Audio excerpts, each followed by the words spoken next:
The Rape of the Lock and Other Poems. A. Pope. Canto 1. What dire offense from amorous causes springs? What mighty contests rise from trivial things? I sing, this verse to Carol, Muse. Is due. This, even Belinda may vouchsafe to view. Slight is the subject, but not so the praise. If she inspire, and he approve my lays. Say what strange motive, goddess, could compel a well-bred lord to assault a gentle belle? Oh, say what stranger cause, yet unexplored, could make a gentle belle reject a lord? In tasks so bold, can little men engage? And in soft bosoms dwells such mighty rage? Soul through white curtains shot a timorous ray, and op-ed those eyes that must eclipse the day. Now lapdogs give themselves the rousing shake, and sleepless lovers, just at 12, awake. Thrice rung the bell, the slipper knocked the ground, and the pressed watch returned a silver sound. Belinda still her downy pillow pressed. Her guardian sylph prolonged the balmy rest. 'Twas he had summoned to her silent bed the morning dream that hovered o'er her head. A youth more glittering than a birthnight bow, that even in slumber caused her cheek to glow, seemed to her ear his winning lips to lay, and thus in whispers said, or seemed to say, fairest of mortals, thou distinguished care of thousand bright inhabitants of air, if e'er one vision touch thy infant thought, of all the nurse and all the priest have taught, of airy elves by moonlight shadows seen, the silver token, and the circled green, or virgins visited by angel powers, with golden crowns and wreaths of heavenly flowers. Hear and believe. Thy own importance know, nor bound thy narrow views to things below. Some secret truths, from learned pride concealed, to maids alone and children are revealed. What though no credit doubting wits may give? The fair and innocent shall still believe. No, then, unnumbered spirits round thee fly, the light militia of the lower sky. These, though unseen, are ever on the wing, hang o'er the box, and hover round the ring. Think what an equipage thou hast in air, and view with scorn 2 pages and a chair. As now your own, our beings were of old, and once enclosed in woman's beauteous mold. Thence, by a soft transition, we repair from earthly vehicles to these of air. Think not, when woman's transient breath is fled, that all her vanities at once are dead. Succeeding vanities she still regards, and though she plays no more, o'erlooks the cards. Her joy in gilded chariots, when alive, and love of amber, after death survive. For when the fair in all their pride expire, to their first elements their souls retire. The sprites of fiery termagants in flame mount up, and take a salamander's name. Soft yielding minds to water glide away, and sip, with nymphs, their elemental tea. The graver prude sinks downward to a gnome, in search of mischief still on earth to roam. The light coquettes in sylphs aloft repair, and sport and flutter in the fields of air.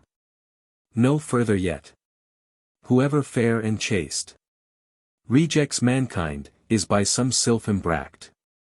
For spirits, freed from mortal laws, with ease assume what sexes and what shapes they please. What guards the purity of melting maids in courtly balls, and midnight masquerades? Save from the tree-trowse friend, the daring spark, the glance by day, the whisper in the dark. When kind occasion prompts their warm desires, when music softens, and when dancing fires, 'tis but their sylph, the wise celestials know. Though honor is the word with men below, some nymphs there are, too conscious of their face, for life predestined to the gnome's embrace. These swell their prospects and exalt their pride, when offers are disdained, and love denied. Then gay ideas crowd the vacant brain. While peers, and dukes, and all their sweeping train, and garters, stars, and coronets appear. And in soft sounds, your grace salutes their ear. Is these that early taint the female soul. Instruct the eyes of young coquettes to roll. Teach infant cheeks a bidden blush to know. And little hearts to flutter at a bow.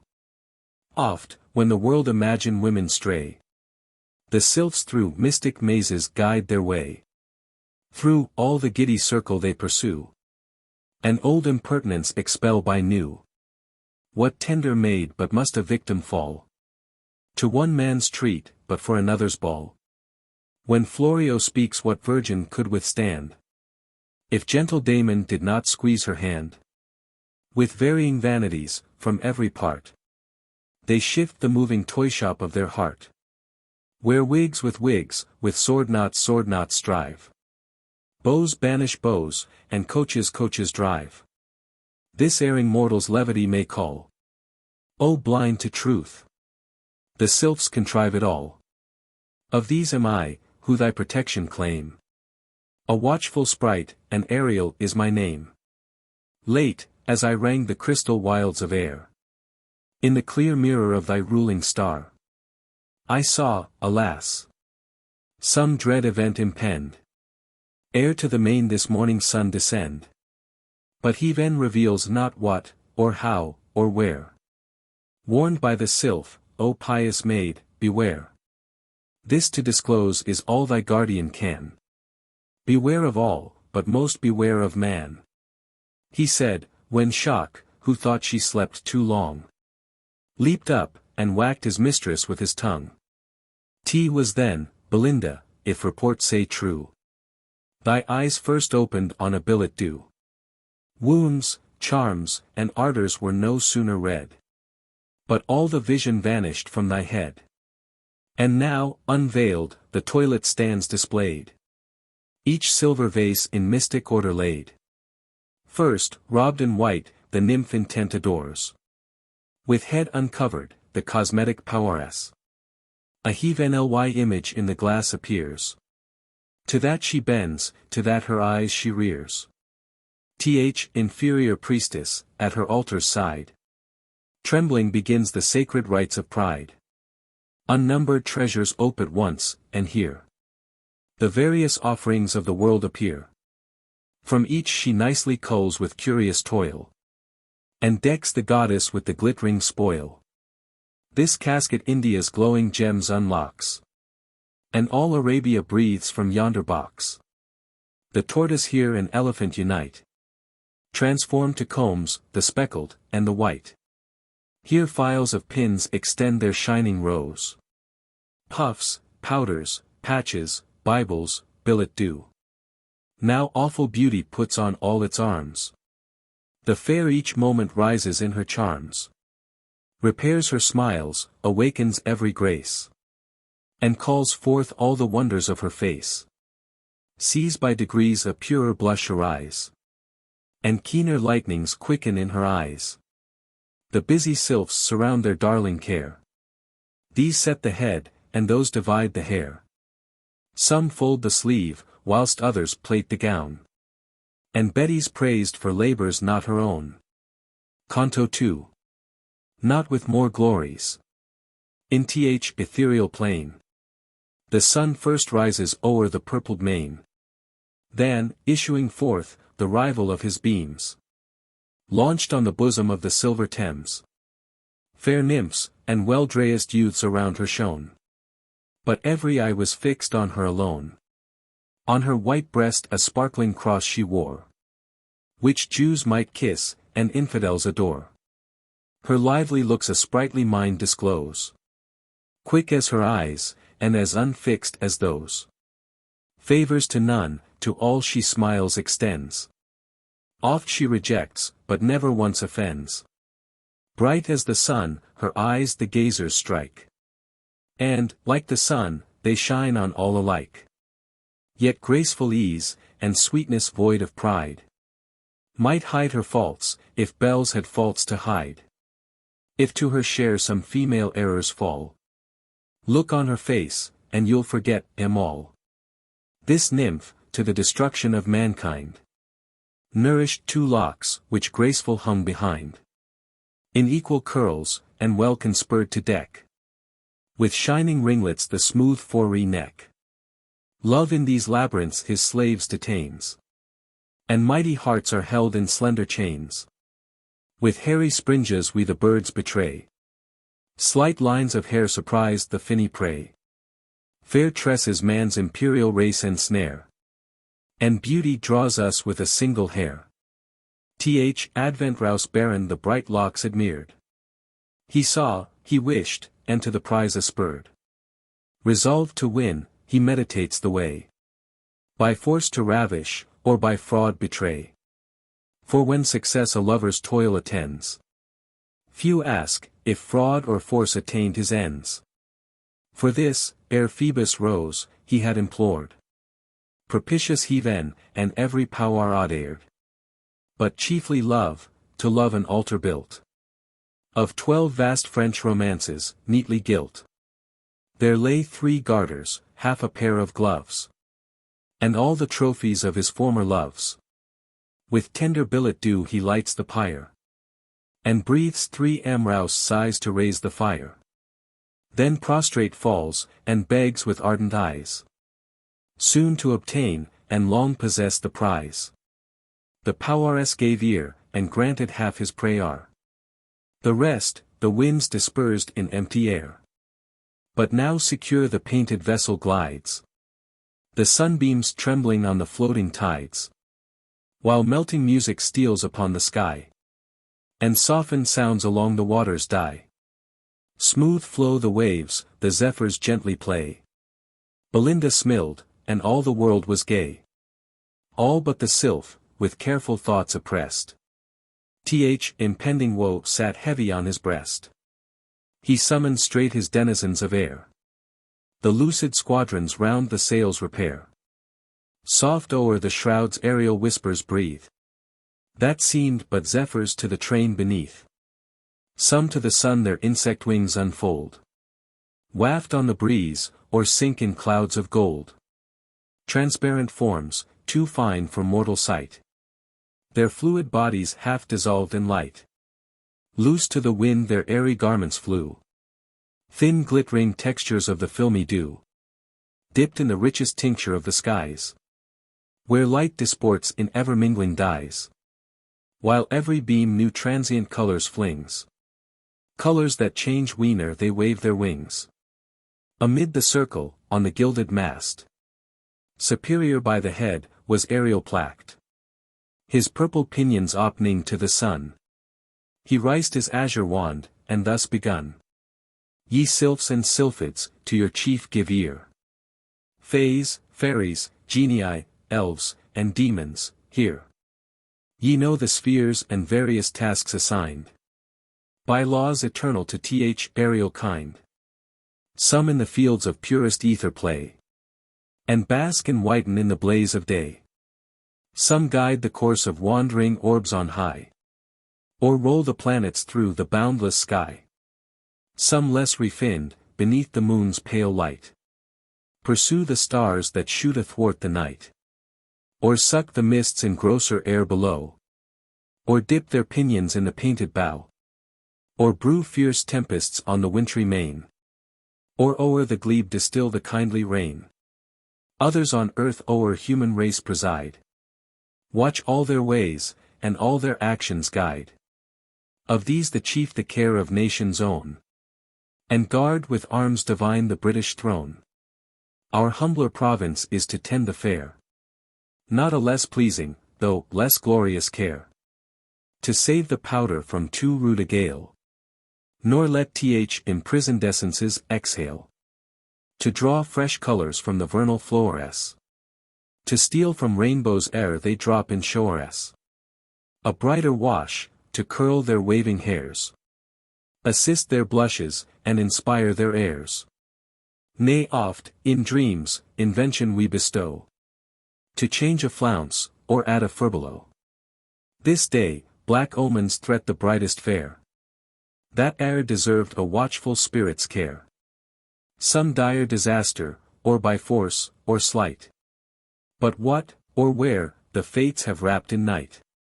Whether the nymph shall break Diana's law, or some frail china jar receive a flaw, or stain her honor or her new brocade, forget her prayeress, or miss a masquerade, or lose her heart, or necklace, at a ball, or whether heaven has doomed that shock must fall. Haste, then, ye spirits, to your charge repair. The fluttering fan be Zephyretta's care. The drops to thee, Brillante, we consign. And, Momentilla, let the watch be thine. Do thou, Crispissa, tend her favourite lock. Ariel himself shall be the guard of shock. To 50 chosen sylphs, of special note, we trust important charge, the petticoat. Oft have we known that sevenfold fence to fail, though, stiff with hoops, and armed with ribs of whale, form a strong line about the silver bound, and guard the wide circumference around.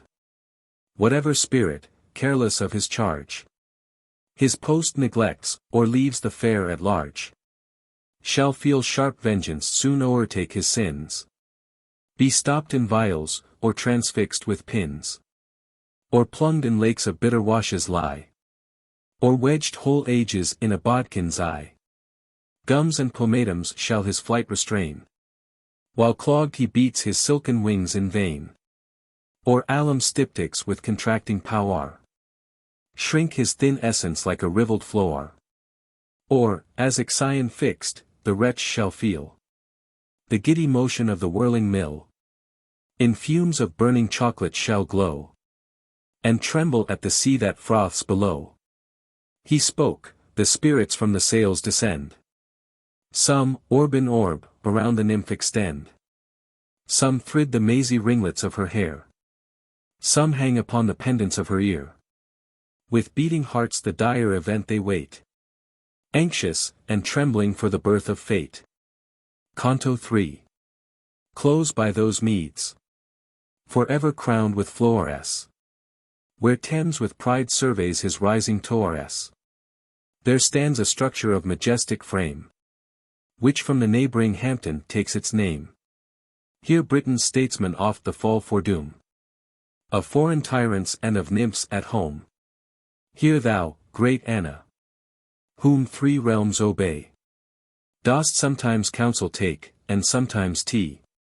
Hither the heroes and the nymphs resort, to taste awhile the pleasures of a court. In various instructive hours they passed. Who gave the ball, or paid the visit last? One speaks the glory of the British Queen, and one describes a charming Indian screen. A third interprets motions, looks, and eyes. At every word a reputation dies. Snuff, or the fan, supply each pause of chat, with singing, laughing, ogling, and all that. Meanwhile, declining from the noon of day, the sun obliquely shoots his burning ray. The hungry judges soon the sentence sign, and wretches hang that jurymen may dine. The merchant from exchange returns in peace, and the long labours of the toilet cease.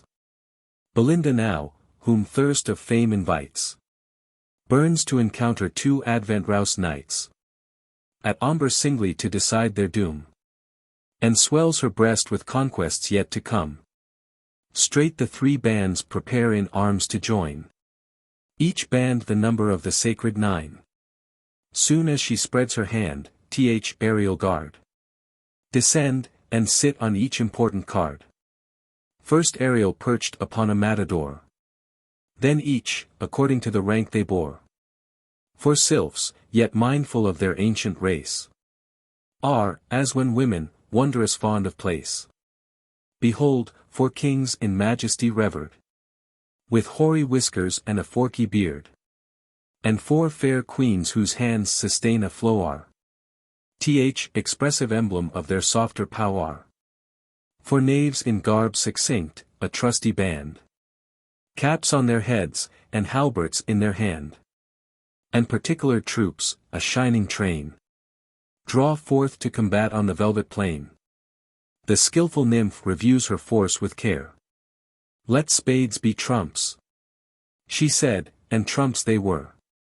Now move to war her sable matadors, in show like leaders of the swarthy Moors. Spadilio first, unconquerable lord, led off 2 captive trumps, and swept the board. As many more Manilio forked to yield, and marched a victor from the verdant field. Him Basto followed, but his fate more hard. Gained but 1 trump and 1 plebeian card. With his broad sabre next, a chief in years, the hoary majesty of spades appears. Puts forth 1 manly leg, to sight revealed. The rest, his many-colored robe concealed. The rebel knave, who dares his prince engage, proves the just victim of his royal rage. Even mighty Pam, that kings and queens o'erthrew, and mowed down armies in the fights of Loo. Sad chance of war, now destitute of aid, falls undistinguished by the victor spade. Thus far both armies to Belinda yield. Now to the barren fate inclines the field. His warlike Amazon her host invades. Imperial consort of the crown of spades. The club's black tyrant first her victim de-wide. Spite of his haughty mien, and barbrow's pride. What boots the regal circle on his head? His giant limbs, in state unwieldy spread. That long behind he trails his pompous robe. And, of all monarchs, only grasps the globe. The baron now his diamonds pours apace. Embroidered king who shows but half his face. And his refulgent queen, with powers combined. Of broken troops an easy conquest find. Clubs, diamonds, hearts, in wild disorder seen. With throngs promiscuous strow the level green. Thus when dispersed a routed army runs. Of Asia's troops, and Afric's sable sons. With like confusion different nations fly. Of various habit, and of various dye. The pierced battalions disunited fall. In heaps on heaps. One fate o'erwhelms them all. The knave of diamonds tries his wily arts. And wins, oh shameful chance, the queen of hearts. At this, the blood the virgin's cheek forsook. A livid paleness spreads o'er all her look. She sees, and trembles at approaching ill. Just in the jaws of ruin and codille. And now, as oft in some distempered state. On one nice trick depends the general fate. An ace of hearts steps forth, the king unseen. Lurked in her hand, and mourned his captive queen. He springs to vengeance with an eager pace. And falls like thunder on the prostrate ace. The nymph exulting fills with shouts the sky. The walls, the woods, and long canals reply. O thoughtless mortals! Ever blind to fate. Too soon dejected, and too soon elate. Sudden, these honors shall be snatched away. And cursed for ever this victorious day. For lo! The board with cups and spoons is crowned. The berries crackle, and the mill turns round. On shining altars of Japan they raise the silver lamp. The fiery spirits blaze. From silver spouts the grateful liquors glide. While China's earth receives the smoking tide. At once they gratify their scent and taste. And frequent cups prolong the rich repast. Straight hover round the fair her airy band. Some, as she sipped, the fuming liquor fanned. Some o'er her lap their careful plumes displayed. Trembling, and conscious of the rich brocade. Coffee, which makes the politician wise. And see through all things with his half-shut eyes. Sent up in vapors to the baron's brain. New stratagems, the radiant lock to gain. Ah cease, rash youth. Desist ere it is too late. Fear the just gods, and think of Scylla's fate. Charmed to a bird, and sent to flit in air. She dearly pays for Nisus' injured hair. But when to mischief mortals bend their will, how soon they find fit instruments of ill. Just then, Clarissa drew with tempting grace a two-edged weapon from her shining case. So ladies in romance assist their knight. Present the spear, and arm him for the fight. He takes the gift with reverence, and extends the little engine on his fingers' ends. This just behind Belinda's neck he spread. As o'er the fragrant steam she bends her head. Swift to the lock 1,000 sprites repair. 1,000 wings, by turns, blow back the hair. And thrice they twitched the diamond in her ear. Thrice she looked back, and thrice the foe drew near. Just in that instant, anxious Ariel sought the close recesses of the virgin's thought. As on the nosegay in her breast reclined, he watched ideas rising in her mind. Sudden he viewed, in spite of all her art, an earthly lover lurking at her heart. Amazed, confused, he found his power expired. Resigned to fate, and with a sigh returred. The peer now spreads the glittering forefex wide. Enclosed the lock, now joins it, to divide. Even then, before the fatal engine closed, a wretched sylph too fondly interposed. Fate urged the shears, and cut the sylph in twain. But airy substance soon unites again. The meeting points the sacred hair dissever from the fair head, for ever, and for ever.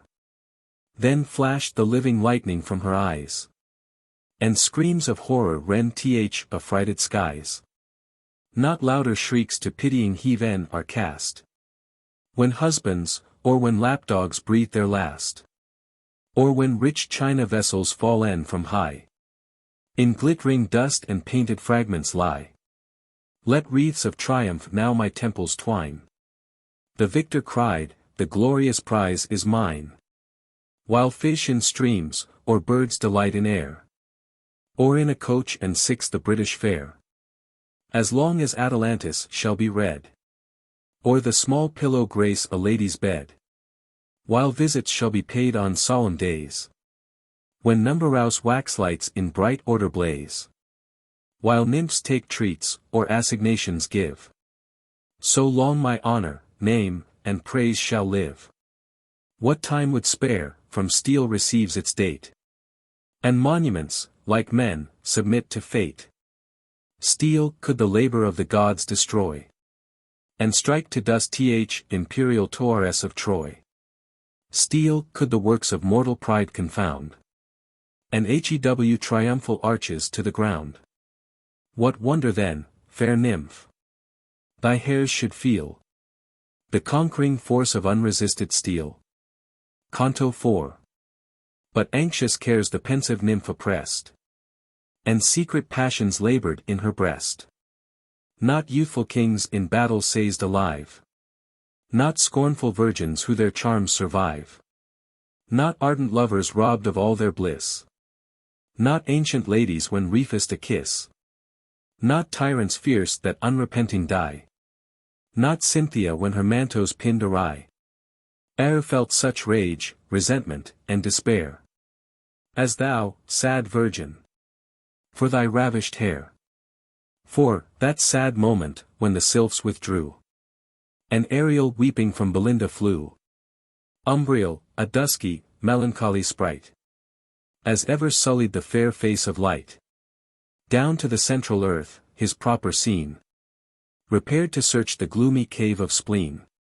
Swift on his sooty pinions flits the gnome. And in a vapor reached the dismal dome. No cheerful breeze this sullen region knows.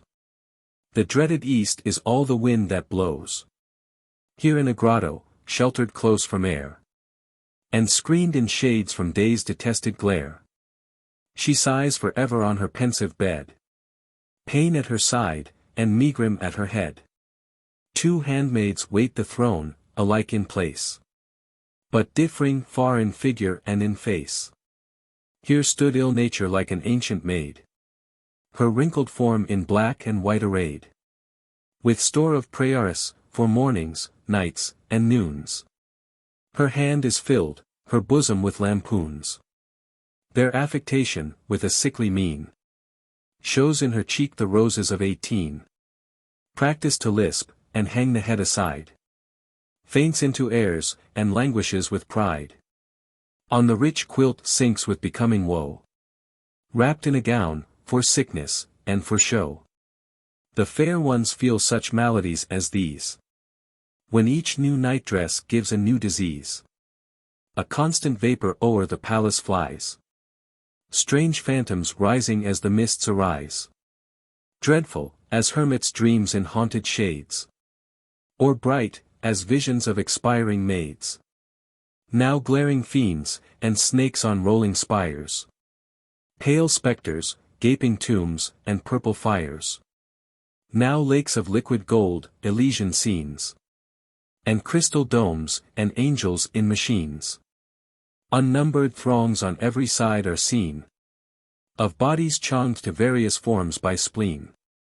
Here living teapots stand, one arm held out. One bent, the handle this, and that the spout. A pipkin there, like Homer's tripod walks. Here sighs a jar, and there a goose pie talks. Men prove with child, as powerful fancy works. And maids turned bottles, call aloud for corks. Safe passed the gnome through this fantastic band. A branch of healing spleenwort in his hand. Then thus addressed the powwow, "Hail, wayward queen! Who rule the sex to 50 from 15. Parent of vapors and of female wit. Who give hysteric, or poetic fit. On various tempers act by various ways. Make some take physic, others scribble plays. Who cause the proud their visits to delay. And send the godly in a pet to pray. A nymph there is, that all thy powwow disdains. And thousands more in equal mirth maintains. But oh! If e'er thy gnome could spoil a grace. Or raise a pimple on a beauteous face. Like citron waters matrons' cheeks inflame. Or change complexions at a losing game. If e'er with airy horns I planted heads. Or rumpled petticoats, or tumbled beds. Or cowsed suspicion when no soul was rude.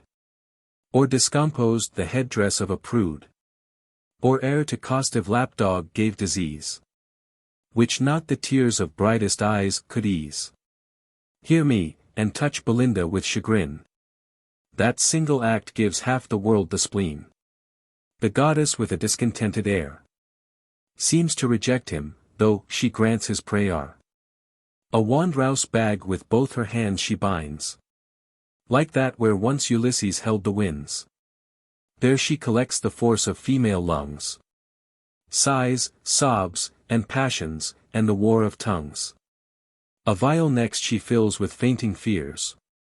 Soft sorrows, melting griefs, and flowing tears. The gnome rejoicing bears her gifts away. Spreads his black wings, and slowly mounts to day.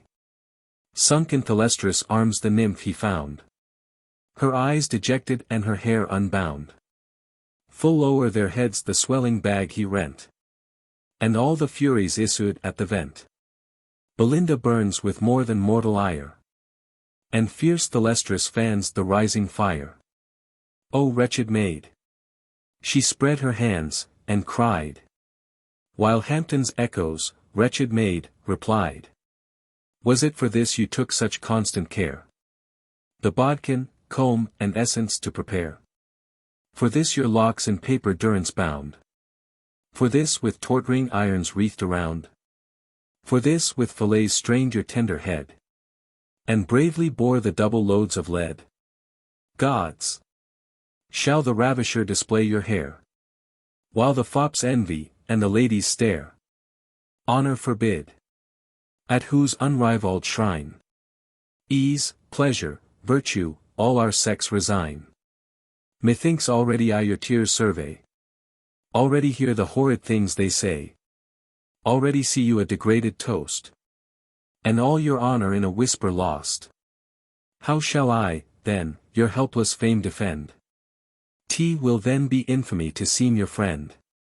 And shall this prize, inestimable prize, exposed through crystal to the gazing eyes, and heightened by the diamond's circling rays, on that rapacious hand forever blaze?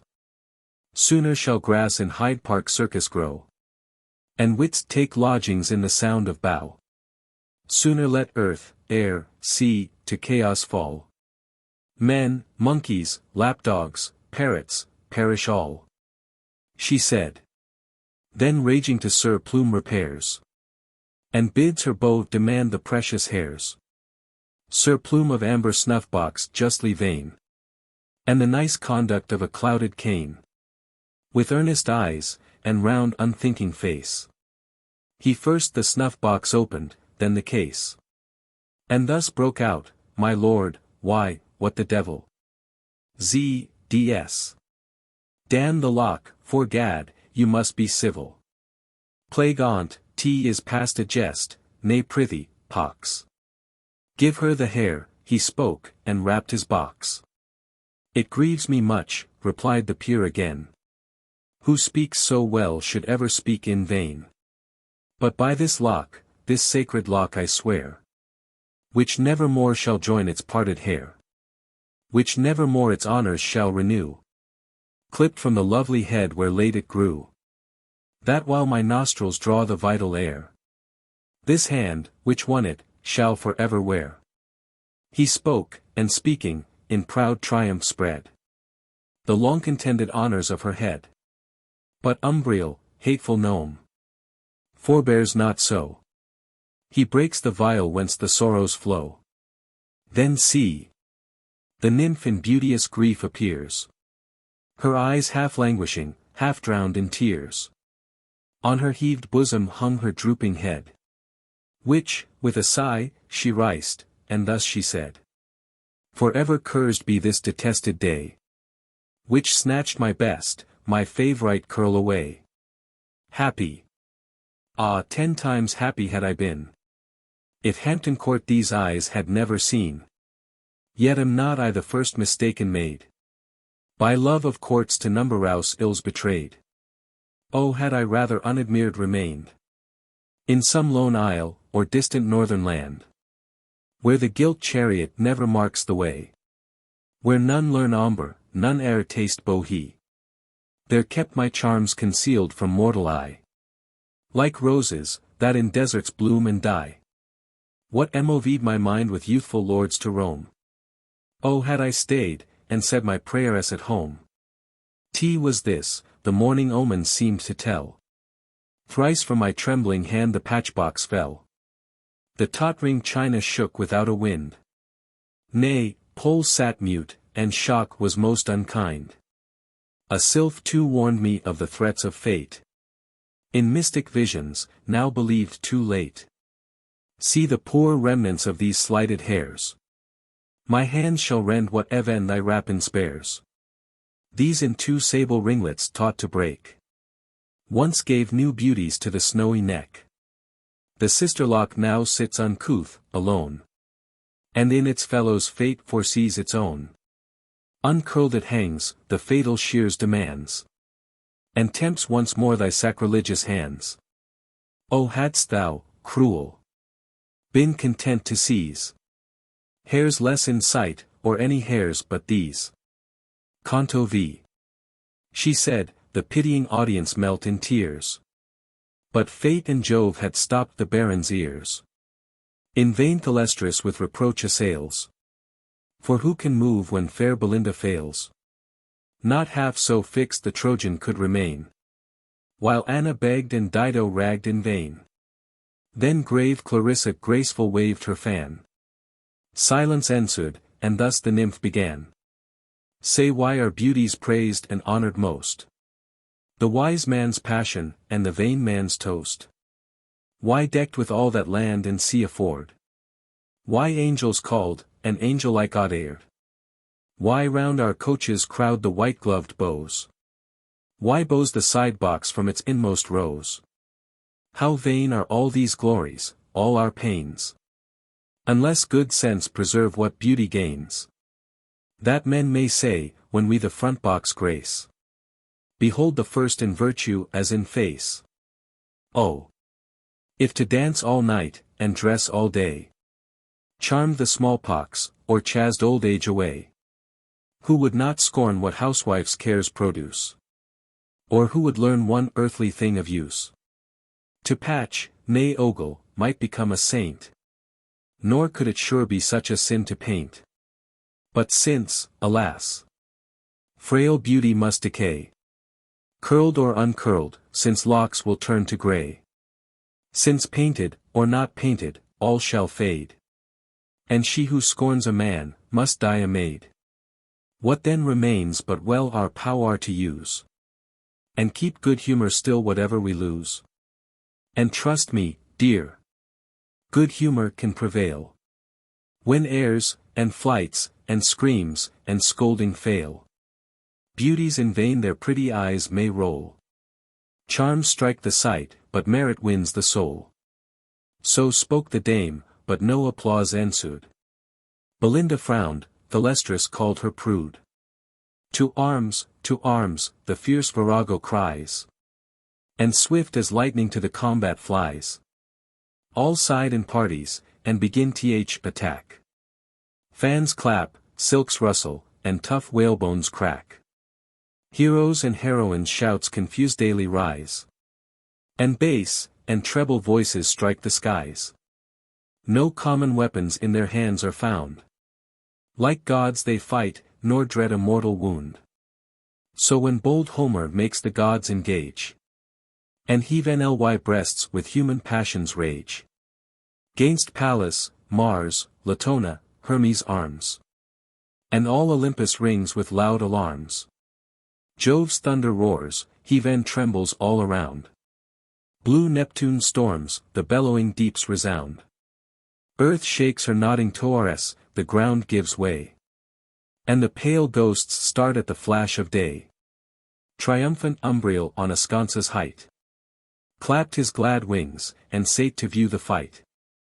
Propped on the bodkin spears, the sprites survey the growing combat, or assist the fray. While through the press in rag Thalestris flies, and scatters death around from both her eyes. A beau and witling perished in the throng. One died in metaphor, and one in song. O cruel nymph! A living death I bear, cried dapper wit, and sunk beside his chair. A mournful glance Sir Fopling upwards cast. Those eyes are made so killing, was his last.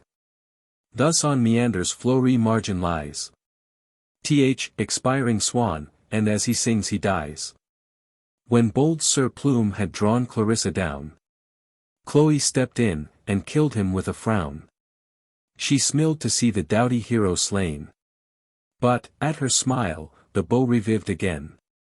Now Jove suspends his golden scales in air, weighs the men's wits against the ladies' hair. The doubtful beam long nods from side to side. At length the wits mount up, the hairs subside. See, fierce Belinda on the baron flies, with more than usual lightning in her eyes. Nor feared the chief unequal fight to try, who sought no more than on his foe to die. But this bold lord with manly strength endured, she with one finger and a thumb subdued, just where the breath of life his nostrils drew. A charge of snuff the wily virgin threw. The gnomes direct, to every atom just, the pungent grains of titillating dust. Sudden, with starting tears each eye o'erflows, and the high dome re-echoes to his nose. Now meet thy fate, incensed Belinda cried, and drew a deadly bodkin from her side. The same, his ancient personage to deck, her great-great-grandsire wore about his neck, in 3 seal rings, which after, melted down, formed a vast buckle for his widow's gown. Her infant grandame's whistle next it grew. The bells she jingled, and the whistle blew. Then in a bodkin cracked her mother's hairs, which long she wore, and now Belinda wears. Boast not my fall, he cried, insulting foe. Thou by some other shalt be laid as low. Nor think, to die dejects my lofty mind. All that I dread is leaving you behind. Rather than so, let me still survive, and burn in Cupid's flames, but burn alive. Restore the lock, she cries, and all around Restore the lock, the vaulted roof's rebound. Not fierce Othello in so loud a strain roared for the handkerchief that cowsed his pain. But see how oft ambitious aims are crossed, and chiefs contend till all the prize is lost. The lock, obtained with guilt and kept with pain, in every place is sought, but sought in vain. With such a prize no mortal must be blessed. So VIII decrees. With VIII who can contest? Some thought it mounted to the lunar sphere, since all things lost on earth are treasured there. Their heroes' wits are kept in pondhouse vases, and bows in snuff-boxes and tweezer cases. Their broken vows and deathbed alms are found, and lovers' hearts with ends of ribbon bound. The courtier's promises, and sick man's prayers. The smiles of harlots, and the tears of heirs. Cages for gnats, and chains to yoke a flea. Dried butterflies, and tomes of casuistry. But trust the muse, she saw it upward rise, though marked by none but quick, poetic eyes. So Rome's great founder to the VIII withdrew, to Proculus alone confessed in view. A sudden star, it shot through liquid air, and drew behind a radiant trail of hair. Not Berenice's locks first rose so bright, the VIII's bespangling with dishevelled light. The sylphs behold it kindling as it flies, and pleased pursue its progress through the skies. This the beau monde shall from the mall survey, and hail with music its propitious ray. This the blessed lover shall for Venus take, and send up vows from Rosamunda's lake. This partridge soon shall view in cloudless skies, when next he looks through Galileo's eyes. And hence egregious wizard shall foredoom the fate of Lewis, and the fall of Rome. Then cease, bright nymph, to mourn thy ravished hair, which adds new glory to the shining sphere. Not all the tresses that fair head can boast shall draw such envy as the lock you lost. For, after all the murders of your eye, when, after millions slain, yourself shall die, when those fair suns shall set, as set they must, and all those tresses shall be laid in dust, this lock, the muse shall consecrate to fame, and midst the stars inscribe Belinda's name. An essay on criticism. Contents. Part. Line. Topic. I. Introduction. 1. That 'tis as great a fault to judge ill as to write ill, and a more dangerous one to the public. 9-18. That a true taste is as rare to be found as a true genius. 19-25. That most men are born with some taste, but spoiled by false education. 26-45. The multitude of critics, and causes of them. 46-67. That we are to study our own taste, and know the limits of it. 68-87. Nature the best guide of judgment. 88. Improved by art and rules, which are but Methodist nature. ID 110. Rules derived from the practice of the ancient poets. 120-138. That therefore the ancients are necessary to be studied, by a critic, particularly Homer and Virgil. 140-180. Of licenses, and the use of them by the ancients. 181 etc. Reverence due to the ancients, and praise of them. 2. 201. Causes hindering a true judgment. 208. 1. Pride. 215. 2. Imperfect learning. 233-288. 3. Judging by parts, and not by the whole. 288, 305, 399 etc. Critics in wit, language, versification, only. 384. 4. Being too hard to please, or too apt to admire. 394. 5. Partiality, too much love to a sect, to the ancients or moderns. 408. 6. Prejudice or prevention. 424. 7. Singularity. 430.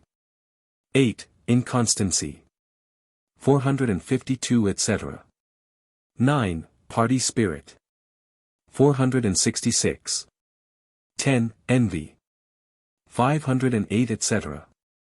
Against envy, and in praise of good nature.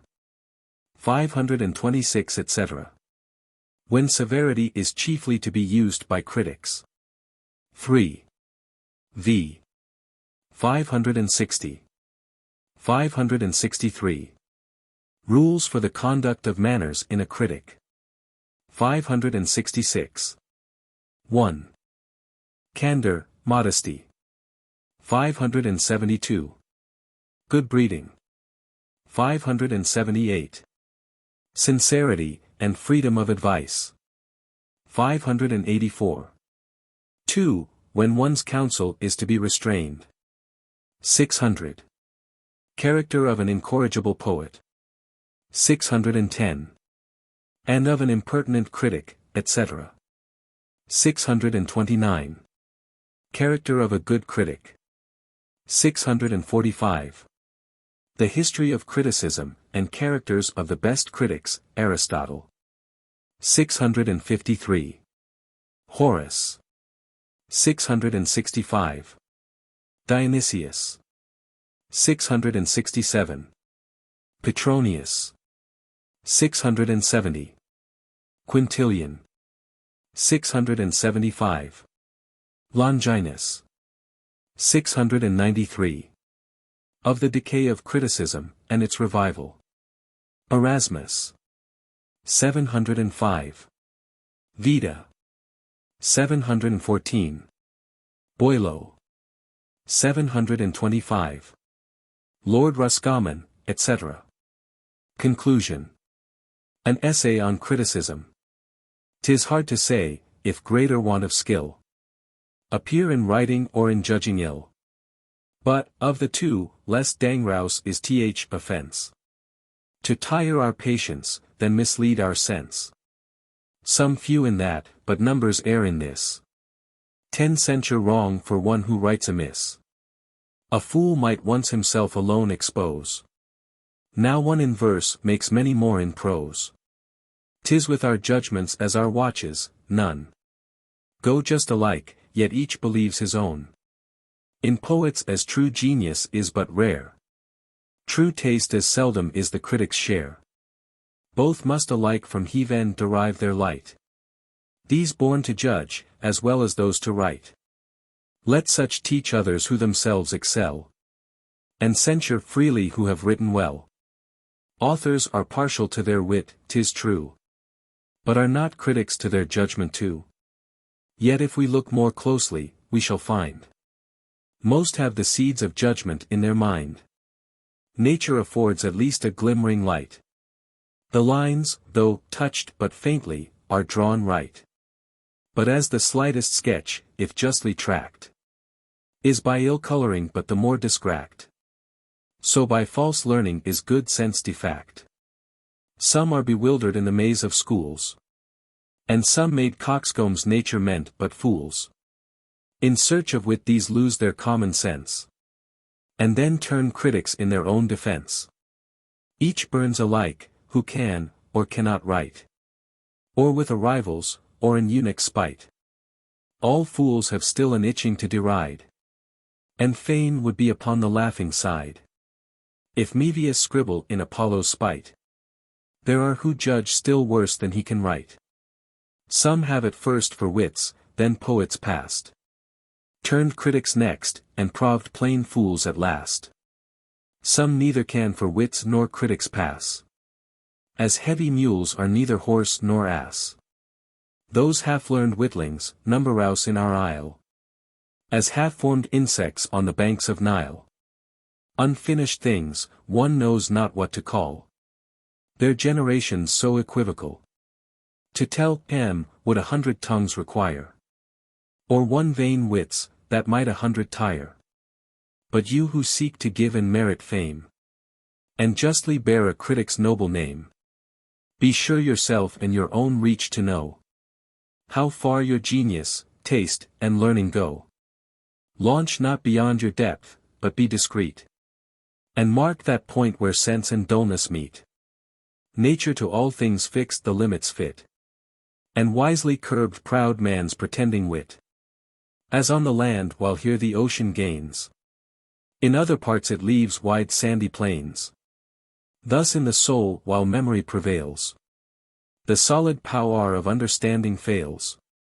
Where beams of warm imagination play, the memory's soft figures melt away. One science only will one genius fit. So vast is art, so narrow human wit. Not only bounded to peculiar arts, but often those confined to single parts. Like kings we lose the conquests gained before, by vain ambition still to make them more. Each might his several province well command, would all but stoop to what they understand. First follow nature, and your judgment frame by her just standard, which is still the same. Unerring nature, still divinely bright. One clear, unchanged, and universal light. Life, force, and beauty, must to all impart at once the source, an end, and test of art. Art from that fund each just supply provides, works without show, and without pomp presides. In some fair body thus informing soul, with spirits feeds, with vigor fills the whole. Each motion guides, and every nerve sustains.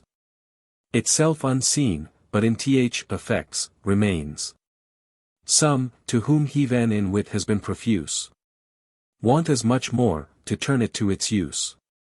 For wit and judgment often are at strife, though, meant each other's aid, like man and wife.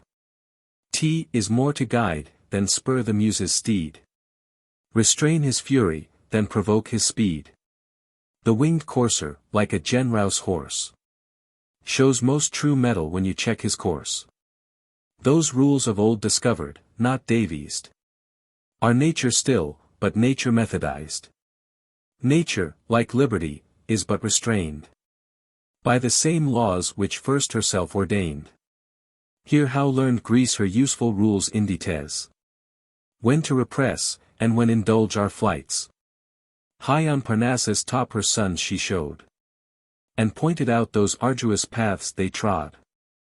Held from afar, aloft, immortal prize. And urged the rest by equal steps to rise. Just precepts thus from great examples given. She drew from them what they derived from heaven. The genrouse critic fanned the poet's fire, and taught the world with reason to admire. Then criticism the muse's handmaid proved, to dress her charms, and make her more beloved. But following wits from that intention strayed, who could not win the mistress, wooed the maid.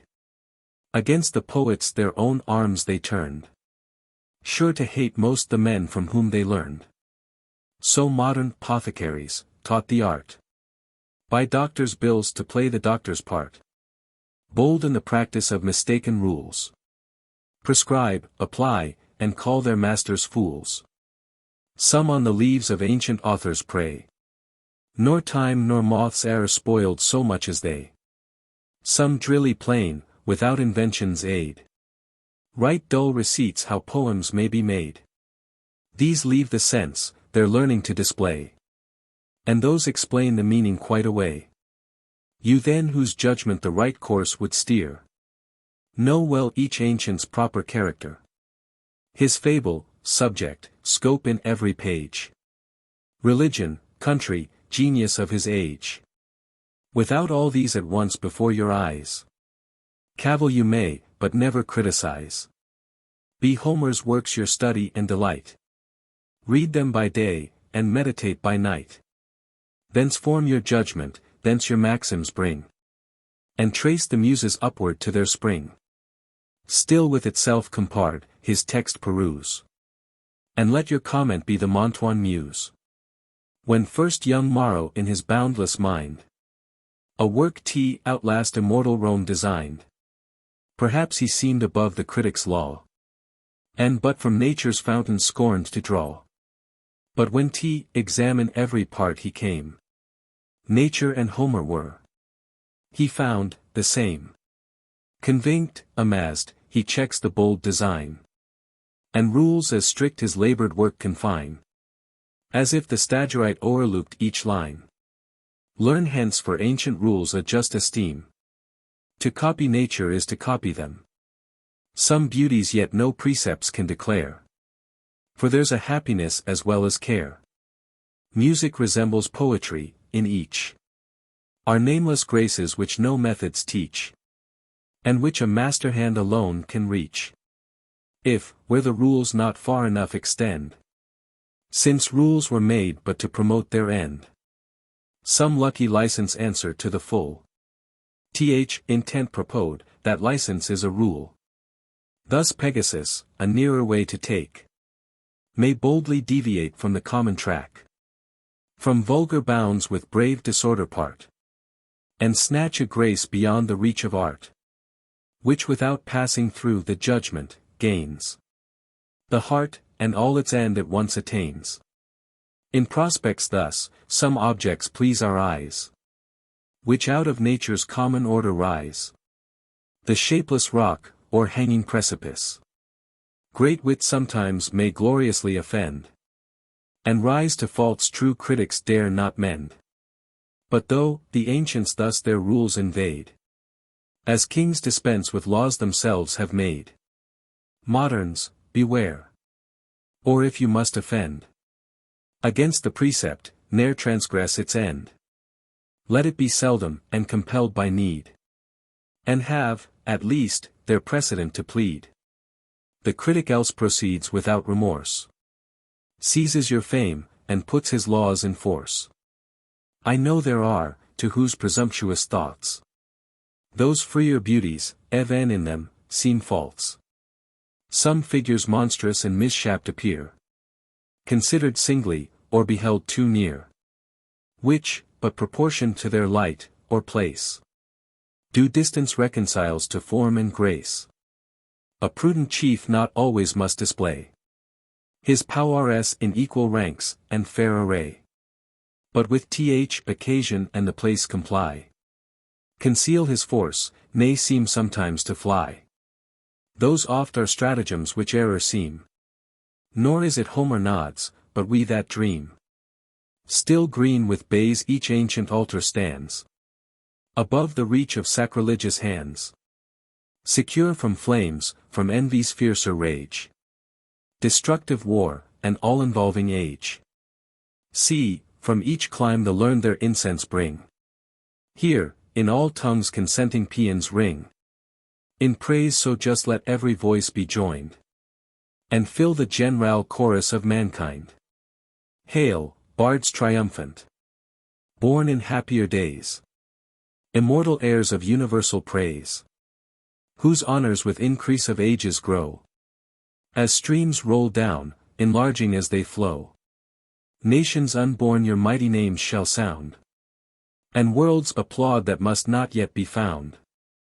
Oh, may some spark of your celestial fire, the last, the meanest of your sons inspire, that on weak wings, from far, pursues your flights, glows while he reads, but trembles as he writes. To teach vain wits a science little known, admire superior sense, and doubt their own.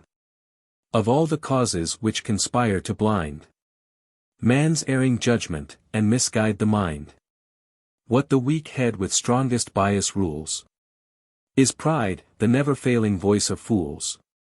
Whatever nature has in worth denied, she gives in large recruits of needful pride. For as in bodies, thus in souls, we find what wants in blood and spirits, swelled with wind. Pride, where wit fails, steps in to our defense, and fills up all the mighty void of sense. If once right reason drives that cloud away, truth breaks upon us with resistless day. Trust not yourself, but your defects to know. Make use of every friend, and every foe. A little learning is a dang rouse thing. Drink deep, or taste not the Pyrean spring. Their shallow draughts intoxicate the brain. And drinking largely sobers us again. Furred at first sight with what the muse imparts. In fearless youth we tempt the heights of arts. While from the bounded level of our mind, short views we take, nor see the lengths behind. But more advanced, behold with strange surprise. New distant scenes of endless science rise. So pleased at first the towering Alps we try. Mount o'er the valles, and seem to tread the sky. Eternal snows appear already past. And the first clouds and mountains seem the last. But, those attained, we tremble to survey. The growing labors of the lengthened way. Increasing prospect tires our wandering eyes. Hills peep o'er hills, and Alps on Alps arise. A perfect judge will read each work of wit with the same spirit that its author writ. Survey the whole, nor seek slight faults to find. Where nature moves, and rapture warms the mind. Nor lose, for that malignant dull delight, the generous pleasure to be charmed with wit. But in such lays as neither ebb, nor flow. Correctly cold, and regularly low. That shunning faults, one quiet tenor keep. We cannot blame indeed, but we may sleep. In wit, as nature, what affects our hearts? Is not exactness of peculiar parts. 'Tis not a lip, or eye, we beauty call.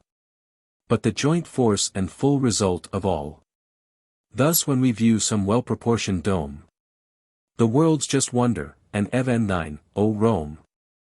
No single parts unequally surprise. All comes united to admiring eyes. No monstrous height, or breadth, or length appear.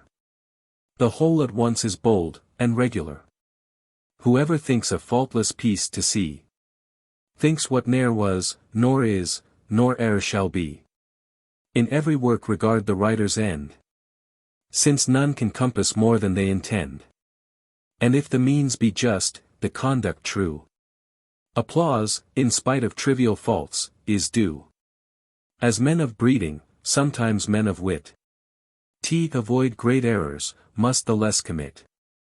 Neglect the rules each verbal critic lays. For not to know some trifles, is a praise. Most critics, fond of some subservient art, still make the whole depend upon a part. They talk of principles, but notions prize. And all to one loved folly sacrifice. Once on a time, La Mancha's night, they say, a certain bard encountering on the way, discoursed in terms as just, with looks as sage, as e'er could Denis of the Grecian stage. Concluding all were desperate sots and fools, who durst depart from Aristotle's rules. Our author, happy in a judge so nice, product his play, and begged the knight's advice. Made him observe the subject, and the plot. The manners, passions, unities, what not.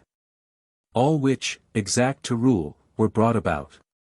Were but a combat in the lists left out. What? Leave the combat out, exclaims the knight. Yes, or we must renounce the Stagirite. Not so, by heaven, he answers in a rage. Knights, squires, and steeds, must enter on the stage. So vast a throng the stage can ne'er contain. Then build a new, or act it in a plain. Thus critics, of less judgment than caprice, curious not knowing, not exact but nice, form short ideas, and offend in arts. As most in manners, by a love to parts. Some to conceit alone their taste confine. And glittering thoughts struck out at every line. Pleased with a work where nothing's just or fit. One glaring chaos and wild heap of wit. Poets like painters, thus, unskilled to trace the naked nature and the living grace. With gold and jewels cover every part, and hide with ornaments their want of art. True wit is nature to advantage dressed. What oft was thought, but ne'er so well expressed. Something, whose truth convinced at sight we find. That gives us back the image of our mind. As shades more sweetly recommend the light, so modest plainness sets off sprightly wit. For works may have more wit than does good.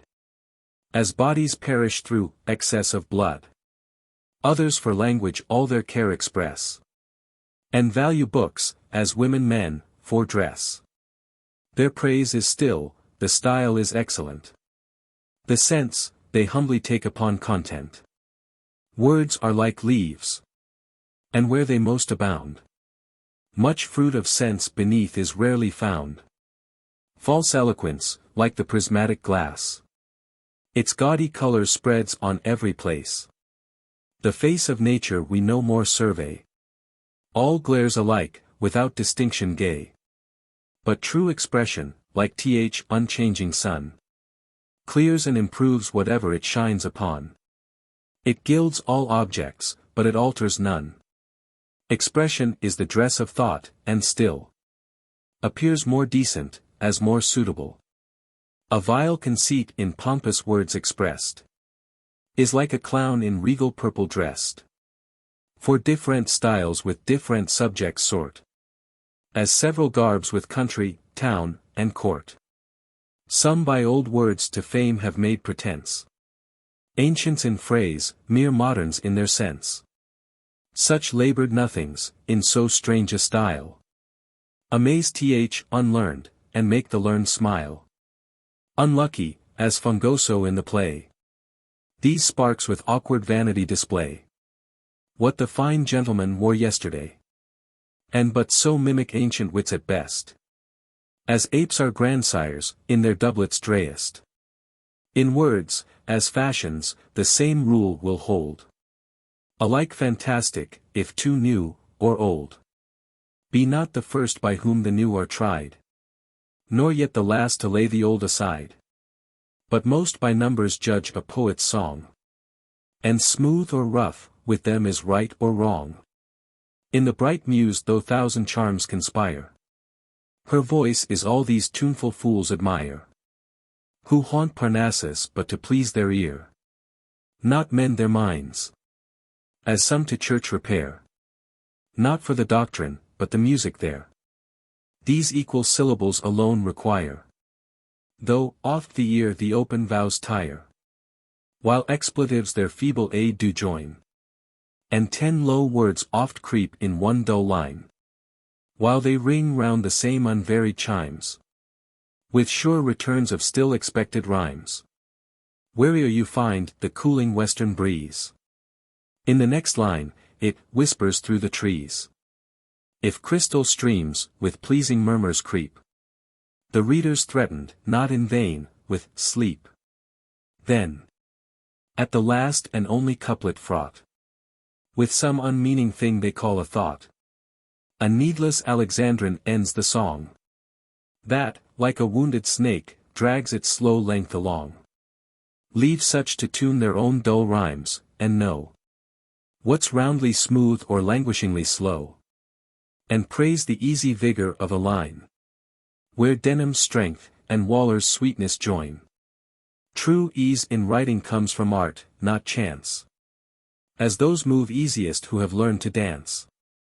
'Tis not enough no harshness gives offense, the sound must seem an echo to the sense.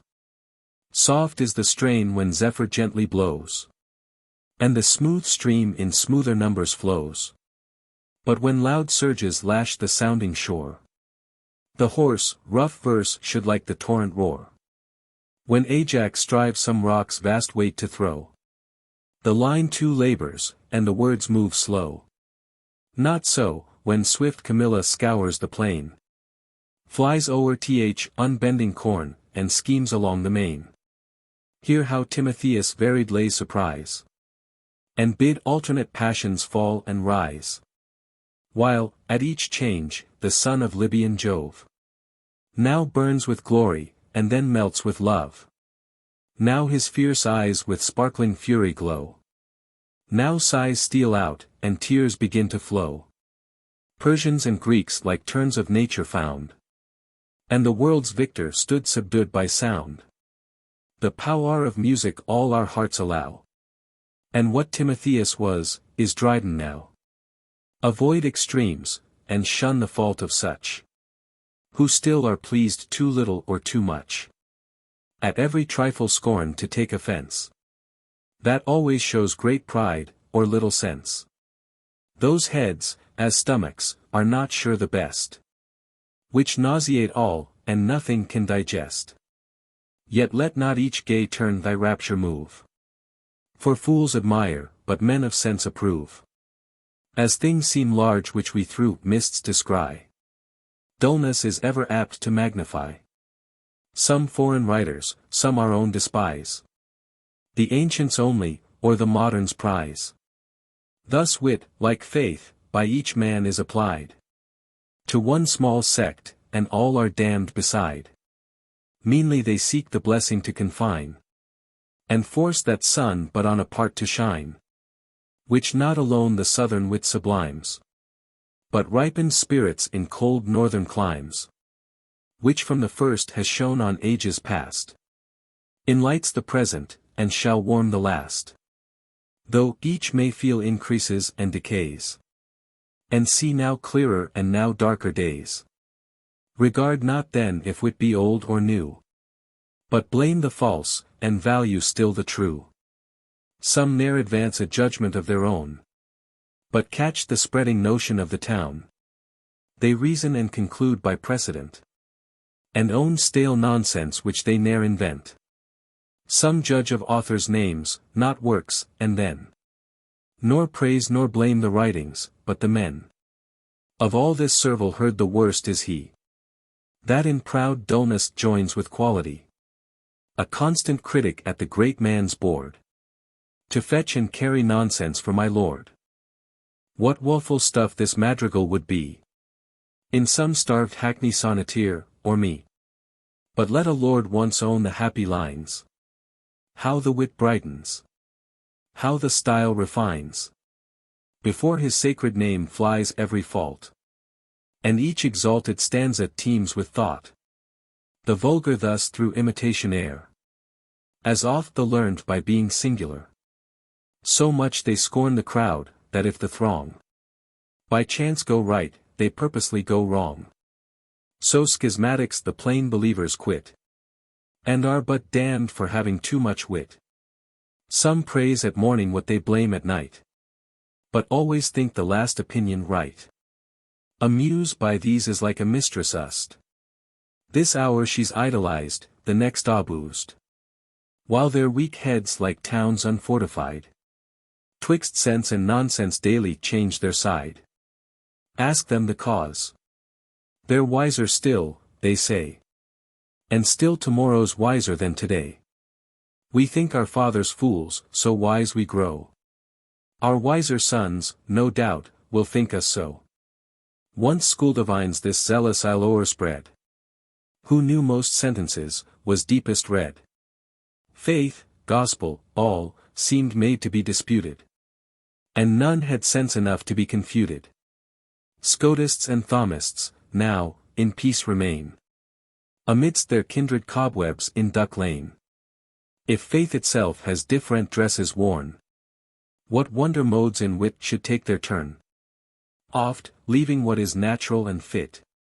The current folly proves the ready wit. And authors think their reputation safe. Which lives as long as fools are pleased to laugh. Some valuing those of their own side or mind. Still make themselves the measure of mankind. Fondly we think we honor merit then. When we but praise ourselves in other men. Parties in wit attend on those of state. And public faction doubles private hate. Pride, malice, folly, against Dryden rose. In various shapes of parsons, critics, beaux. But sense survived, when merry jests were past. For rising merit will buoy up at last. Might he return, and bless once more our eyes.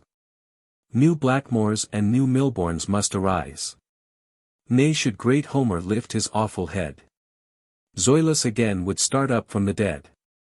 Envy will merit, as its shade, pursue. But like a shadow, proves the substance true. For envied wit, like soul eclipsed, makes known opposing body's grossness, not its own. When first that sun too powerful beams displays, it draws up vapors which obscure its rays. But even those clouds at last adorn its way, reflect new glories, and augment the day. Be thou the first true merit to befriend. His praise is lost, who stays, till all commend. Short is the date, alas, of modern rhymes. And 'tis but just to let them live betimes. No longer now that golden age appears, when patriarch wit survived 1,000 years. Now length of fame, our second life, is lost. And bare 60 is all even that can boast. Our sons their fathers' failing language see. And such as Chaucer is, shall Dryden be.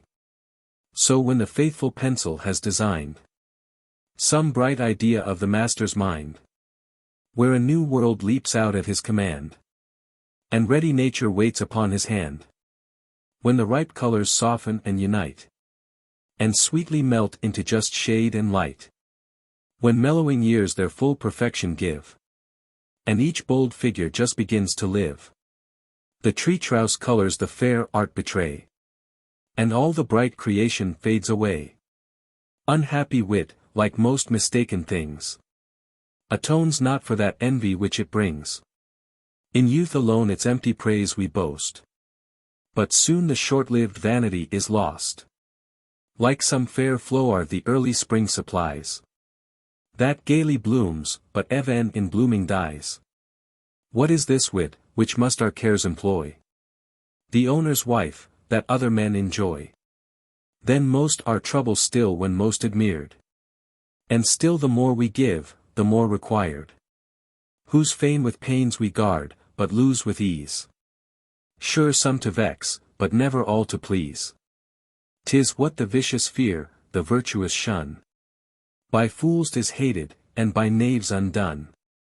If wit so much from ignorance undergo, let not learning too commence its foe. Of old, those met rewards who could excel, and such were praised who but endeavored well. Though triumphs were to generals only due, crowns were reserved to grace the soldiers too. Now, they who reach Parnassus' lofty crown, employ their pains to spurn some others down.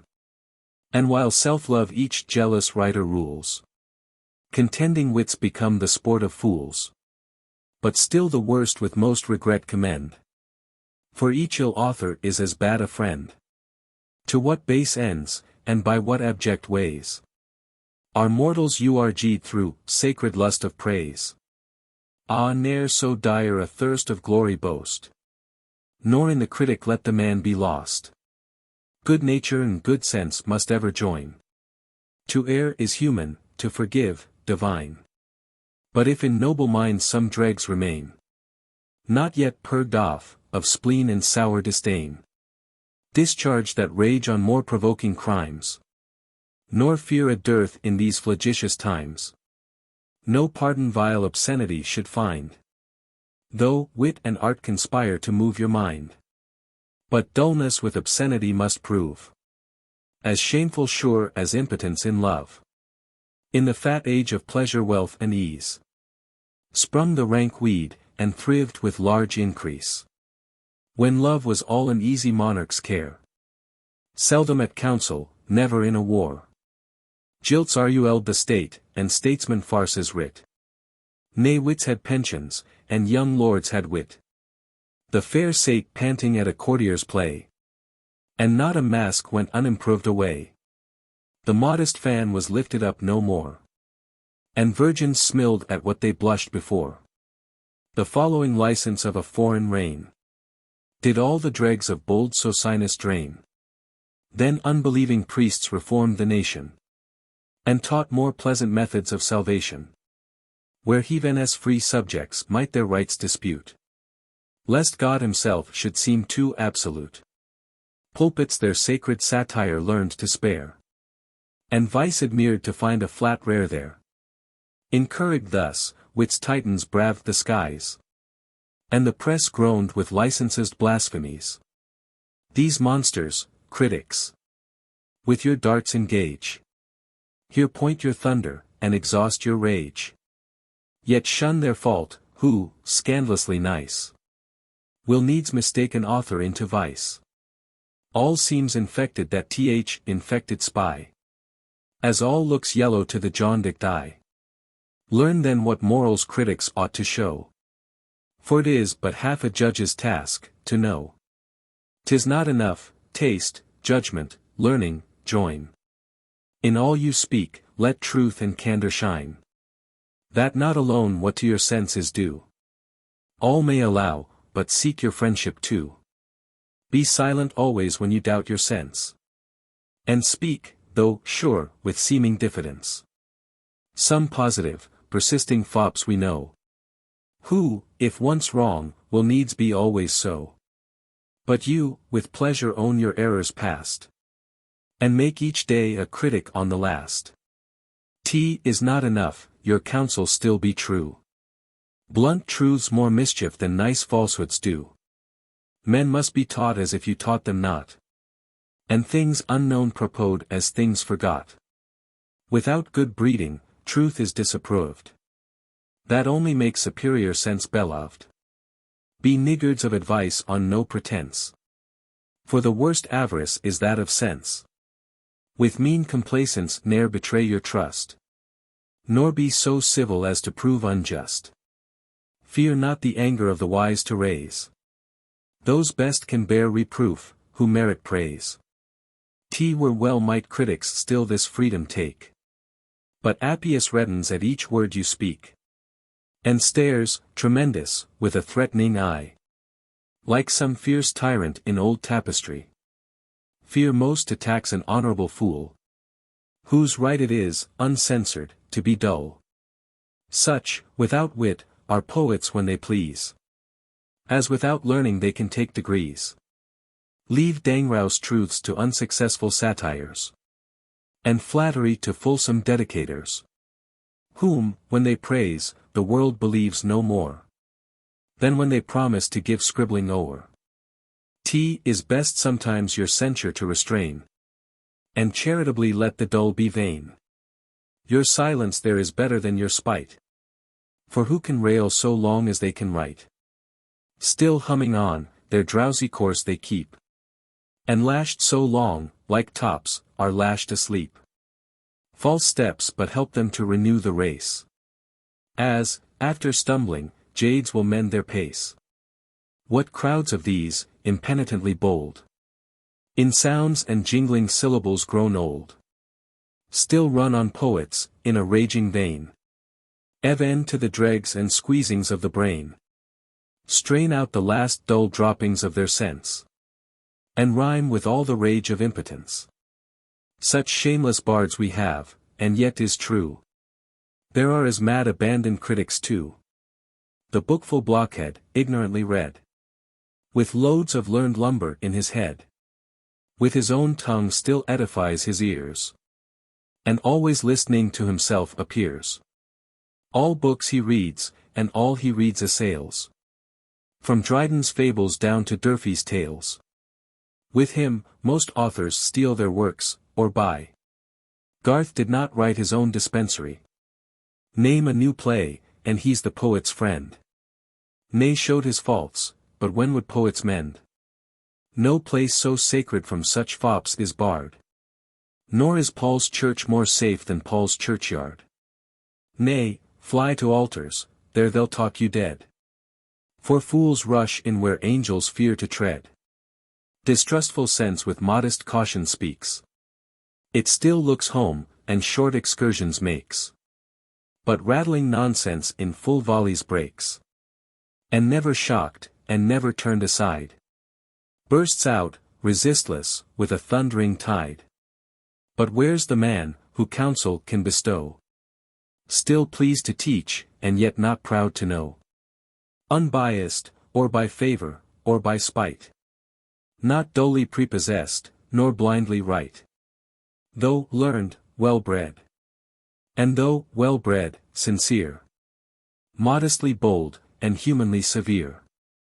Who to a friend his faults can freely show, and gladly praise the merit of a foe? Blessed with a taste exact, yet unconfined, a knowledge both of books and humankind. Generous converse, a soul exempt from pride, and love to praise, with reason on his side. Such once were critics, such the happy few Athens and Rome in better ages knew. The mighty Stagirite first left the shore, spread all his sails, and durst the deeps explore. He steered securely, and discovered far, led by the light of the Maeonian star. Poets, a race long unconfined, and free, still fond and proud of savage liberty, received his laws, and stood convinced 't was fit. Who conquered nature, should preside o'er wit. Horace still charms with graceful negligence, and without method talks us into sense. Will, like a friend, familiarly convey the truest notions in the easiest way. He, who supreme in judgment, as in wit, might boldly censure, as he boldly writ, yet judged with coolness, though he sung with fire. His precepts teach but what his works inspire. Our critics take a contrary extreme. They judge with fury, but they write with fleme. Nor suffers Horace more in wrong translations by wits, than critics in as wrong quotations. See Dionysius Homer's thoughts refine, and call new beauties forth from every line. Fancy and art in gay Petronius please the scholar's learning, with the courtier's ease. In grave Quintilian's copious work, we find the justest rules, and clearest method joined. Thus useful arms in magazines we place, all ranged in order, and disposed with grace. But less to please the eye, than arm the hand, still fit for use, and ready at command. The bold Longinus, all the nine inspire, and bless their critic with a poet's fire. An ardent judge, who's zealous in his trust, with warmth gives sentence, yet is always just. Whose own example strengthens all his laws, and is himself that great sublime he draws. Thus long succeeding critics justly reigned, license repressed, and useful laws ordained. Learning and Rome alike in empire grew, and art still followed where her eagles flew. From the same foes, at last, both felt their doom, and the same age saw learning fall, and Rome with tyranny, then superstition joined. As that the body, this enslaved the mind. Much was believed, but little understood, and to be dull was construed to be good. A second deluge learning thus o'errun, and the monks finished what the Goths begun. At length Erasmus, that great injured name, the glory of the priesthood, and the shame, stemmed the wild torrent of a barbarous age, and drove those holy Vandals off the stage. But see, each muse, in Leo's golden days, starts from her trance, and trims her withered bays. Rome's ancient genius, o'er its ruins spread, shakes off the dust, and rears his reverend head. Then sculpture and her sister arts revive. Stones leaped to form, and rocks began to live. With sweeter notes each rising temple rung. A Raphael painted, and a Vita sung. Immortal Vita, on whose honored brow the poet's bays and critic's ivy grow. Cremona now shall ever boast thy name, as next in place to Mantua, next in fame. But soon by impious arms from Latium chased, their ancient bounds the banished muses passed. Thence arts o'er all the northern world advance, but critic learning flourished most in France. The rules a nation, born to serve, obeys, and Boileau still in right of Horace sways. But we, brave Britons, foreign laws despised, and kept unconquered, and uncivilized, fierce for the liberties of wit, and bold, we still defied the Romans, as of old. Yet some there were, among the sounder few, of those who less presumed, and better knew. Who durst assert the juster ancient cause? And here restored wit's fundamental laws. Such was the Muse, whose rules and practice tell. Nature's chief masterpiece is writing well. Such was Roscommon, not more learned than good. With manners generous as his noble blood. To him the wit of Greece and Rome was known. And every author's merit but his own. Such late was Walsh, the Muse's judge and friend. Who justly knew to blame or to commend. To failings mild, but zealous for desert. The clearest head, and the sincerest heart. This humble praise, lamented shade. Receive. This praise at least a grateful Muse may give. The Muse, whose early voice you taught to sing. Prescribed her heights, and pruned her tender wing. Her guide now lost, no more attempts to rise. But in low numbers short excursions tries. Content, if hence unlearned their wants may view. The learned reflect on what before they knew. Careless of censure, nor too fond of fame. Still pleased to praise, yet not afraid to blame. Averse alike to flatter, or offend. Not free from faults, nor yet too vain to mend. An essay on man. Epistle I. To H. St. John Lord Bolingbroke. The design. Having proposed to write some pieces on human life and manners, such as, to use my Lord Bacon's expression, come home to men's business and bosoms. I thought it more satisfactory to begin with considering man in the abstract, his nature and his state. Since, to prove any moral duty, to enforce any moral precept, or to examine the perfection or imperfection of any creature whatsoever, it is necessary first to know what condition and relation it is placed in. And what is the proper end and purpose of its being. The science of human nature is, like all other sciences, reduced to a few clear points. There are not many certain truths in this world. It is therefore in the anatomy of the mind as in that of the body. More good will accrue to mankind by attending to the large, open, and perceptible parts, than by studying too much such finer nerves and vessels, the conformations and uses of which will forever escape our observation. The disputes are all upon these last, and, I will venture to say, they have less sharpened thoughts than the hearts of men against each other, and have diminished the practice, more than advanced the theory of morality. If I could flatter myself that this essay has any merit, it is in steering betwixt the extremes of doctrines seemingly opposite, in passing over terms utterly unintelligible, and in forming a temperatiate not inconsistent. And a shortiate not imperfect system of ethics.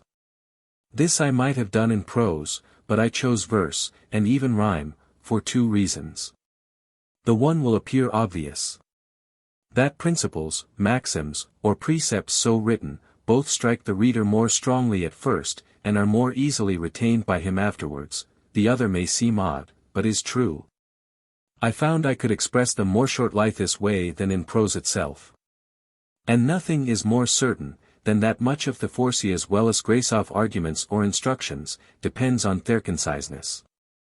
I was unable to treat this part of my subject more in detail, without becoming dry and tedious. Or more poetically, without sacrificing perspicuity to ornament, without wandering from the precision, or breaking the chain of reasoning, if any man can unite all these without diminution of any of them. I freely confess he will compass a thing above my capacity. What is now published, is only to be considered as a general map of man, marking out no more than the greater parts, their extent, their limits, and their connection. And leaving the particular to be more fully delineated in the charts which are to follow. Consequently, these epistles in their progress, if I have health and leisure to make any progress, will be less dry, and more susceptible of poetical ornament. I am here only opening the fountains, and clearing the passage. To deduce the rivers, to follow them in their course, and to observe their effects, may be a task more agreeable. P. Argument of Epistle I. Of the nature and state of man, with respect to the universe. Of man in the abstract. Section Linostopic. I-17 and that we can judge only with regard to our own system, being ignorant of the relations of systems and things. 235 and that man is not to be deemed imperfect, but a being suited to his place and rank in the creation, agreeable to the general order of things, and conformable to ends and relations to him unknown. 377 and that it is partly upon his ignorance of future events, and partly upon the hope of a future state, that all his happiness in the present depends. 4109 and the pride of aiming at more knowledge, and pretending to more perfections. The cause of man's error and misery. The impiety of putting himself in the place of God, and judging of the fitness or unfitness, perfection or imperfection, justice or injustice of his dispensations. V 131 and the absurdity of conceding himself the final cause of the creation, or expecting that perfection in the moral world, which is not in the natural. 6 173 and the unreasonableness of his complaints against providence, while on the one hand he demands the perfections of the angels, and on the other the bodily qualifications of the brutes. Though, to possess any of the sensitive faculties in a higher degree, would render him miserable. 7207 that throughout the whole visible world, an universal order and gradation in the sensual and mental faculties is observed, which causes a subordination of creature to creature, and of all creatures to man. The gradations of sense, instinct, thought, reflection, reason, that reason alone countervails, fill the other faculties. 8233 How much further this order and subordination of living creatures may extend, above and below us, were any part of which broken, not that part only, but the whole connected creation must be destroyed. 9250 The extravagance, madness, and pride of such a desire. X 281 And the consequence of all, the absolute submission due to providence, both as to our present and future state. Epistle I. Awake, my Saint John. Leave all meaner things to low ambition, and the pride of kings. Let us, since life can little more supply than just to look about us and to die, expatiate free o'er all this scene of man. A mighty maze, but not without a plan. A wild, where weeds and flower as promiscuous shoot. Or garden, tempting with forbidden fruit. Together let us beat this ample field. Try what the open, what the covert yield. The latent tracks, the giddy heights, explore. Of all who blindly creep, or sightless soar. I nature's walks, shoot folly as it flies. And catch the manners living as they rise. Laugh where we must, be candid where we can. But vindicate the ways of God to man. I say first, of God above, or man below. What can we reason, but from what we know? Of man, what see we but his station here? From which to reason, or to which refer? Through worlds unnumbered though the God be known, 'tis ours to trace him only in our own. He, who through vast immensity can pierce see worlds on worlds compose one universe. Observe how system into system runs. What other planets circle other suns. What varied being peoples every star. May tell why Heaven has made us as we are. But of this frame the bearings, and the ties. The strong connections, nice dependencies.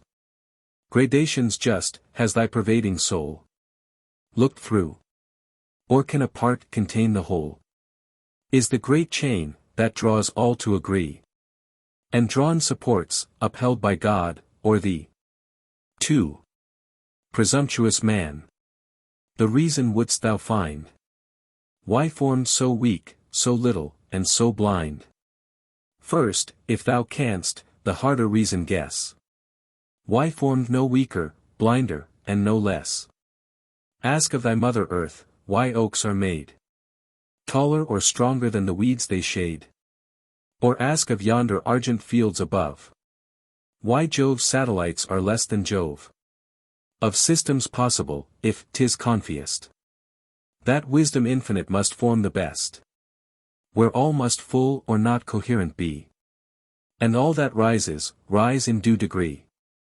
Then, in the scale of reasoning life, 'tis plain, there must be, somewhere, such a rank as man. And all the question, wrangle e'er so long, is only this, if God has plagued him wrong. Respecting man, whatever wrong we call, must be right, as relative to all. In human works, though labored on with pain, 1,000 movements scarce one purpose gain. In God's, one single can its end produce, yet serves to second to some other use. So man, who here seems principal alone, perhaps acts second to some sphere unknown, touches some wheel, or verges to some goal. 'Tis but a part we see, and not a whole. When the proud steed shall know why man restrains his fiery course, or drives him o'er the plains. When the dull ox, why now he breaks the clod, is now a victim, and now Egypt's god. Then shall man's pride and dullness comprehend his actions, passions, beings, use and end. Why doing, suffering, checked, impelled, and why this hour a slave, the next a deity? Then say not man's imperfect, heven in fault. Say rather, man's as perfect as he ought. His knowledge measured to his state and place, his time a moment, and appoint his space. If to be perfect in a certain sphere, what matter, soon or late, or here or there? The blessed today is as completely so as who began 1,000 years ago. 35. 3. Heaven from all creatures hides the book of fate, all but the page prescribed, their present state. From brutes what men, from men what spirits know, or who could suffer being here below?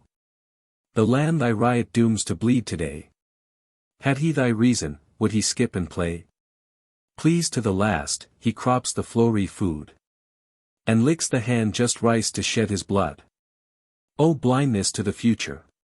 Kindly give in, that each may fill the circle marked by heaven, who sees with equal eye, as God of all, a hero perish, or a sparrow fall, atoms or systems into ruin hurled, and now a bubble burst, and now a world. Hope humbly then, with trembling pinions soar, wait the great teacher death, and God adore. What future bliss, he gives not thee to know, but gives that hope to be thy blessing now. Hope springs eternal in the human breast. Man never is, but always to be blessed. The soul, uneasy and confined from home, rests and expatiates in a life to come. Lo, the poor Indian, whose untutored mind sees God in clouds, or hears him in the wind. His soul, proud science never taught to stray far as the solar walk, or Milky Way. Yet simple nature to his hope has given, behind the cloud-topped hill, an humbler heaven. Some safer world in depth of woods embracked, some happier island in the watery waste, where slaves once more their native land behold. No fiend's torment, no Christian's thirst for gold. To be, contents his natural desire. He asks no angel's wing, no seraph's fire, but thinks, admitted to that equal sky, his faithful dog shall bear him company. 4. Go, wiser thou, and, in thy scale of sense, weight thy opinion against providence. Call imperfection what thou fanciest such. Say, here he gives too little, there too much. Destroy all creatures for thy sport or gust. Yet cry, if man's unhappy, God's unjust. If man alone engross not heaven's high care, alone made perfect here, immortal there, snatch from his hand the balance and the rod, rejudge his justice, be the God of God. In pride, In reasoning pride, our error lies. All quit their sphere, and rush into the skies. Pride still is aiming at the blessed abodes. Men would be angels, angels would be gods. Aspiring to be gods, if angels fell. Aspiring to be angels, men rebel. And who but wishes to invert the laws of order, sins against th eternal cause. V. Ask for what end the heavenly bodies shine. Earth for whose use? Pride answers, 'tis for mine. For me kind nature wakes her genial power. Suckles each herb, and spreads out every flower. Annual for me, the grape, the rose renew. The juice nectareous, and the balmy dew. For me, the mine 1,000 treasures brings. For me, health gushes from 1,000 springs. Seas roll to waft me, suns to light me rise. My footstool earth, my canopy the skies. But errs not nature from his gracious end. From burning suns when livid deaths descend. When earthquakes swallow, or when tempests sweep. Towns to one grave, whole nations to the deep. No, 'tis replied, the first almighty cause. Acts not by partial, but by general laws. Exceptions few, some change since all began. And what created perfect? Why then man? If the great end be human happiness, then nature deviates. And can man do less? As much that end a constant course requires. Of showers and sunshine, as of man's desires. As much eternal springs and cloudless skies. As men forever temperate, calm, and wise. If plagues or earthquakes break not heaven's design. Why then a Borgia, or a Catalan? Who knows but he, whose hand the lightning forms? Who heaves old ocean, and who wings the storms? Pours fierce ambition in a Caesar's mind? Or turns young Ammon loose to scourge mankind? From pride, our very reasoning springs. Account for moral, as for natural things. Why charge we heathen in these acquit? In both, to reason right is to submit. Better for us, perhaps, it might appear. Were there all harmony, all virtue here. That never air or ocean felt the wind. That never passion discomposed the mind. But all subsists by elemental strife. And passions are the elements of life. The general order, since the whole began, is kept in nature, and is kept in man. 6. What would this man? Now upward will he soar. And little less than angel, would be more. Now looking downwards, just as grieved appears. To want the strength of bulls, the fur of bears. Made for his use all creatures if he call. Say what their use, had he the powers of all. Nature to these, without profusion, kind. The proper organs, proper powers assigned. Each seeming want compensated of course. Here with degrees of swiftness, there of force. All in exact proportion to the state. Nothing to add, and nothing to abate. Each beast, each insect, happy in its own. Is he then unkind to man, and man alone? Shall he alone, whom rational we call, be pleased with nothing, if not blessed with all? The bliss of man, could pride that blessing find, is not to act or think beyond mankind. No powers of body or of soul to share. But what his nature and his state can bear. Why has not man a microscopic eye? For this plain reason, man is not a fly. Say what the use, where finer optics give in. Inspect a might, not comprehend the heathen. Or touch, if tremblingly alive all o'er. To smart and agonize at every pore. Or quick effluvia darting through the brain. Die of a rose in aromatic pain. If nature thundered in his opening years. And stunned him with the music of the spheres. How would he wish that he then had left him still? The whispering zephyr, and the purling rill. Who finds in not providence all good and wise? Alike in what it gives, and what denies. 7. Far as creation's ample range extends, the scale of sensual, mental powers ascends. Mark how it mounts, to man's imperial race. From the green myriads in the peopled grass. What modes of sight betwixt each wide extreme? The mole's dim curtain, and the lynx's beam. Of smell, the headlong lioness between. And hound sagacious on the tainted green. Of hearing. From the life that fills the flood. To that which warbles through the vernal wood. The spider's touch, how exquisitely fine. Feels at each thread, and lives along the line. In the nice bee, what sense so subtly true? From poisonous herbs extracts the healing dew. How instinct varies in the groveling swine. Compared, half-reasoning elephant, with thine. Twixt that, and reason, what a nice barrier. Forever separate, yet forever near. Remembrance and reflection how allied. What thin partitions sense from thought divide. And middle natures, how they long to join. Yet never pass th insuperable line. Without this just gradation, could they be subjected, these to those, or all to thee? The powers of all subdued by thee alone. Is not thy reason all these powers in one? 8. See, through this air, this ocean, and this earth. All matter quick, and bursting into birth. Above, how high, progressive life may go. Around, how wide. How deep extend below. Vast chain of being. Which from God began. Nature's ethereal, human, angel, man. Beast, bird, fish, insect, what no eye can see. No glass can reach. From infinite to thee. From thee to nothing. On superior powers. Were we to press, inferior might on ours.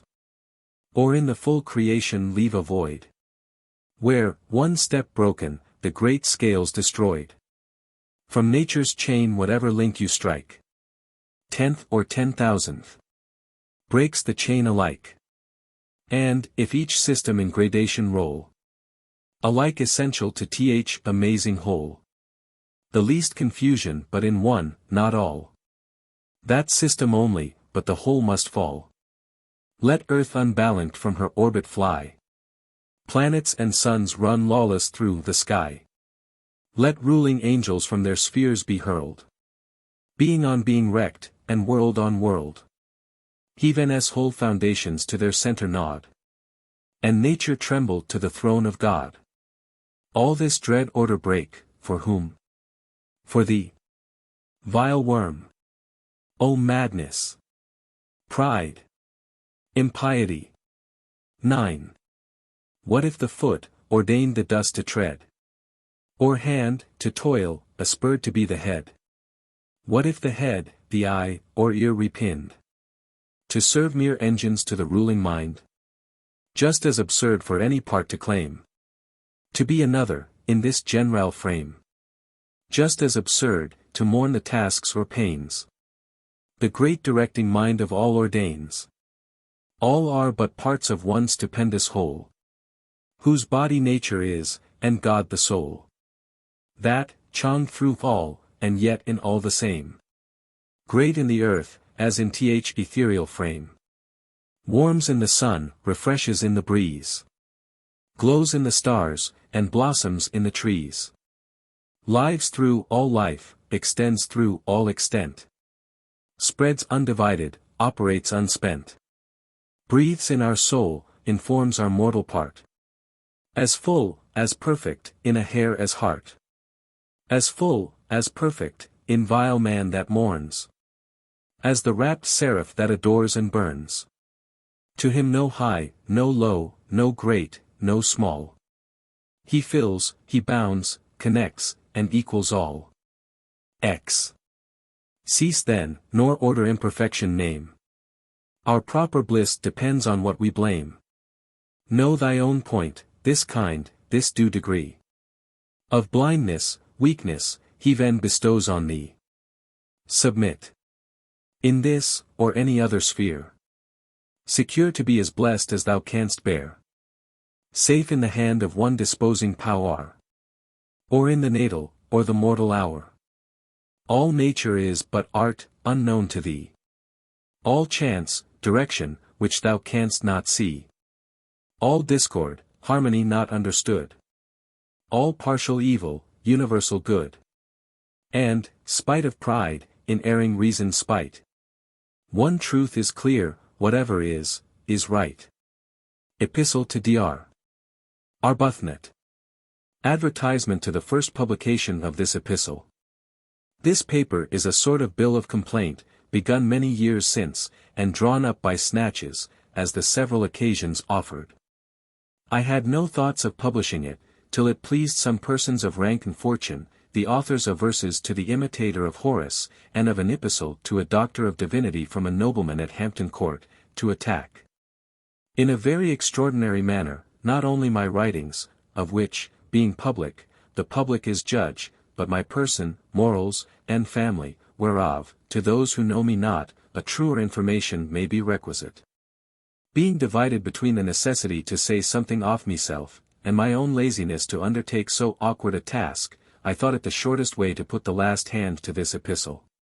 If it have any thing pleasing, it will be that by which I am most desirous to please, the truth and the sentiment, and if any thing offensive, it will be only to those I am least sorry to offend, the vicious or the ungenerous. Many will know their own pictures in it, there being not a circumstance but what is true, but I have, for the most part, spared their names, and they may escape being laughed at, if they please. I would have some of them know, it was owing to the request of the learned and candid friend to whom it is inscribed, that I make not as free use of theirs as they have done of mine. However, I shall have this advantage, and honor, on my side, that whereas, by their proceeding, any abuse may be directed at any man, no injury can possibly be done by mine, since a nameless character can never be found out. But by its truth and likeness. P. Epistle to Dr. Arbuthnot. P. Shut the door, good John. Fatigued, I said. Tie up the knocker, say I'm sick, I'm dead. The dog star rages. Nate is past a doubt. All Bedlam, or Parnassus, is let out. Fire in each eye, and papers in each hand. They rave, recite, and madden round the land. What walls can guard me, or what shade can hide? They pierce my thickets, through my grot they glide. By land, by water, they renew the charge. They stop the chariot, and they board the barge. No place is sacred, not the church is free. Even Sunday shines no Sabbath day to me. Then from the mint walks forth the man of rhyme. Happy to catch me just at dinner time. Is there a parson, much beamist in beer? A maudlin poetess, a rhyming peer. A clerk, foredoomed his father's soul to cross. Who pens a stanza, when he should engross? Is there, who, locked from ink and paper, scrawls with desperate charcoal round his darkened walls? All fly to Twitnam, and in humble strain apply to me, to keep them mad or vain. Arthur, whose giddy son neglects the laws, imputes to me and my damned works the cause. Poor Cornus sees his frantic wife elope, and curses wit, and poetry, and Pope. Friend to my life, which did not you prolong? The world had wanted many an idle song. What drop or nostrum can this plague remove? Or which must end me, a fool's wrath or love? A dire dilemma. Either way I'm sped. If foes, they write, if friends, they read me dead.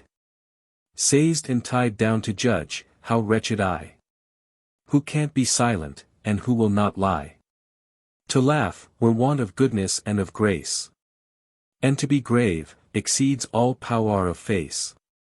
I sit with sad civility, I read. With honest anguish, and an aching head. And drop at last, but in unwilling ears. This saving counsel, keep your peace 9 years. 9 years. Cries he, who high in Drury Lane Lulled by soft zephyrs through the broken pane. Rhymes ere he wakes, and prints before term ends. Obliged by hunger, and request of friends. The piece, you think, is incorrect? Why, take it. I'm all submission, what you'd have it, make it. 3 things another's modest wishes bound. My friendship, and a prologue, and £10. Pytholian sends to me, you know his grace. I want a patron, ask him for a place. Pytholian libelled me, but here's a letter. Informs you, sir, T was when he knew no better. Dare you refuse him? Curl invites to dine. He'll write a journal, or he'll turn divine. Bless me. A packet. 'Tis a stranger sues. A virgin tragedy, an orphan muse. If I dislike it, furies, death and rage. If I approve, commend it to the stage. There, thank my stars, my whole commission ends. The play RS and I are, luckily, no friends. Furred that the house reject him, 'sdeath I'll print it. And shame the fools, your interest, sir, with Lintot. Lintot, dull rogue. Will think your price too much. Not, sir, if you revise it, and retouch. All my demurs but double his attacks. At last he whispers, do, and we go snacks. Glad of a quarrel, straight I clap the door. Sir, let me see your works and you know more. 'Tis sung, when Midas' ears began to spring. Midas, a sacred person and a king. His very minister who spied them first. Some say his queen, was forked to speak, or burst. And is not mine, my friend, a sorer case? When every coxcomb perks them in my face. Good friend, forbear. You deal in dangrouse things. I'd never name queens, ministers, or kings. Keep close to ears, and those let asses prick. 'Tis nothing, P. Nothing. If they bite and kick. Out with it, done see it. Let the secret pass. That's secret to each fool, that he's an ass. The truth once told, and wherefore should we lie? The queen of Midas slept, and so may I. You think this cruel? Take it for a rule. No creature smarts so little as a fool. Let peals of laughter, Codrus, round thee break. Thou unconcerned canst hear the mighty crack. Pit, box, and gallery in convulsions hurled. Thou standst unshook amidst a bursting world. Who shames a scribbler? Break one cobweb through. He spins the slight, self-pleasing thread anew. Destroy his fib or sophistry, in vain. The creature's at his dirty work again. Throned in the center of his thin designs. Proud of a vast extent of flimsy lines. Whom have I hurt? Has poet yet, or peer, lost the arched eyebrow, or Parnassian sneer? Does not one table Bavius still admit? Still to one Bishop Phillips seem a wit? Still Sappho, hold. For God's sake, you, offend. No names. Be calm. Learn prudence of a friend. I too could write, and I am twice as tall. But foes like these, P. One flattrere's worse than all. Of all mad creatures, if the learned are right, it is the slaver kills, and not the bite. A fool quite angry is quite innocent. Alas! 'Tis 10 times worse when they repent. One dedicates in high heroic prose, and ridicules beyond 100 foes. One from all Grub Street will my fame defend. And more abusive, calls himself my friend. This prints my letters, that expects a bribe. And others roar aloud, subscribe, subscribe. There are, who to my person pay their court. I cough like Horace, and, though lean, am short. Ammon's great son one shoulder had too high. Such Ovid's nose, and, sir, you have an eye. Go on, obliging creatures, make me see. All that discracked my betters, met in me. Say for my comfort, languishing in bed. Just so immortal Morrow held his head. And when I die, be sure you let me know. Great Homer died 3,000 years ago. Why did I write? What sin to me unknown dipped me in ink, my parents', or my own? As yet a child, nor yet a fool to fame. I lisped in numbers, for the numbers came. I left no calling for this idle trade. No duty broke, no father disobeyed. The muse but served to ease some friend, not wife. To help me through this long disease, my life. To second, Arbuthnot, thy art and care. And teach the being you preserved, to bear. But why then publish? Granville the polite. And knowing Walsh, would tell me I could write. Well natured Garth inflammed with early praise. And Congreve loved, and Swift endured my lays.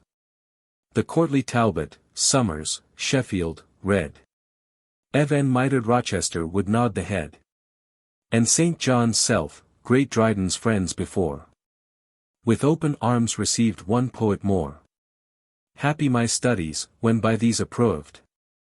Happier their author, when by these beloved. From these the world will judge of men and books. Not from the Burnets, Oldmixons, and Cooks. Soft were my numbers, who could take offense? While pure description held the place of sense. Like gentle Fanny's was my flowery theme. A painted mistress, or a purling stream. Yet then did Gildan draw his venal quill. I wished the man a dinner, and sat still. Yet then did Dennis rave in furious fret. I never answered, I was not in debt. If want provoked, or madness made them print. I wagged no war with Bedlam or the Mint. Did some more sober critic come abroad? If wrong, I smilled, if right, I kissed the rod. Pains, reading, study, are their just pretence. And all they want is spirit, taste, and sense. Commas and points they set exactly right. And 'twere a sin to rob them of their might. Yet ne'er one sprig of laurel gracked these ribbalds. From slashing Bentley down to piddling Tybbalds. Each wight, who reads not, and but scans and spells. Each word-catcher, that lives on syllables. Even such small critic some regard may claim. Preserved in Milton's or in Shakespeare's name. Pretty. In amber to observe the forms. Of hairs, or straws, or dirt, or grubs, or worms. The things, we know, are neither rich nor rare. But wonder how the devil they got there. Were others angry, I excused them too. Well might they rage, I gave them but their due. A man's true merit, 'tis not hard to find. But each man's secret standard in his mind. That casting weight pride adds to emptiness. This, who can gratify? For who can guess? The bard whom pilfered pastorals renown. Who turns a Persian tale for half a crown. Just writes to make his barrenness appear. And strains, from hard-bound brains, 8 lines a year. He, who's still wanting, though he lives on theft. Steals much, spends little, yet has nothing left. And he, who now to sense, now nonsense leaning. Means not, but blunders round about a meaning. And he, whose fustian's so sublimely bad. It is not poetry, but prose run mad. All these, my modest satire bade translate. And own that 9 such poets made a Tate. How did they fume, and stamp, and roar, and chafe? And swear, not Addison himself was safe. Peace to all such. But were there one whose fires true genius kindles, and fair fame inspires? Blessed with each talent and each art to please. And born to write, converse, and live with ease. Should such a man, too fond to rule alone, bear, like the Turk, no brother near the throne. View him with scornful, yet with jealous eyes. And hate for arts that coust himself to rise. Damn with faint praise, assent with civil leer. And without sneering, teach the rest to sneer. Willing to wound, and yet afraid to strike. Just hint a fault, and hesitate dislike. Alike reserved to blame, or to commend. A timorous foe, and a suspicious friend. Dreading even fools, by flatterers besieged. And so obliging, that he ne'er obliged. Like Cato, give his little senate laws. And sit attentive to his own applause. While wits and templars every sentence raise. And wonder with a foolish face of praise. Who but must laugh, if such a man there be? Who would not weep, if Atticus were he? What though my name stood rubric on the walls? Or plaistered posts, with claps, in capitals? Or smoking forth, 100 hawkers load, 5. On wings of winds came flying all abroad. I sought no homage from the race that right. I kept, like Asian monarchs, from their sight. Poems I heeded, now bear I him so long. No more than thou, great George. A birthday song. I ne'er with wits or witlings passed my days. To spread about the itch of verse and praise. Nor like a puppy, daggled through the town. To fetch and carry sing-song up and down. Nor at rehearsal sweat, and mouthed, and cried. With handkerchief and orange at my side. But sick of fops, and poetry, and prate. To Buffo left the whole Castalian state. Proud as Apollo on his forked hill. Sat full-blown Buffo, puffed by every quill. Fed with soft dedication all day long. Horace and he went hand in song. His library, where busts of poets dead. And a true Pindar stood without a head. Received of wits an undistinguished race. Who first his judgment asked, and then a place. Much they extolled his pictures, much his seat. And flattered every day, and some days eat. Till grown more frugal in his riper days. He paid some bards with port, and some with praise. To some a dry rehearsal saw assigned. And others, harder still, he paid in kind. Dryden alone, what wonder? Came not nigh. Dryden alone escaped this judging eye. But still the great have kindness in reserve. He helped to bury whom he helped to starve. May some choice patron bless each grey goose quill. May every Bavius have his Buffo still. So, when a statesman wants a day's defense. Or envy holds a whole week's war with sense. Or simple pride for flattery makes demands. May dunce by dunce be whistled off my hands. Blessed be the great. For those they take away. And those they left me, for they left me gay. Left me to see neglected genius bloom. Neglected die, and tell it on his tomb. Of all thy blameless life the sole return. My verse, and Queen Brie weeping o'er thy urn. Oh, let me live my own, and die so too.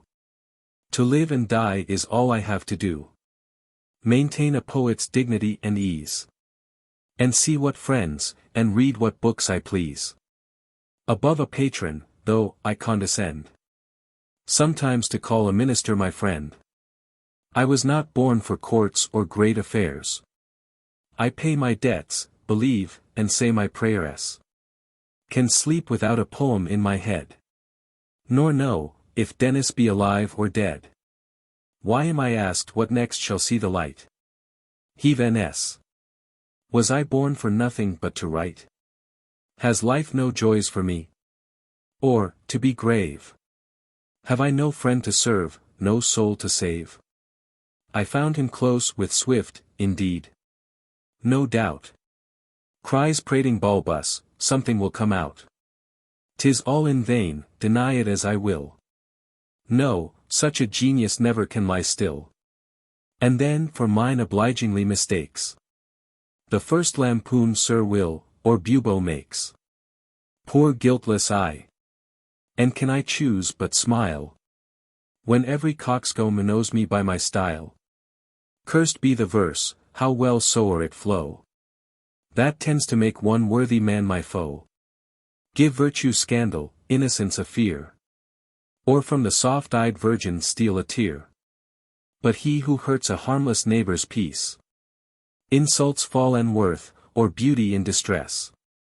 Who loves a lie, lame slander helps about. Who writes a libel, or who copies out. That fop, whose pride affects a patron's name, yet absent, wounds an author's honest fame. Who can your merit selfishly approve, and show the sense of it without the love? Who has the vanity to call you friend, yet wants the honor, injured, to defend? Who tells whatever you think, whatever you say, and, if he lie not, must at least betray? Who to the dean, and silver bell can swear, and sees at cannons what was never there? Who reads, but with a lust to misapply, make satire a lampoon, and fiction, lie? A lash like mine no honest man shall dread, but all such babbling blockheads in his stead. Let Sporus tremble, What? That thing of silk? Sporus, that mere white curd of ass's milk. Satire or sense, alas! Can Sporus feel? Who breaks a butterfly upon a wheel? Yet let me flap this bug with gilded wings. This painted child of dirt, that stinks and stings. Whose buzz the witty and the fair annoys. Yet wit ne'er tastes, and beauty ne'er enjoys. So well-bred spaniels civilly delight. In mumbling of the game they dare not bite. Eternal smiles his emptiness betray, as shallow streams run dimpling all the way. Whether in florid impotence he speaks, and, as the prompter breathes, the puppet squeaks. Or at the ear of Eve, familiar toad, half froth, half venom, spits himself abroad. In puns, or politics, or tales, or lies, or spite, or smut, or rhymes, or blasphemies. His wit all seesaw, between that and this. Now high, now low, now master up, now miss. And he himself one vile antithesis. Amphibious thing, that acting either part, the trifling head or the corrupted heart. Fop at the toilet, flat rare at the board. Now trips a lady, and now struts a lord. Eve's tempter thus the rabbins have expressed. A cherub's face, a reptile all the rest. Beauty that shocks you, parts that none will trust. Wit that can creep, and pride that licks the dust. Not fortune's worshipper, nor fashion's fool. Not lucre's madman, nor ambition's tool. Not proud, nor servile. Be one poet's praise. That, if he pleased by manly ways. That flattery, even to kings, he held a shame. And thought a lie in verse or prose the same. That not in fancy's maze he wandered long, but stooped to truth, and moralized his song. That not for fame, but virtue's better end, he stood the furious foe, the timid friend. The damning critic, half approving wit. The coxcomb hit, or fearing to be hit. Laughed at the loss of friends he never had. The dull, the proud, the wicked, and the mad. The distant threats of vengeance on his head. The blow unfelt, the tear he never shed.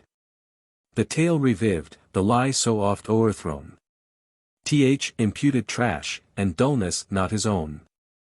The morals blackened when the writings scape. The libeled person, and the pictured shape.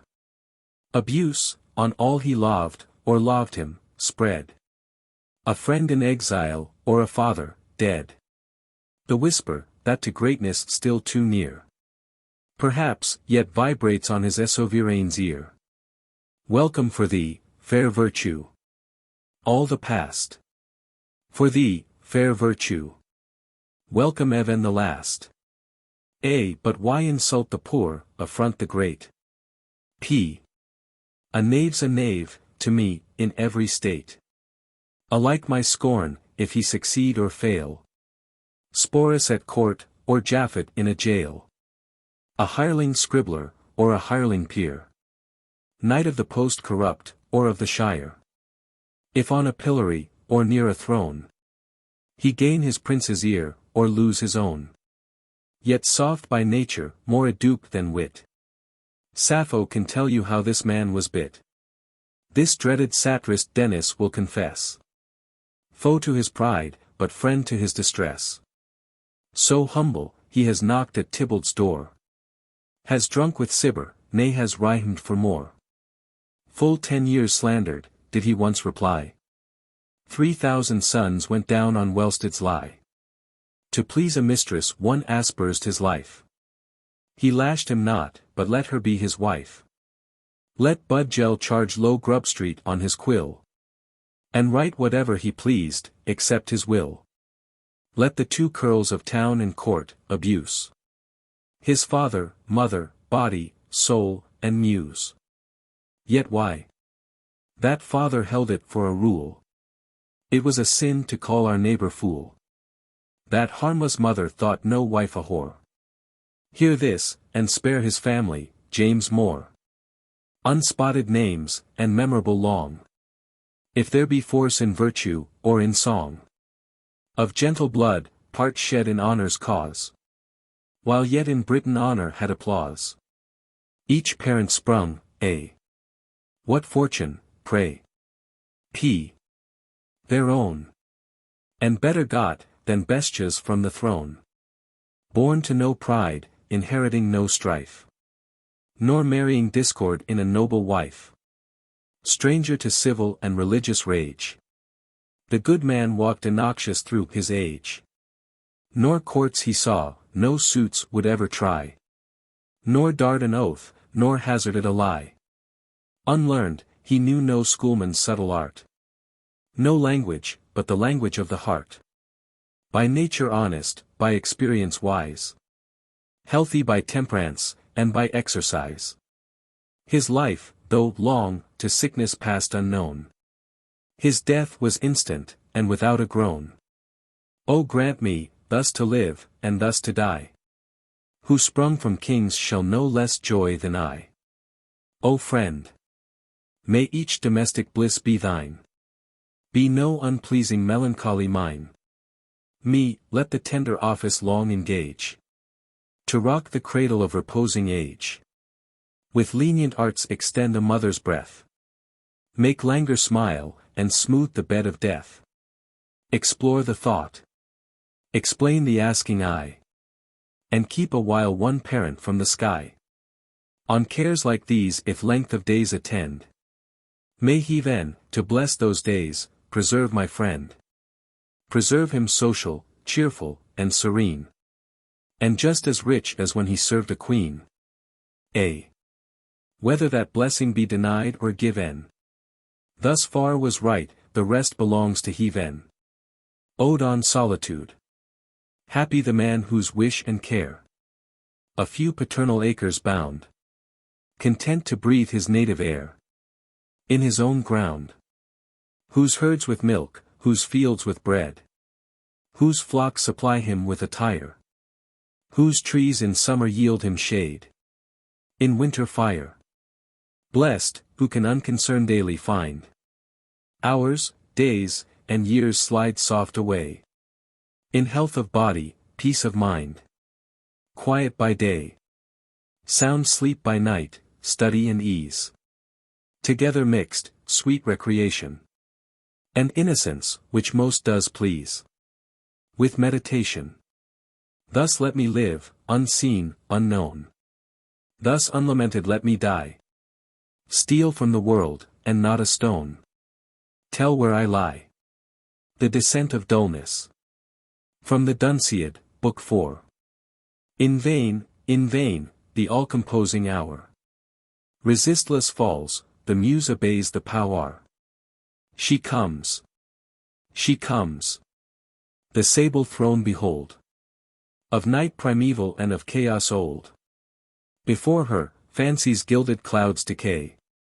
And all its varying rainbows die away. Which shoots in vain its momentary fires. The meteor drops, and in a flash expires. As one by one, at dread Medea's strain. The sickening stars fade off th ethereal plain. As Argus eyes by Hermes' wand oppressed, clost one by one to everlasting rest. Thus at her felt approach, and secret might, art after art goes out, and all is night. See skulking truth to her old cavern fled. Mountains of casuistry heaped o'er her head. Philosophy, that leaned on heaven before, shrinks to her second cause, and is no more. Physic of metaphysic begs defense, and metaphysic calls for aid on sense. See mystery to mathematics fly. In vain. They gaze, turn giddy, rave, and die. Religion blushing veils her sacred fires, and unawares morality expires. For public flame, nor private, dares to shine. Nor human spark is left, nor glimpse divine. Lo! Thy dread empire, chaos, is restored. Light dies before thy uncreating word. Thy hand, great anarch, lets the curtain fall, and universal darkness buries all. Epitaph on Gay. In Westminster Abbey, 1732. Of manners gentle, of affections mild. In wit, a man. Simplicity, a child. With native humor tempering virtuous rage. Formed to delight at once and lash the age. Above temptation, in a low estate. And uncorrupted, even among the great. A safe companion, and an easy friend.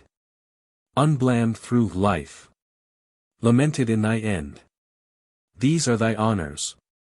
Not that here thy bust is mixed with heroes, or with kings thy dust.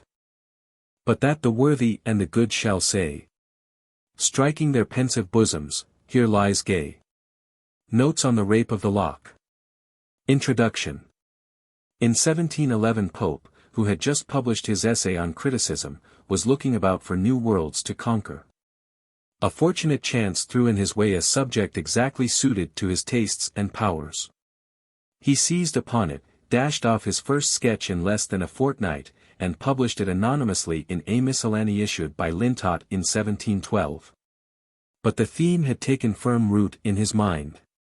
Dissatisfied with his first treatment of it, he determined, against the advice of the best critic of the day, to recast the work, and lift it from a mere societu di espertinto an elaborate mock-heroic poem.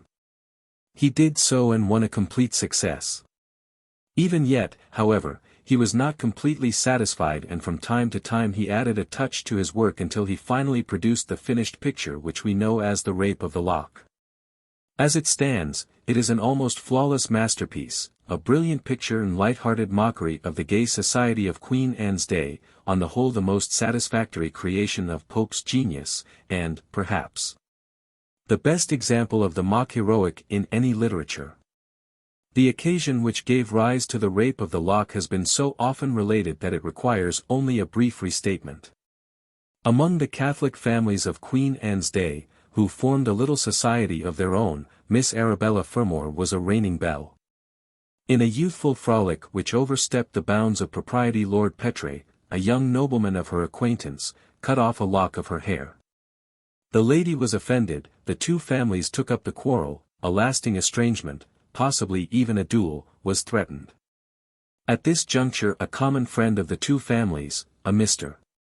Carroll, nephew of a well-known Jacobite exile for whom he is sometimes mistaken, suggested to Pope to write a poem to make a jest of it, and so kill the quarrel with laughter. Pope consented, wrote his first draft of The Rape of the Lock, and passed it about in manuscript. Pope says himself that it had its effect in the two families. Certainly nothing more is heard of the feud. How Miss Fermor received the poem is a little uncertain. Pope complains in a letter written some months after the poem had appeared in print that the celebrated lady is offended. According to Johnson, she liked the verses well enough to show them to her friends, and a niece of hers said years afterward that Mr. Pope's praise had made her aunt very troublesome and conceited. It is not improbable that Belinda was both flattered and offended. Delighted with the praise of her beauty, she may nonetheless have felt called upon to play the part of the offended lady when the poem got about and the ribald wits of the day began to read into it double meanings which reflected upon her reputation. To soothe her ruffled feelings, Pope dedicated the second edition of the poem to her in a delightful letter in which he thanked her for having permitted the publication of the first edition to forestall an imperfect copy offered to a bookseller. Declared that the character of Belinda resembled her in nothing but in beauty, and affirmed that he could never hope that his poem should pass through the world half so uncensured as she had done. It would seem that the modern critics who have undertaken to champion Miss Fermor against what they are pleased to term the revolting behavior of the poet are fighting a needless battle. A pretty girl who would long since have been forgotten sat as an unconscious model to a great poet. He made her the central figure in a brilliant picture and rendered her name immortal. That is the whole story, and when carping critics begin to search the poem for the improprieties of conduct to which they say Pope alluded, one has but to answer in Pope's own words. If to her share some female errors fall, look on her face, and you'll forget 'em all. Pope's statement in the dedication that he had been forced into publishing the first draft of the poem before his design of enlarging it was half executed is probably to be taken, like many of his statements, with a sufficient grain of salt. Pope had a curious habit of protesting that he was forced into publishing his letters, poems, and other trifles, merely to forestall the appearance of unauthorized editions.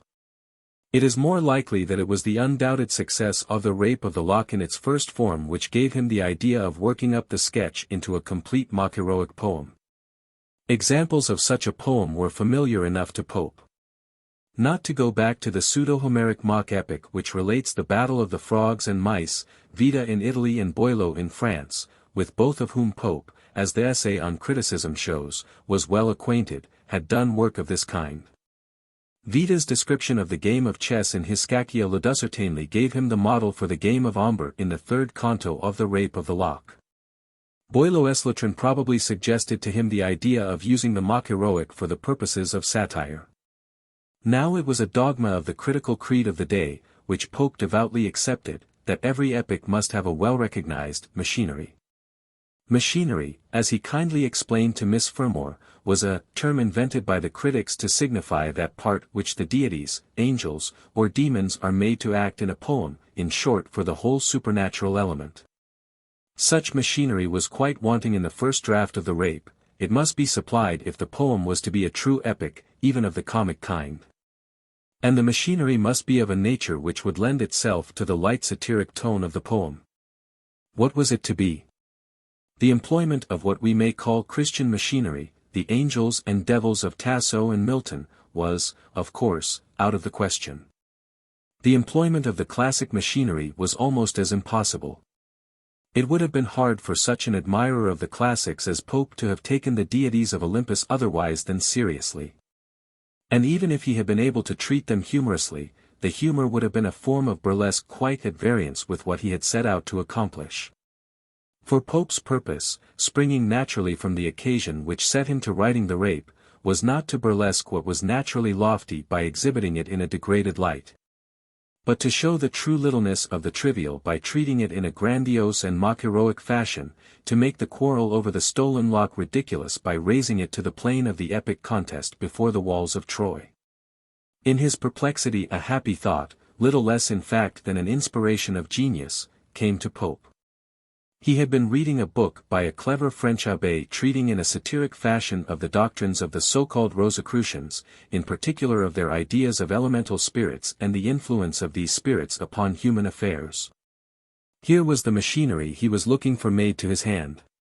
There would be no burlesque in introducing the Rosicrucian sylphs and gnomes into a mock-heroic poem, for few people, certainly not the author of the Conte de Gabalis, took them seriously. Yet the widespread popularity of this book, to say nothing of the existence of certain Rosicrucian societies, had rendered their names familiar to the society for which Pope wrote. He had but to weave them into the action of his poem, and the brilliant little sketch of society was transformed into a true mock-epic.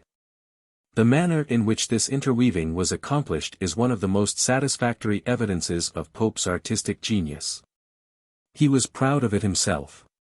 The making the machinery, and what was published before, hit so well together, is, he told Spencer, I think, one of the greatest proofs of judgment of anything I ever did. And he might well be proud. Macaulay, in a well-known passage, has pointed out how seldom in the history of literature such a recasting of a poem has been successfully accomplished. But Pope's revision of The Rape of the Lock was so successful that the original form was practically done away with. No one reads it now but professed students of the literature of Queen Anne's time. And so artfully has the new matter been woven into the old that if the recasting of The Rape of the Lock were not a commonplace even in school histories of English literature, not one reader in 100 would suspect that the original sketch had been revised and enlarged to more than twice its length. It would be an interesting task for the student to compare the two forms printed in this edition, to note exactly what has been added, and the reasons for its addition, and to mark how Pope has smoothed the junctures and blended the old and the new. Nothing that he could do would admit him more intimately to the secrets of Pope's mastery of his art. A word must be said in closing as to the merits of The Rape of the Lock and its position in English literature. In the first place, it is an inimitable picture of one phase, at least, of the life of the time, of the gay, witty, heartless society of Queen Anne's day. Slowly recovering from the licentious excesses of the Restoration, society at this time was perhaps unmoral rather than immoral. It was quite without ideals, unless indeed the conventions of good form may be dignified by that name. It lacked the brilliant enthusiasm of Elizabethan times as well as the religious earnestness of the Puritans and the devotion to patriotic and social ideals which marked a later age.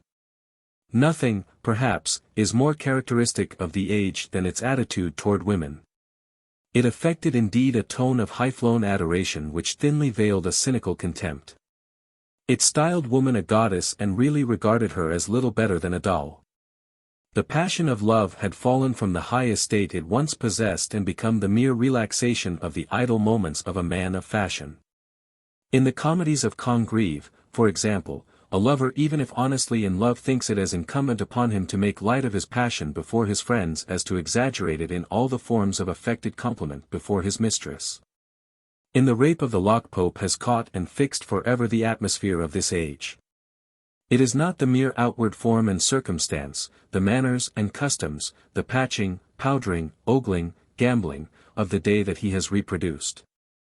Though his account of these would alone suffice to secure the poem immortality as a contribution to the history of society. The essential spirit of the age breathes from every line. No great English poem is at once so brilliant and so empty, so artistic, and yet so devoid of the ideals on which all high art rests. It is incorrect, I think, to consider Pope in The Rape of the Lock as the satirist of his age. He was indeed clever enough to perceive its follies, and witty enough to make sport of them, but it is much to be doubted whether he was wise enough at this time to raise his eyes to anything better. In the social satires of Pope's great admirer, Byron, we are at no loss to perceive the ideal of personal liberty which the poet opposes to the conventions he tears to shreds. Is it possible to discover in The Rape of the Lock any substitute for Belinda's fancies and the Baron's freaks? The speech of Clarissa which Pope inserted as an afterthought to point the moral of the poem recommends Belinda to trust to merit rather than to charms. But merit is explicitly identified with good humor, a very amiable quality, but hardly of the highest rank among the moral virtues. And the avowed end and purpose of merit is merely to preserve what beauty gains, the flattering attentions of the other sex, surely the lowest ideal ever set before womankind. The truth is, I think, that The Rape of the Lock represents Pope's attitude toward the social life of his time in the period of his brilliant youth. He was at once dazzled, amused, and delighted by the gay world in which he found himself. The apples of pleasure had not yet turned to ashes on his lips, and it is the poet's sympathy with the world he paints which gives to the poem the air, most characteristic of the age itself, of easy, idle, unthinking gaiety. We would not have it otherwise.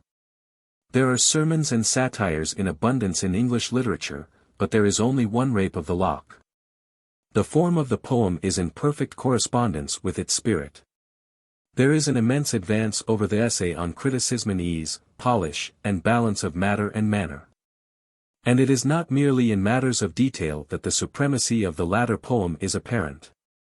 The Rape of the Lock is remarkable among all Pope's longer poems as the one complete and perfect whole. It is no mosaic of brilliant epigrams, but an organic creation. It is impossible to detach any one of its witty paragraphs and read it with the same pleasure it arouses when read in its proper connection.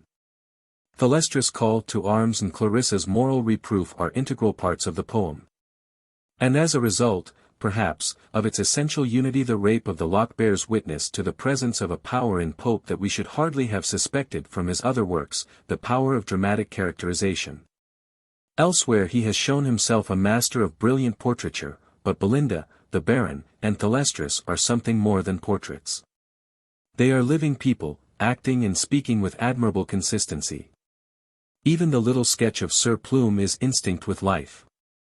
Finally, the Rape of the Lock, in its limitations and defects, no less than in its excellencies, represents a whole period of English poetry, the period which reaches with but few exceptions from Dryden to Wordsworth. The creed which dominated poetic composition during this period is discussed in Theto, the essay on criticism, and is admirably illustrated in that poem itself. Its repression of individuality, its insistence upon the necessity of following in the footsteps of the classic poets, and of checking the outbursts of imagination by the rules of common sense, simply incapacitated the poets of the period from producing works of the highest order. And its insistence upon man as he appeared in the conventional, urban society of the day as the one true theme of poetry, its belief that the end of poetry was to instruct and improve either by positive teaching or by negative satire, still further limited its field. One must remember in attempting an estimate of the Rape of the Lock that it was composed with an undoubting acceptance of this creed and within all these narrowing limitations. And when this is borne in mind, it is hardly too much to say that the poem attains the highest point possible. In its treatment of the supernatural it is as original as a poem could be at that day. The brilliancy of its picture of contemporary society could not be heightened by a single stroke. Its satire is swift and keen, but never ill-natured. And the personality of Pope himself shines through every line. Johnson advised authors who wished to attain a perfect style to give their days and nights to a study of Addison. With equal justice one might advise students who wish to catch the spirit of our so-called Augustan age, and to realize at once the limitations and possibilities of its poetry, to devote themselves to the study of the Rape of the Lock. Reference meaning. Dedication. Mrs. Arabella. Title of Mrs. was still given in Pope's time to unmarried ladies as soon as they were old enough to enter society.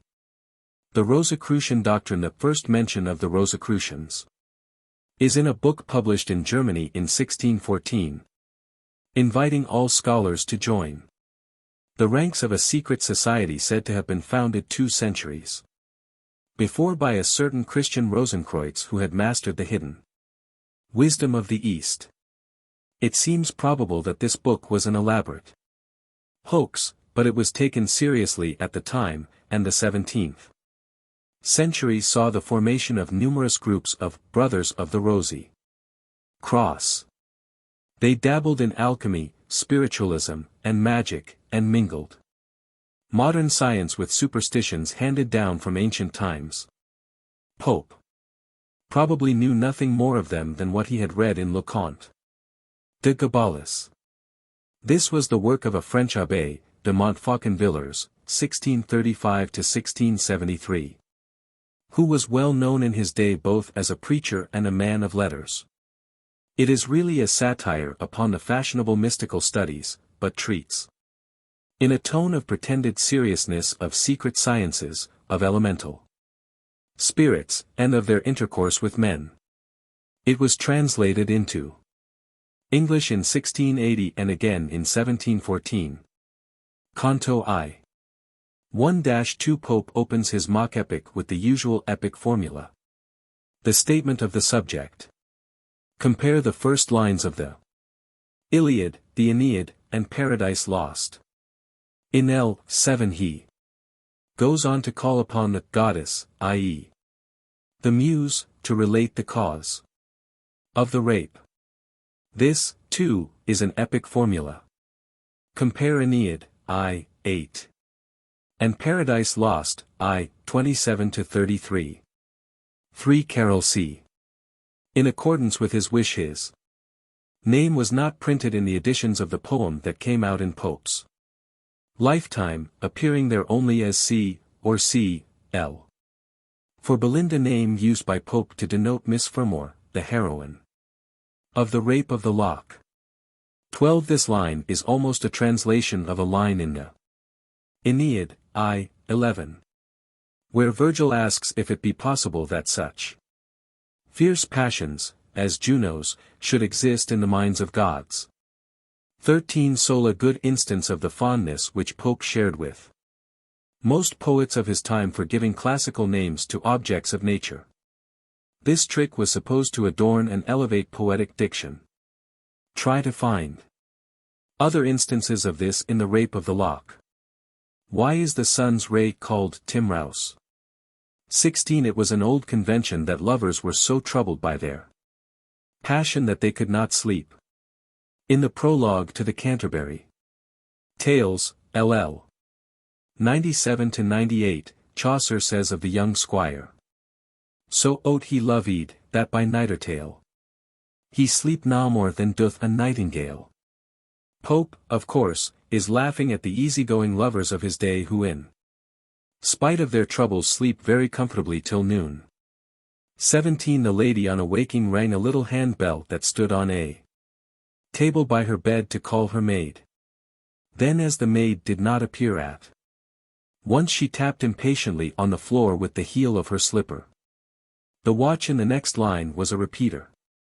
19 All the rest of this canto was added in the second edition of the poem. See pages 84-86. Pope did not notice that he describes Belinda as waking in I, 14 and still asleep and dreaming in 2. 19-116. 20 Guardian Sylph compare LL. 67-78. 23 A birthnight beau, a fine gentleman in his best clothes, such as he would wear at a ball on the occasion of a royal birthday. 30 The nurse would have told Belinda the old tales of fairies who danced by moonlight on rings in the greensward, and dropped silver coins into the shoes of tidy little maids. The priest, on the other hand, would have repeated to her the legend of Saint Cecilia and her guardian angel who once appeared in bodily form to her husband holding 2 rose garlands gathered in paradise, or of St. Dorothea, who sent an angel messenger with a basket of heavenly fruits and flowers to convert the pagan Theophilus. 42 Militia used here in the general sense of soldiery. 44 The box in the theatre. The ring, the drive in Hyde Park, where the ladies of society took the air. 46 A chair, sedan chair in which ladies used to be carried about. Why is Belinda told to scorn it? 50 What is the meaning of vehicles in this line? 56 Ombrith, fashionable game of cards in Pope's day. See his account of a game in Canto 3 and the notes on that passage. 57-67 C. 69-70 Compare Paradise Lost, I, 423-431. 79 Conscious of their face, proud of their beauty. 81 These the gnomes who urge the vain beauties to disdain all offers of love and play the part of prudes. 85 Garters, stars, and coronets. Garter is the badge of the Knights of the Garter, an order founded by Edward III, to which only noble princes and noblemen of the highest rank were admitted. Stars are the jeweled decorations worn by members of other noble orders. Coronets are the inferior crowns worn by princes and nobles, not by sovereigns. 86 Your Grace, the title bestowed in England on a duchess. The idea in this passage, LL. 83-86, is that the gnomes fill the girls' minds with hopes of a splendid marriage and so induce them to deny love. 94 Impertinence, purposeless flirtation. 97-98 Florio. Damon poetic names for fine gentlemen, no. Special individuals are meant. 100 Y is a woman's heart called a toy shop. 101 Sword, knots tassels worn at the hilts of swords. In Pope's day every gentleman carried a sword, and these sword knots were often very gay. 105 Who thy protection claim, what is the exact meaning of his phrase? 108 Thy ruling star, the star that controls thy destinies, a reference to the old belief in astrology. 115 Shock, Belinda's pet dog. His name would seem to show that he was a rough-haired terrier. 118 Does this line mean that Belinda had never seen a billet doux before? 119 Wounds, charms, and artist usual language of a love letter at this time. 124 The cosmetic powers, deities that preside over a lady's toilet. Note the playful satire with which Pope describes Belinda's toilet as if it were a religious ceremony. Who is th inferior? Priestess, in L. 127. 131 Nicely carefully. 134 Arabia famous for its perfumes.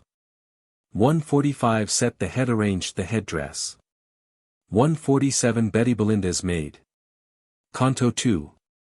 For launch, dembarked. 25 Spring snares. 26 The Fini Pre, a characteristic instance of Pope's preference or circumlocution to a direct phrase. 35-36 A regular formula in classical epics. In Virgil, 11. 794 to 795, Phoebus grants part of the prayer of Aaron's, the other part he scatters to the light winds. 38 Vast French romances. These romances were the customary reading of society in Pope's day when there were as yet no English novels. Some of them were of enormous length. Addison found several of them in a typical lady's library, great folio volumes, finely bound in gilt. Spectator, 37. 58 All but the sylph so in Homer, 1-25, while all the rest of the army is sleeping. Agamemnon is disturbed by fear of the doom impending over the Greeks at the hands of Hector. 60 Waft wave, or flutter. 70 Superior by the head so in Homer, Iliad, 3, 225-227. Ajax is described as towering over the other Greeks by head and shoulders. 73 Sylphids, a feminine form of sylphs. 74 This formal opening of Ariel's address to his followers is a parody of a passage in Paradise Lost, v. 600-601. 75 Spheres, either worlds, or in a more general sense regions. 79 What are the wandering orbs, and how do they differ from planets in L. 80. 97 A wash, a lotion for the complexion. 105 Diana, the virgin huntress, was in a peculiar sense the goddess of chastity. 106 China jar, the taste for collecting old china was comparatively new in England at this time. It had been introduced from Holland by Queen Anne's sister, Queen Mary, and was eagerly caught up by fashionable society. 113 The drops, the diamond earrings. 118 The petticoat, huge hoop skirt which had recently become fashionable. Addison, in a humorous paper in the Tatler, No. 116, describes one as about 24 yards in circumference. 128 Bodkina, large needle. 133 Rivel, Dan, obsolete raiment of Oberveld. 133 Ixion, according to classical mythology Ixion was punished for his sins by being bound forever upon a whirling wheel. 134 Mill, the mill in which cakes of chocolate were ground up preparatory to making the beverage. 138 Orb, in Orban concentric circles. 139 Thread, a variant form of thread. Canto 3. 3 A structure, Hampton Court, a palace on the Thames, a few miles above London. It was begun by Wolsey, and much enlarged by William III. Queen Anne visited it occasionally, and cabinet meetings were sometimes held there. Pope insinuates, L. 6, that the statesmen who met in these councils were as interested in the conquest of English ladies as of foreign enemies. 8 tea was still in Queen Anne's day a luxury confined to the rich. It cost, in 1710, from 12 to 28 shillings per pound. 9 the heroes and the nymphs the boating party which started for Hampton Court in Canto 2. 17 snuff, taking had just become fashionable at this time. The practice is said to date from 1702, when an English admiral brought back 50 tons of snuff found on board some Spanish ships which he had captured in Vigo Bay. In the Spectator for August 8, 1711, a mock advertisement is inserted professing to teach the exercise of the snuff-box according to the most fashionable airs and motions, and in the number for April 4, 1712. Steele protests against an impertinent custom the fine women have lately fallen into of taking snuff. 22 dine. The usual dinner hour in Queen Anne's reign was about 3 p.m. Fashionable people dined at 4, or later. This allowed the fashionable lady who rose at noontime to do a little shopping and perform the long labors of the toilet. 26-2. Nights. One of these was the Baron, cl. 66. 27 Hombre, a game of cards invented in Spain. It takes its name from the Spanish phrase originally used by the player who declared trumps, yo soy el hombre, i.e. I am the man. It could be played by 3, 5, or 9 players, but the usual number was 3 as here. Each of these received 9 cards, and one of them named the trump and thus became the hombre, who played against the 2 others. If either of the hombre's opponents took more tricks than the hombre, it was codil. L. 92. This meant that the opponent took the stake and the hombre had to replace it for the next hand. A peculiar feature of hombre is the rank, or value, of the cards.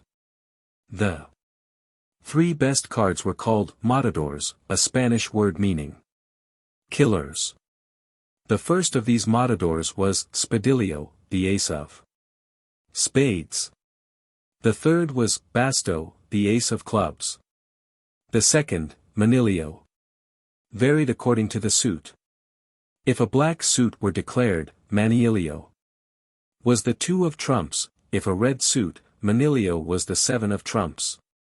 It is worth noting also that the red aces were inferior to the face cards of their suits except when a red suit was trump.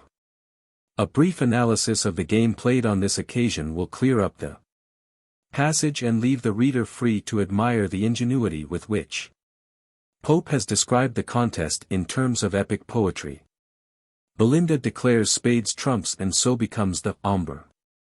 She leads one after the other the 3 matadors, and takes 3 tricks. She then leads the next highest card, the king of spades, and wins a 4th trick. Being out of trumps she now leads the king of clubs, but the baron, who has actually held more spades than Belinda, trumps it with the queen of spades.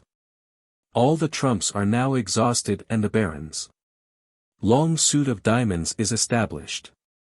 He takes the 6th, 7th, and 8th tricks with the king, queen, and knave of diamonds, respectively. Everything now depends on the last trick, since Belinda and the baron each have taken 4. The baron leads the ace of hearts and Belinda takes it with the king, thus escaping codil and winning the stake. 30 The sacred 9 The 9 muses. 41 Sixin tucked up. 54 One plebeian cardone of Belinda's opponents is now out of trumps and discards a low card on her lead. 61 Palma term applied to the knave of clubs which was always the highest card in lieu, another popular game of that day. 70 For the globe, the jeweled ball which forms one of the regalia of a monarch. The aspect of playing cards has changed not a little since Pope's day, but the globe is still to be seen on the king of clubs. 79 Clubs, diamonds, hearts. These are the losing cards played by Belinda and the third player on the barons winning diamonds. 99 Pope's old enemy, Dennis, objected to the impropriety of Belinda's filling the sky with exulting shouts, and some modern critics have been foolish enough to echo his objection. The whole scene is a masterpiece of the mock heroic. The game is a battle, the cards are warriors, and Belinda's exclamations of pleasure at winning are in the same fashion magnified into the cheers of a victorious army. 100 Long canals. The canals which run through the splendid gardens of Hampton Court, laid out by William III in the Dutch fashion. 106 The berries crackle. It would seem from this phrase that coffee was at that time roasted as well as ground in the drawing room. In a letter written shortly after the date of this poem, Pope describes Swift as roasting coffee, with his own hands in an engine made for that purpose. Coffee had been introduced into England about the middle of the 17th century.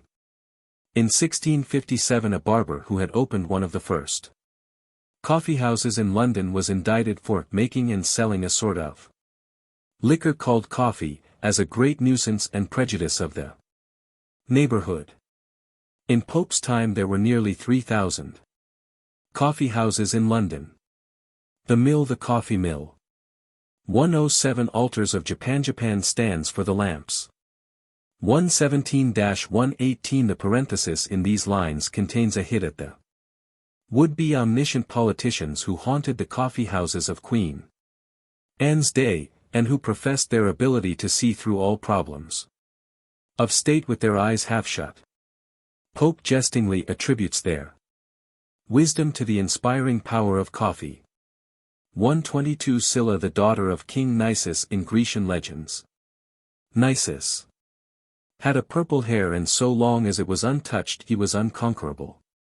Scylla fell in love with one of his enemies and pulled out the hair while Nisus slept. For this crime she was turned into a bird. The story is told in full in Ovid's Metamorphoses, Book 8.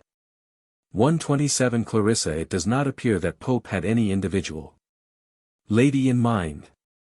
We do not know, at least, that any lady instigated or aided Lord Petre to cut off the lock. 144 An earthly lover. We know nothing of any love affair of Miss Fermore's. Pope mentions the earthly lover here to account for Ariel's desertion of Belinda, for he could only protect her so long as she rejected mankind. Compare Canto I, LL 67-68. 147 Forfexa. Latin word meaning scissors.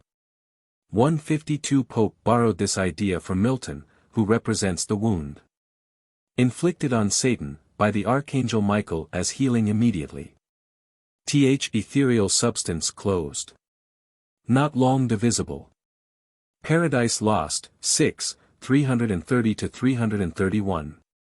165 Atalantis. The New Atalantis, a 4-volume cornucopia of scandal, involving almost every public character of the day, was published by a Mrs. Manley in 1709. It was very widely read. The Spectator found it, along with a key which revealed the identities of its characters, in the ladies' library already mentioned. Spectator, number 37. 166 The small pillow. A richly decorated pillow which fashionable ladies used to prop them up in bed when they received morning visits from gentlemen. Addison gives an account of such a visit in the Spectator, number 45. 167 Solemn days. Days of marriage or mourning, on which at this time formal calls were paid. 173 The labor of the gods. The walls of Troy built by Apollo and Neptune for King Laomedon. 178 Unresisted. Irresistible. Canto 4. 8 Cynthia. Fanciful name for any fashionable lady. No. Individual is meant. Manteau, a loose upper garment for women. 16. Spleen. The word is used here as a personification of melancholy, or low spirits. It was not an uncommon affectation in England at this time. A letter to the Spectator, number 53, calls it the distemper of the great and the polite. 17. The gnome Umbriel, who in accordance with his nature now proceeds to stir up trouble. Compare Canto I, LL 63-64. 20. The bitter east wind which put every one into a bad humor was supposed to be one of the main causes of the spleen.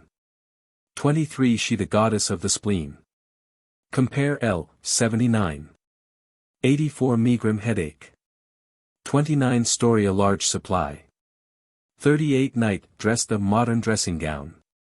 The line means that whenever a fashionable beauty bought a new dressing gown, she pretended to be ill in order to show her new possession to sympathetic friends who called on her. 40. Phantoms. These are the visions, dreadful or delightful, of the disordered imagination produced by spleen. 43. Snakes on rolling spires, like the serpent which Milton describes in Paradise Lost, 9, 501-502, erect amidst his circling spires.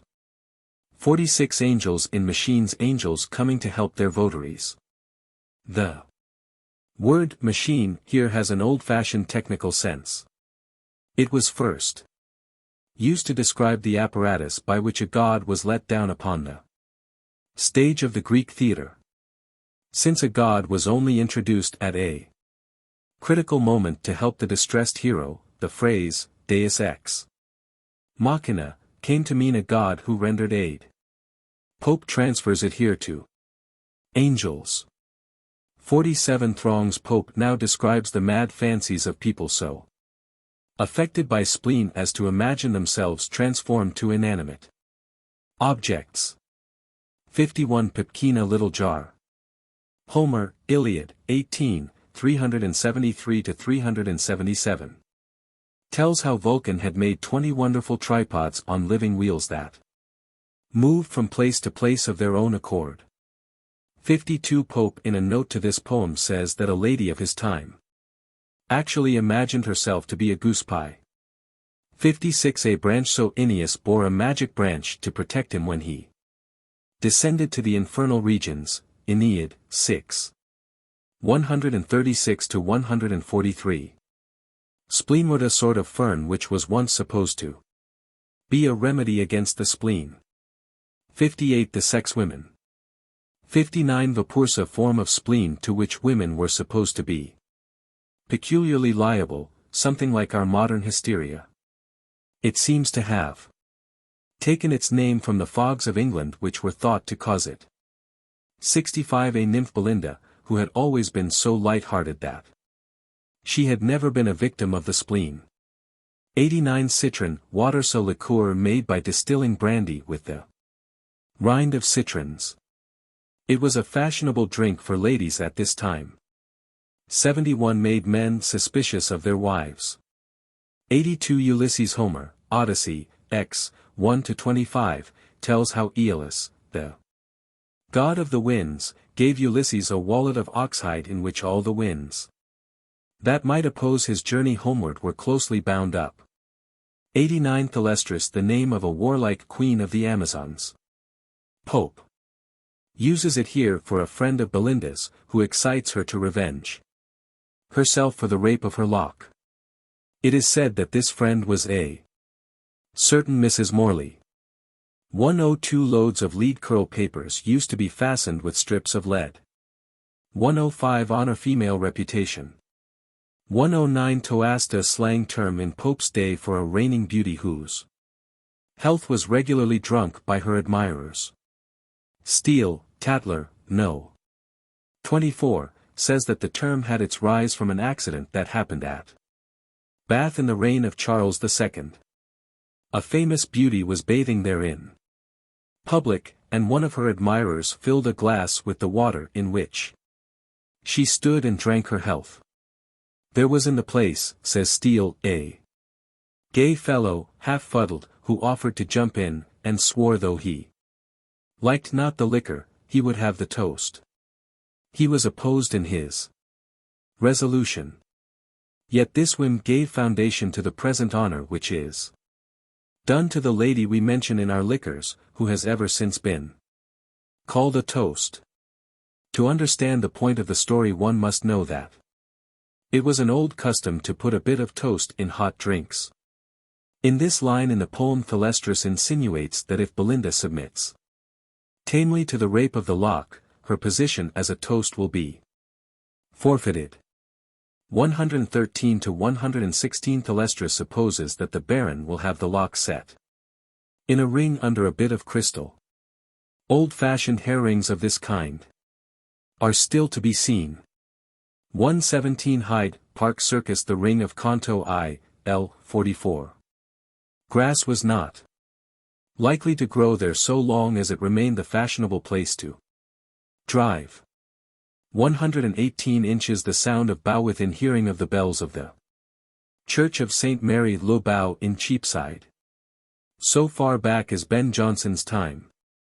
Eastward Ho, I, 2, 36, it was the mark of the unfashionable middle-class citizen to live in this quarter. A wit in Queen Anne's day would have scorned to lodge there. 121 Sir Plume. This was Sir George Brown, brother of Mrs. Morley. Thalestris. He was not unnaturally offended at the picture drawn of him in this poem. Pope told a friend many years later that nobody was angry but Sir George Brown, and he was a good deal so, and for a long time. He could not bear that Sir Plume should talk nothing but nonsense. 124 A clouded cane. A cane of polished wood with cloud-like markings. In the Tatler, Mr. Bickerstaff sits in judgment on canes, and takes away a cane, curiously clouded, with a transparent amber head, and a blue rib band to hang upon his wrist, from a young gentleman as a piece of idle foppery. There are some amusing remarks on the conduct of canes in the same essay. 133 The Baron's oath is a parody of the oath of Achilles. Iliad, I, 234. 142 The breaking of the bottle of sorrows, etc. is the cause of Belinda's change of mood from wrath as in L. 93 to tears, 143 to 144. 155 The gilt chariot. The painted and gilded coach in which ladies took the air in London. 156 Bohea. The name comes from a range of hills in China, where a certain kind of tea was grown. 162 The patch box. The box which held the little bits of black sticking plaster with which ladies used to adorn their faces. According to Addison, Spectator, number 81, ladies even went so far in this fad as to patch on one side of the face or the other, according to their politics. Canto V. 5 The Trojaninias, who left Carthage in spite of the wrath of Dido and the entreaties of her sister Anna.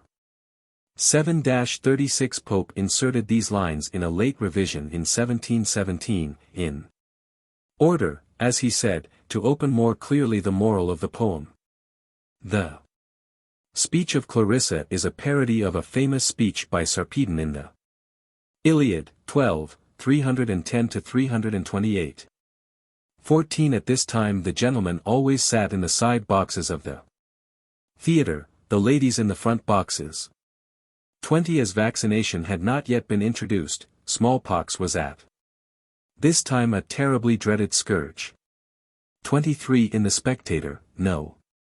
23, there is inserted a mock advertisement, professing to teach the whole art of ogling, the church ogle, the playhouse ogle, a flying ogle fit for the ring, etc. 24 Painting the face was a common practice of the belles of this time. The Spectator, number 41, contains a bitter attack on the painted ladies whom it calls the Picts. 37 Virago a fierce, masculine woman, here used for Thalestris. 45 in the Iliad, BK. XX, the gods are represented as taking sides for the Greeks and Trojans and fighting among themselves. Pallas opposes Ares, or Mars, and Hermes, Latona. 48 Olympus the hill on whose summit the gods were supposed to dwell, often used for heaven itself. 50 Neptune used here for the sea over which Neptune presided. 53 A sconces height the top of an ornamental bracket for holding candles. 61 Explain the metaphor in this line. 64 The quotation is from a song in an opera called Camilla. 65 The meander is a river in Asia Minor. Ovid, Heroids. 7, 1-2, represents the swan as singing his death song on its banks. 68 Chloe, a fanciful name. No real person is meant. 71 The figure of Jove weighing the issue of a battle in his scales is found in the Iliad, 8, 69-73. Milton imitated it in Paradise Lost, 9, 996, 1004. When the men's wits mounted it, showed that they were lighter, less important, than the lady's hair, and so were destined to lose the battle. 89-96 This pedigree of Belinda's bodkin is a parody of Homer's account of Agamemnon's scepter, Iliad, 2, 100-108. 105-106 In Shakespeare's play Othello fiercely demands to see a handkerchief which he has given his wife, and takes her inability to show it to him as a proof of her infidelity.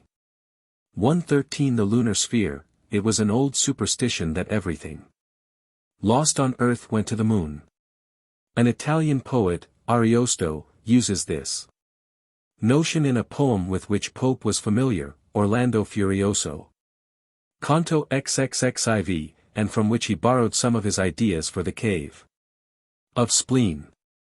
122 Why does Pope include tomes of casuistry in this collection? 125 There was a legend that Romulus never died, but had been caught up to the skies in a storm. Proculus, a Roman senator, said that Romulus had descended from heaven and spoken to him and then ascended again. Livy, I, 16. 129 Berenice's locks. Berenice was an Egyptian queen who dedicated a lock of hair for her husband's safe return from war. It was said afterward to have become a constellation, and a Greek poet wrote some verses on the marvel. 132 Why were the sylphs pleased? 133 The Mall, the upper side of St. James's Park in London, a favorite place at this time for promenades. 136 Rosamunda's Lochia Pond near one of the gates of St. James's Park, a favorite rendezvous for lovers. 137 Partridgian almanac maker of Pope's day who was given to prophesying future events. Shortly before this poem was written Swift had issued a mock almanac foretelling that Partridge would die on a certain day. When that day came Swift got out a pamphlet giving a full account of Partridge's death. In spite of the poor man's protests, Swift and his friends kept on insisting that he was dead. He was still living. However, when Pope wrote this poem, why does Pope call him th. egregious wizard? 138 Galileo's eyes, the telescope, first used by the Italian astronomer Galileo. 140 Louis XIV of France, the great enemy of England at this time. Rome here used to denote the Roman Catholic Church. 143 The shining spherean allusion to the old notion that all the stars were set in one sphere in the sky. Belinda's lost lock, now a star, is said to add a new light to this sphere. 147 What are the fair sons?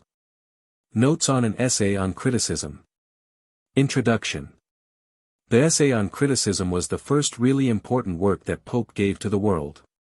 He had been composing verses from early boyhood, and had actually published a set of pastorals which had attracted some attention. He was already known to the literary set of London coffeehouses as a young man of keen wit and high promise, but to the reading public at large he was as yet an unknown quantity. With the appearance of the essay, Pope not only sprang at once into the full light of publicity, but seized almost undisputed that position as the first of living English poets which he was to retain unchallenged till his death. Even after his death down to the Romantic Revival, in fact, Pope's supremacy was an article of critical faith, and this supremacy was in no small measure founded upon the acknowledged merits of the essay on criticism. Johnson, the last great representative of Pope's own school of thought in matters literary, held that the poet had never excelled this early work and gave it as his deliberate opinion that if Pope had written nothing else, the essay would have placed him among the first poets and the first critics. The essay on criticism is hardly an epoch-making poem, but it certainly made Alexander Pope. The poem was published anonymously in the spring of 1711, when Pope was 23 years old. There has been considerable dispute as to the date of its composition, but the facts seem to be that it was begun in 1707 and finished in 1709 when Pope had it printed, not for publication, but for purposes of further correction. As it stands, therefore, it represents a work planned at the close of Pope's precocious youth, and executed and polished in the first flush of his manhood. And it is quite fair to say that considering the age of its author the essay on criticism is one of the most remarkable works in English. Not that there is anything particularly original about the essay. On the contrary, it is one of the most conventional of all Pope's works. It has nothing of the lively fancy of the Rape of the Lock, little or nothing of the personal note which stamps the later satires and epistles as so peculiarly Pope's own. Apart from its brilliant epigrammatic expression, the essay on criticism might have been written by almost any man of letters in Queen Anne's day who took the trouble to think a little about the laws of literature, and who thought about those laws strictly in accordance with the accepted conventions of his time. Pope is not in the least to be blamed for this lack of originality. Profound original criticism is perhaps the very last thing to be expected of a brilliant boy, and Pope was little more when he planned this work. But boy as he was, he had already accomplished an immense amount of desultory reading, not only in literature proper, but in literary criticism as well. He told Spence in later years that in his youth he had gone through all the best critics, naming especially Quintilian, Rapin, and Bossu. A mere cursory reading of the essay shows that he had also studied Horace, Vida, and Boileau. Before he began to write he had, so he told Spence, digested all the matter of the poem into prose. In other words, then, the essay on criticism is at once the result of Pope's early studies, the embodiment of the received literary doctrines of his age, and, as a consecutive study of his poems shows, the program in accordance with which, making due allowance for certain exceptions and inconsistencies, he evolved the main body of his work. It would, however, be a mistake to treat, as did Pope's first editor, the essay on criticism as a methodical, elaborate, and systematic treatise. Pope, indeed, was flattered to have a scholar of such recognized authority as Warburton to interpret his works, and permitted him to print a commentary upon the essay, which is quite as long and infinitely duller than the original. But the true nature of the poem is indicated by its title. It is not an art of poetry such as Boileau composed, but an essay. And by the word essay, Pope meant exactly what Bacon did, a tentative sketch, a series of detached thoughts upon a subject, not a complete study or a methodical treatise. All that we know of Pope's method of study, habit of thought, and practice of composition goes to support this opinion. He read widely but desultorily, thought swiftly and brilliantly, but illogically and inconsistently, and composed in minute sections, on the backs of letters and scraps of waste paper, fragments which he afterward united, rather than blended, to make a complete poem, a mosaic, rather than a picture. Yet the essay is by no means the collection of independent maxims tied together by the printer, but having no natural order, which De Quincey pronounced it to be. It falls naturally into three parts. The first deals with the rules derived by classic critics from the practice of great poets, and ever since a binding force both in the composition and in the criticism of poetry. The second analyzes with admirable sagacity the causes of faulty criticism as pride, imperfect learning, prejudice, and so on. The third part discusses the qualities which a true critic should possess: good taste, learning, modesty, frankness, and tact, and concludes with a brief sketch of the history of criticism from Aristotle to Walsh. This is the general outline of the poem, sufficient, I think, to show that it is not a mere bundle of poetic formulae. But within these broad limits the thought of the poem wanders freely, and is quite rambling, inconsistent, and illogical enough to show that Pope is not formulating an exact and definitely determined system of thought.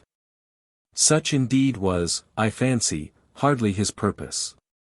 It was rather to give clear, vivid, and convincing expression to certain ideas which were at that time generally accepted as orthodox in the realm of literary criticism. No better expression of these ideas can be found anywhere than in the essay itself, but a brief statement in simple prose of some of the most important may serve as a guide to the young student of the essay. In the first place, the ultimate source alike of poetry and criticism is a certain intuitive faculty, common to all men, though more highly developed in some than others, called reason, or, sometimes, good sense. The first rule for the budding poet or critic is, follow nature. This, by the way, sounds rather modern, and might be accepted by any romantic poet. But by nature was meant not at all the natural impulses of the individual, but those rules founded upon the natural and common reason of mankind which the ancient critics had extracted and codified from the practice of the ancient poets. Pope says explicitly, to follow nature is to follow them, and he praises Virgil for turning aside from his own original conceptions to imitate Homer, for nature and Homer were, he found, the same. Certain exceptions to these rules were, indeed, allowable. Severer critics than Pope, by the way, absolutely denied this, but only to the ancient poets. The moderns must not dare to make use of them, or at the very best moderns must only venture upon such exceptions to the rules as classic precedents would justify. Inasmuch as all these rules were discovered and illustrated in ancient times, it followed logically that the great breach with antiquity, which is called the Middle Ages, was a period of hopeless and unredeemed barbarism, incapable of bringing forth any good thing.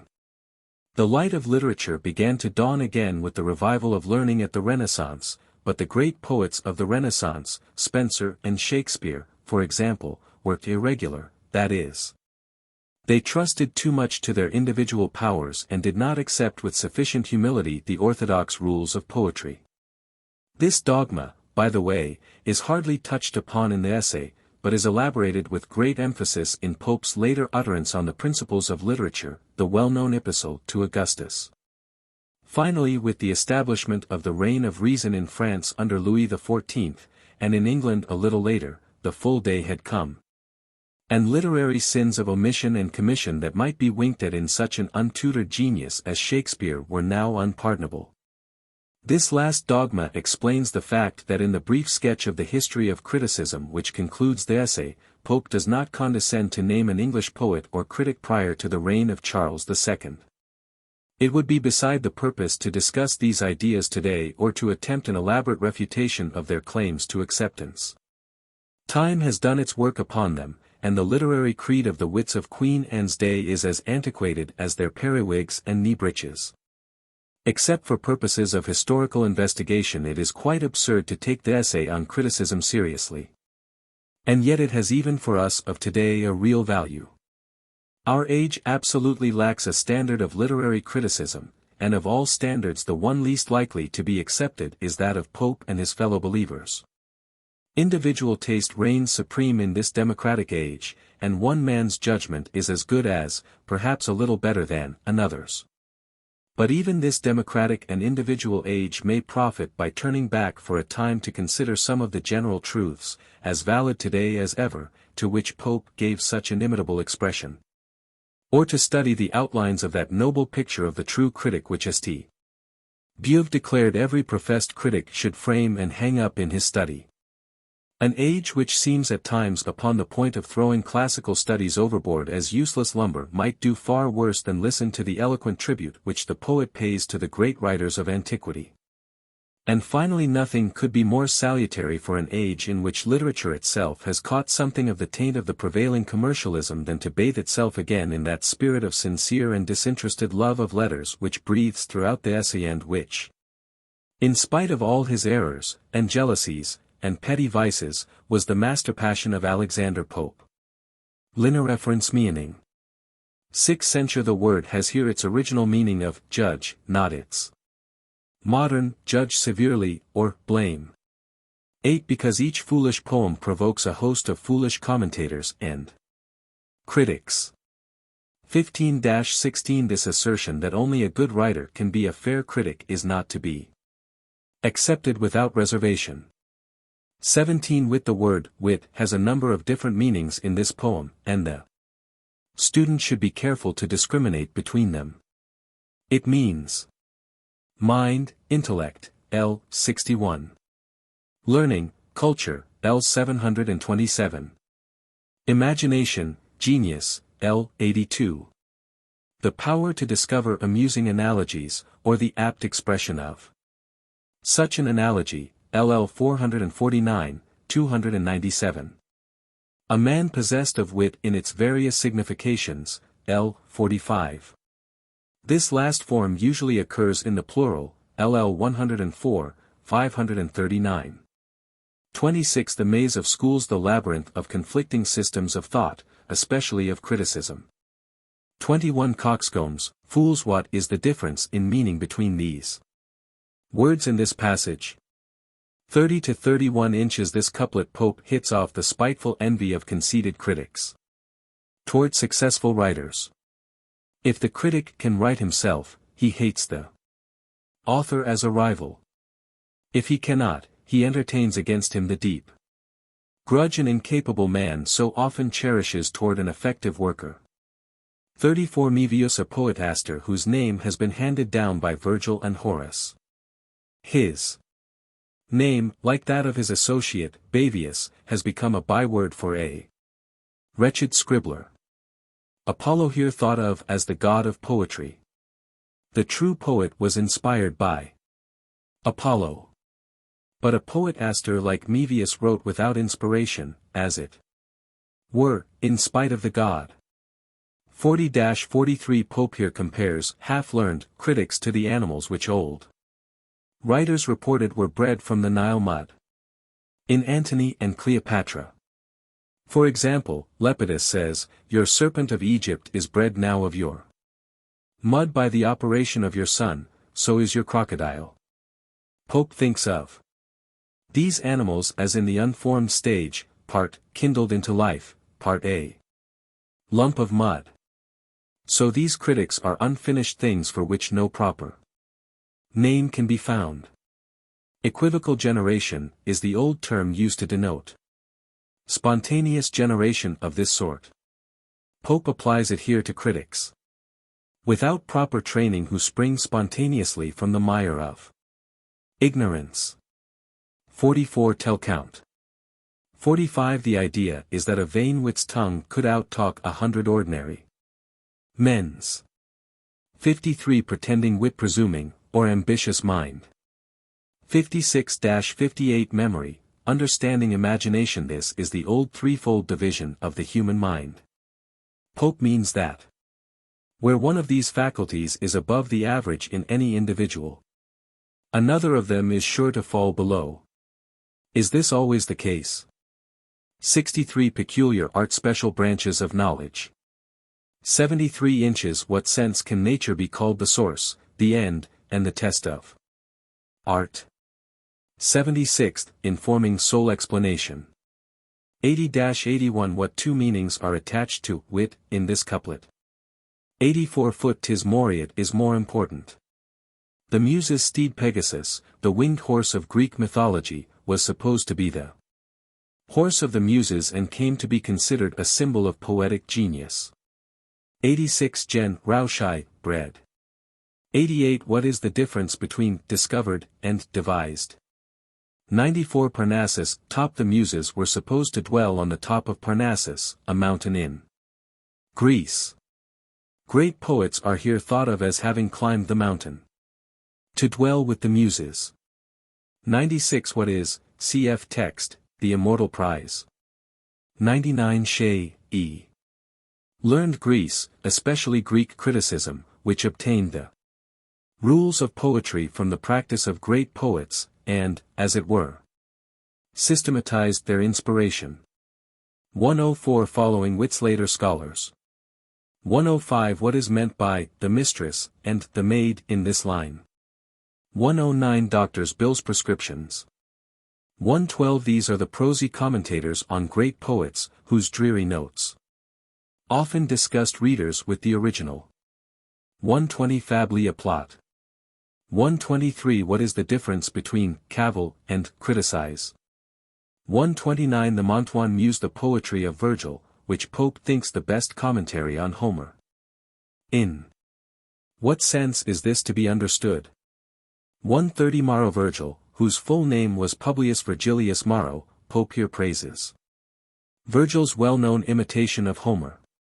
Since nature and Homer were the same, a young poet like Virgil could do nothing better than copy Homer.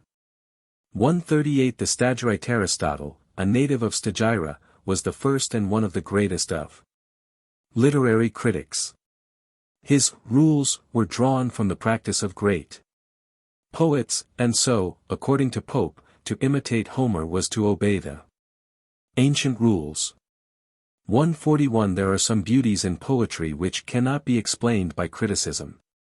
142 Happiness used here to express the peculiar charm of spontaneous poetic expression, as contrasted with care, i.e., the art of revising and improving, which can be taught. 152 Vulgar bounds the limitations imposed upon ordinary writers. 157 Out of, rise surpass the ordinary scenes of nature. 159 Great wits poets of real genius. 160 Faults here used in the sense of irregularities, exceptions to the rules of poetry. When these are justified by the poet's genius, true critics do not presume to correct them. In many editions this couplet comes after L. 151. This was Pope's first arrangement, but he later shifted it to its present position. 162 As kings the Stuart kings claimed the right to dispense with laws, that is, to set them aside in special instances. In 1686 11 out of 12 English judges decided in a test case that it is a privilege inseparably connected with the sovereignty of the king to dispense with penal laws, and that according to his own judgment. The English people very naturally felt that such a privilege opened the door to absolute monarchy, and after the fall of James II, Parliament declared in 1689 that the pretended power of suspending of laws without the consent of Parliament is illegal. 164 Its end the purpose of every law of poetry, namely, to please the reader. This purpose must not be transgressed, i.e., forgotten by those who wish to make exceptions to these laws. 166 Their precedent the example of classic poets. 179 Stratagems, error things in the classic poets which to carping critics seem faults are often clever devices to make a deeper impression on the reader. 180 Homer nods Horace in his art of poetry used this figure to imply that even the greatest poet sometimes made mistakes.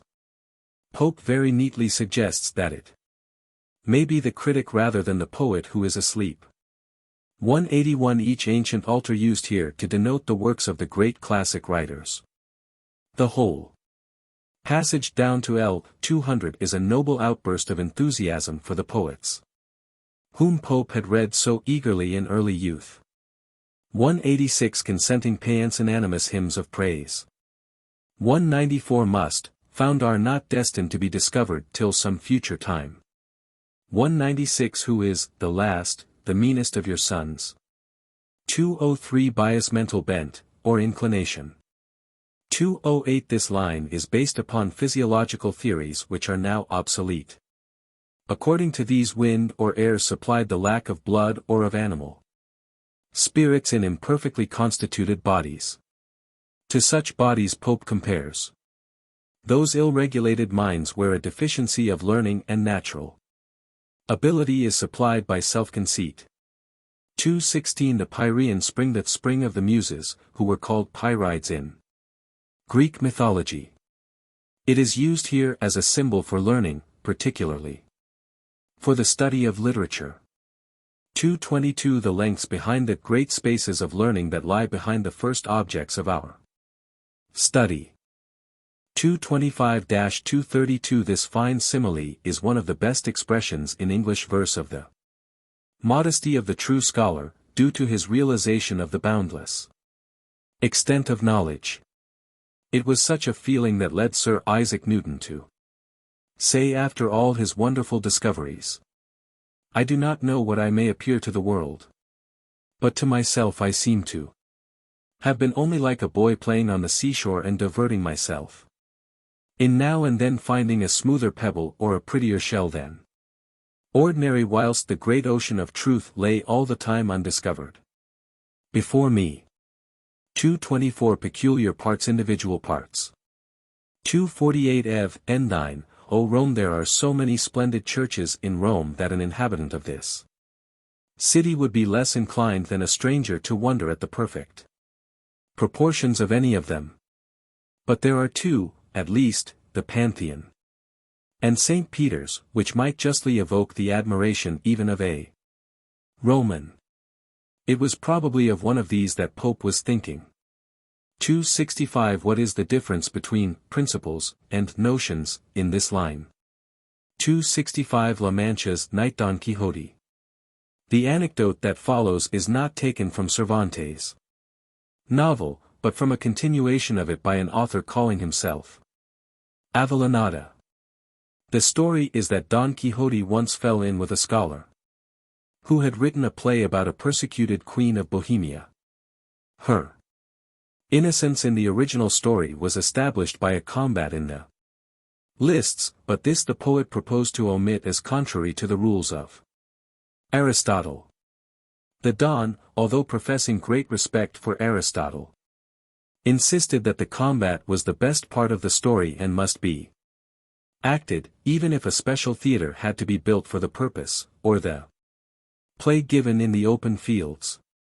Pope quotes this anecdote to show how some critics, in spite of their professed acceptance of general rules, are so prejudiced in favor of a minor point as to judge a whole work of art from one standpoint only. 270 Dennis John Dennis, a playwright and critic of Pope's time. Pope and he were engaged in frequent quarrels, but this first reference to him in Pope's works is distinctly complimentary. The line probably refers to some remarks by Dennis on the Grecian stage in his Impartial Critic, a pamphlet published in 1693. 273 Nice discriminating, in L. 286 the meaning is, overscrupulous, finicky. 276 Unitize according to the laws of dramatic composition generally accepted in Pope's day, a play must observe the unities of subject, place, and time.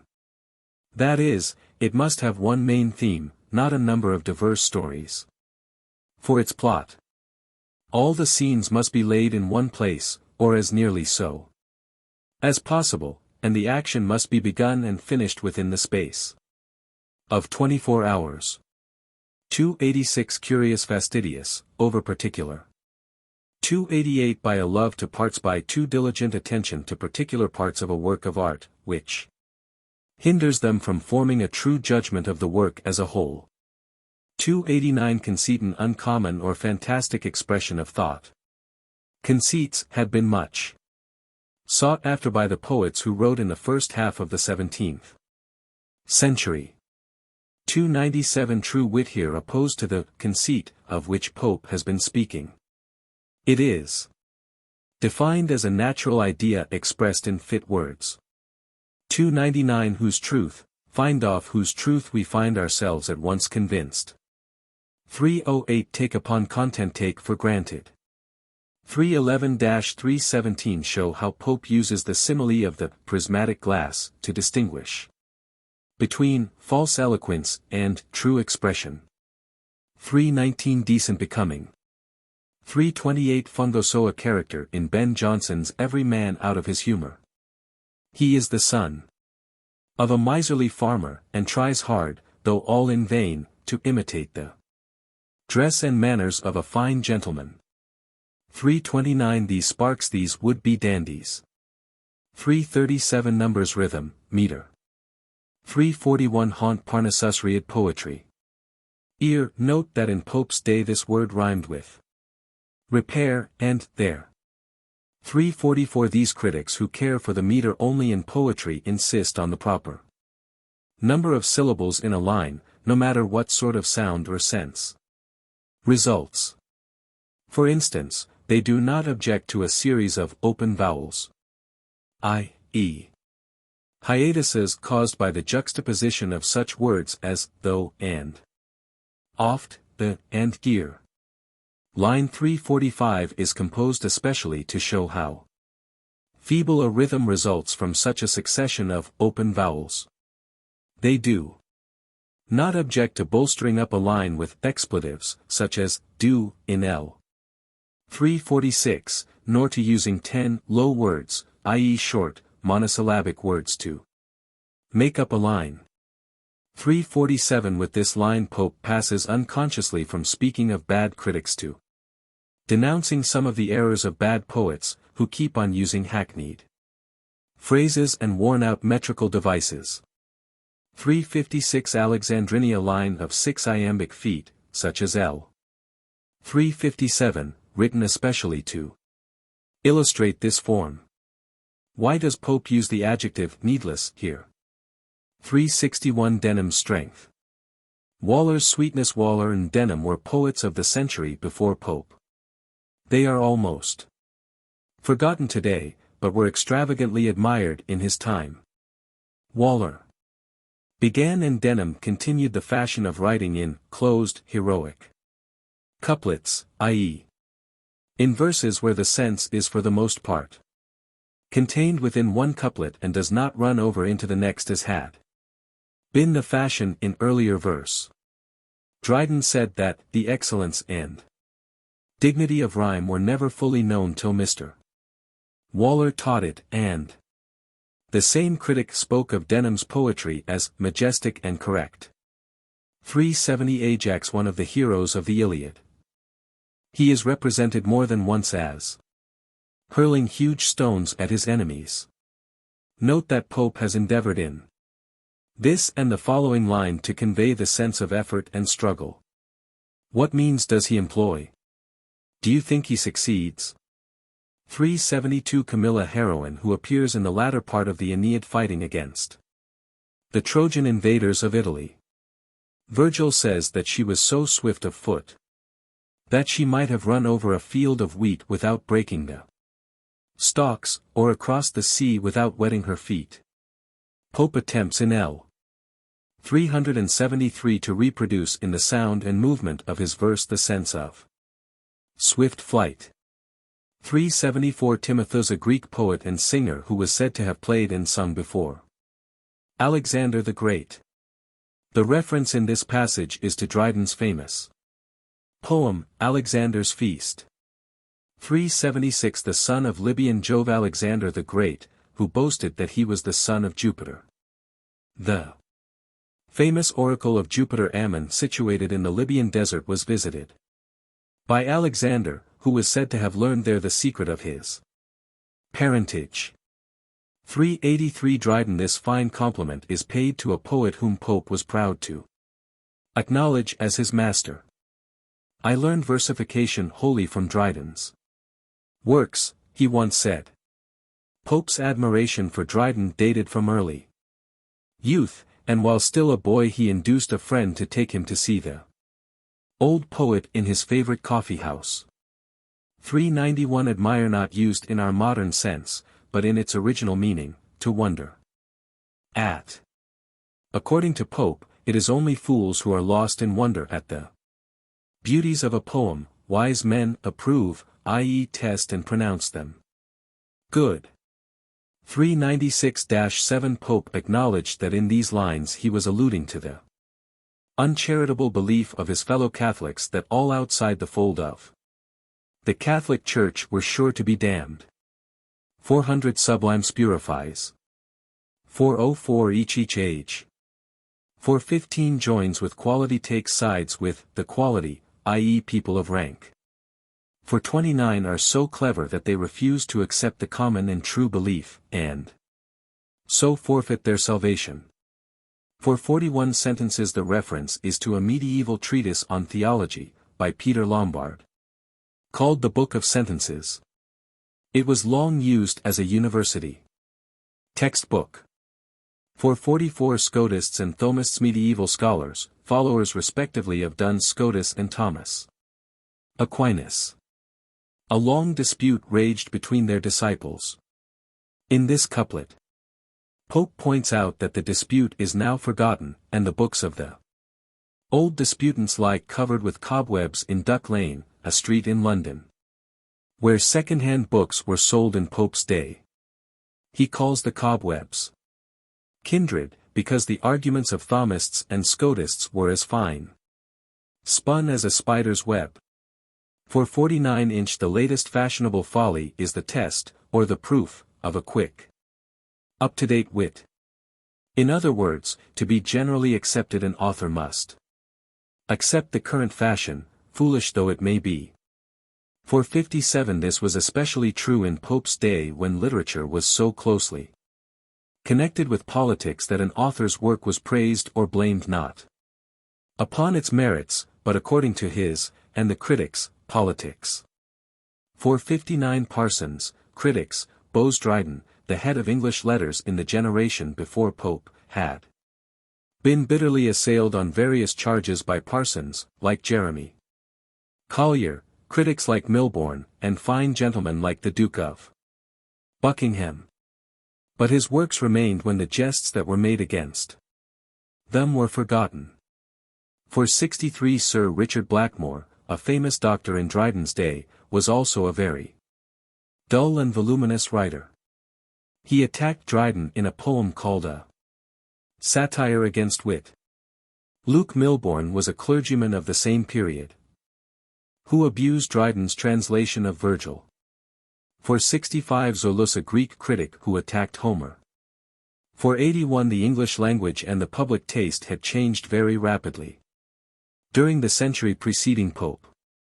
He imagined that these changes would continue so that no poet's reputation would last longer than a man's life, bare threescore, and Dryden's poetry would come to be as hard to understand and as little read as Chaucer's at that time. It is worth noting that both Dryden and Pope rewrote parts of Chaucer in modern English. 506-7 Explain why wit is feared by wicked men and shunned by the virtuous, hated by fools, and undone or ruined by knaves. 521 Sacred accursed, like the Latin sacer. 527 Spleen bad temper.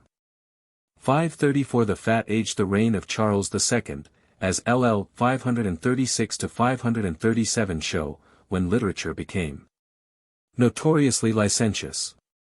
538 Jilts. Statesmen. Loose women like Lady Castlemaine and the Duchess of Portsmouth had great influence on the politics of Charles II's time, and statesmen of that day like Buckingham and Etheridge wrote comedies. 541 Mask. It was not uncommon in Restoration times for ladies to wear a mask in public, especially at the theatre. Here the word is used to denote the woman who wore a mask. 544 A foreign reign. The reign of William III, a Dutchman. Pope, as a Tory and a Catholic, hated the memory of William, and here asserts, rather unfairly, that his age was marked by an increase of heresy and infidelity. 545 Sossanust. Name of two famous heretics, uncle and nephew, of the 16th century, who denied the divinity of Christ. 549 Pope insinuates here that the clergy under William III hated an absolute monarchs so much that they even encouraged their hearers to question the absolute power of God. 551 Admir, see note to L. 391. 552 Wits Titans wits who defied heaven as the old Titans did the gods. The reference is to a group of freethinkers who came into prominence in King William's reign. 556 Scandalously nice so over-particular as to find cause for scandal where none exists. 557 Mistaken author into vice mistakenly read into an author vicious ideas which are not really to be found in his work. 575 Things that men really do not know must be brought forward modestly as if they had only been forgotten for a time. 577 That only good breeding alone. 585 Appius, a nickname for John Dennis, taken from his tragedy, Appius and Virginia, which appeared 2 years before the essay on criticism. Lines 585 to 587 hit off some of the personal characteristics of this hot-tempered critic. Tremendous was a favorite word with Dennis. 588 Tax blame, find fault with. 591 Inches Pope's time noblemen could take degrees at the English universities without passing the regular examinations. 617 Dryden's fables published in 1700 represented the very best narrative poetry of the greatest poet of his day. D'Urfey's tales, on the other hand, published in 1704 and 1706, were collections of dull and obscene doggerel by a wretched poet. 618 With him according to the bookful blockhead. 619 Gar, the well-known doctor of the day, who wrote a much-admired mock-heroic poem called The Dispensary. His enemies asserted that he was not really the author of the poem. 623 Such foolish critics are just as ready to pour out their opinions on a man in St. Paul's Cathedral as in the booksellers' shops in the square around the church, which is called St. Paul's Churchyard.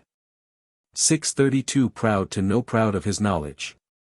636 Humanly, an old form for humanely. 642 Love to praise, love of praising men. 648 Meonian star Homer. Meonia, or Lydia, was a district in Asia which was said to have been the birthplace of Homer. 652 Conquered nature. Aristotle was a master of all the knowledge of nature extant in his day. 653 Horace, the famous Latin poet whose Ars Poetica was one of Pope's models for the essay on criticism. 662 Fle, Mephlem, according to old ideas of physiology, one of the 4 humors or fluids which composed the body. Where it abounded it made men dull and heavy, or as we still say, phlegmatic. 663-4 A rather confused couplet. It means, Horace suffers as much by the misquotations critics make from his work as by the bad translations that wits make of them. 665 Dionysius of Halicarnassus, a famous Greek critic.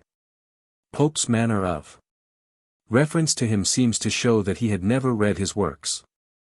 667 Petronius, a courtier and man of letters of the time of Nero. Only a few lines of his remaining work contain any criticism. 669 Quintilian's work, The Institutions Oratorii of Quintilianus, a famous Latin critic of the 1st century AD. 675 Longinus, a Greek critic of the 3rd century AD, who composed a famous work called A Treatise on the Sublime. It is a work showing high imagination as well as careful reasoning, and hence Pope speaks of the author as inspired by the 9, i.e. the Muses. 692 The willful hatred of the monks for the works of classical antiquity tended to complete that destruction of old books which the Goths began when they sacked the Roman cities. Many ancient writings were erased. For example, in order to get parchment from monkish chronicles and commentaries.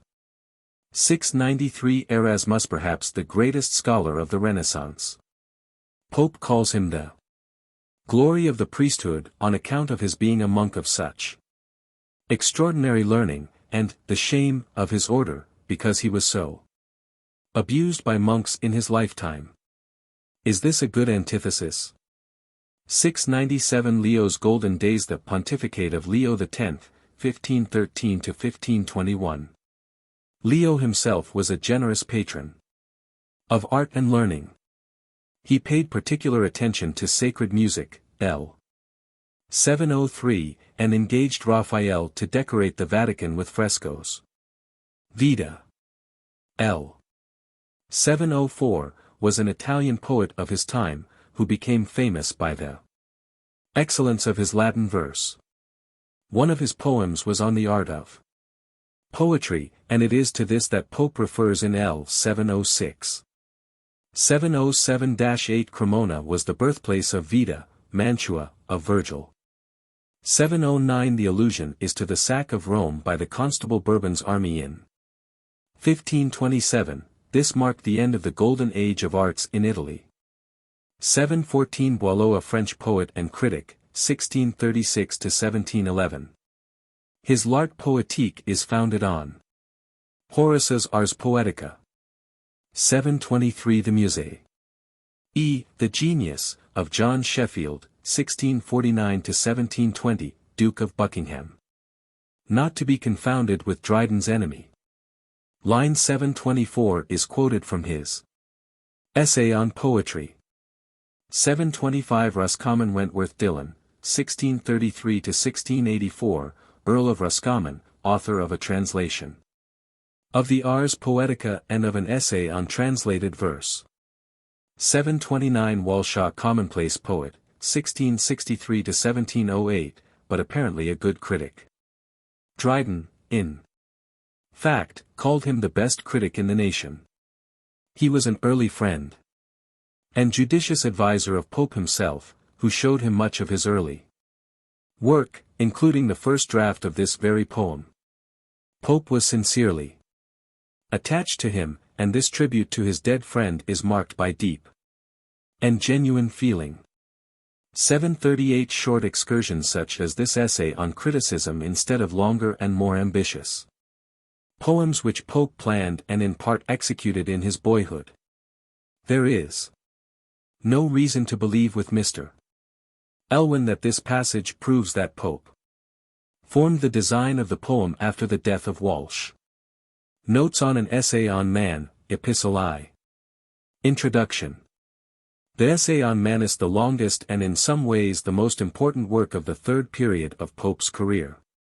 It corresponds closely to his early work, the Essay on Criticism.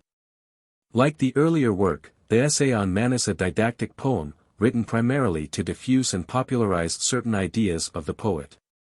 As in the earlier work, these ideas are by no means original with Pope, but were the common property of a school of thinkers in his day. As in the Essay on Criticism, Pope here attempts to show that these ideas have their origin in nature and are consistent with the common sense of man. And finally, the merit of the later work, even more than of the earlier, is due to the force and brilliancy of detached passages rather than to any coherent, consistent, and well-balanced system which it presents. The close of the 17th century and beginning of the 18th was marked by a change of ground in the sphere of religious controversy. The old debates between the Catholic and Protestant churches gradually died out as these two branches of Western Christianity settled down in quiet possession of the territory they still occupy. In their place arose a vigorous controversy on the first principles of religion in general, on the nature of God, the origin of evil, the place of man in the universe, and the respective merits of optimism and pessimism as philosophic theories. The controversialists as a rule either rejected or neglected the dogmas of revealed religion and based their arguments upon real or supposed facts of history, physical nature, and the mental processes and moral characteristics of man. In this controversy the two parties at times were curiously mingled. Orthodox clergymen used arguments which justified a strong suspicion of their orthodoxy. And avowed freethinkers bitterly disclaimed the imputation of atheism and wrote in terms that might be easily adopted by a devout believer. Into this controversy Pope was led by his deepening intimacy with Bolingbroke, who had returned from France in 1725 and settled at his country place within a few miles of Twickenham.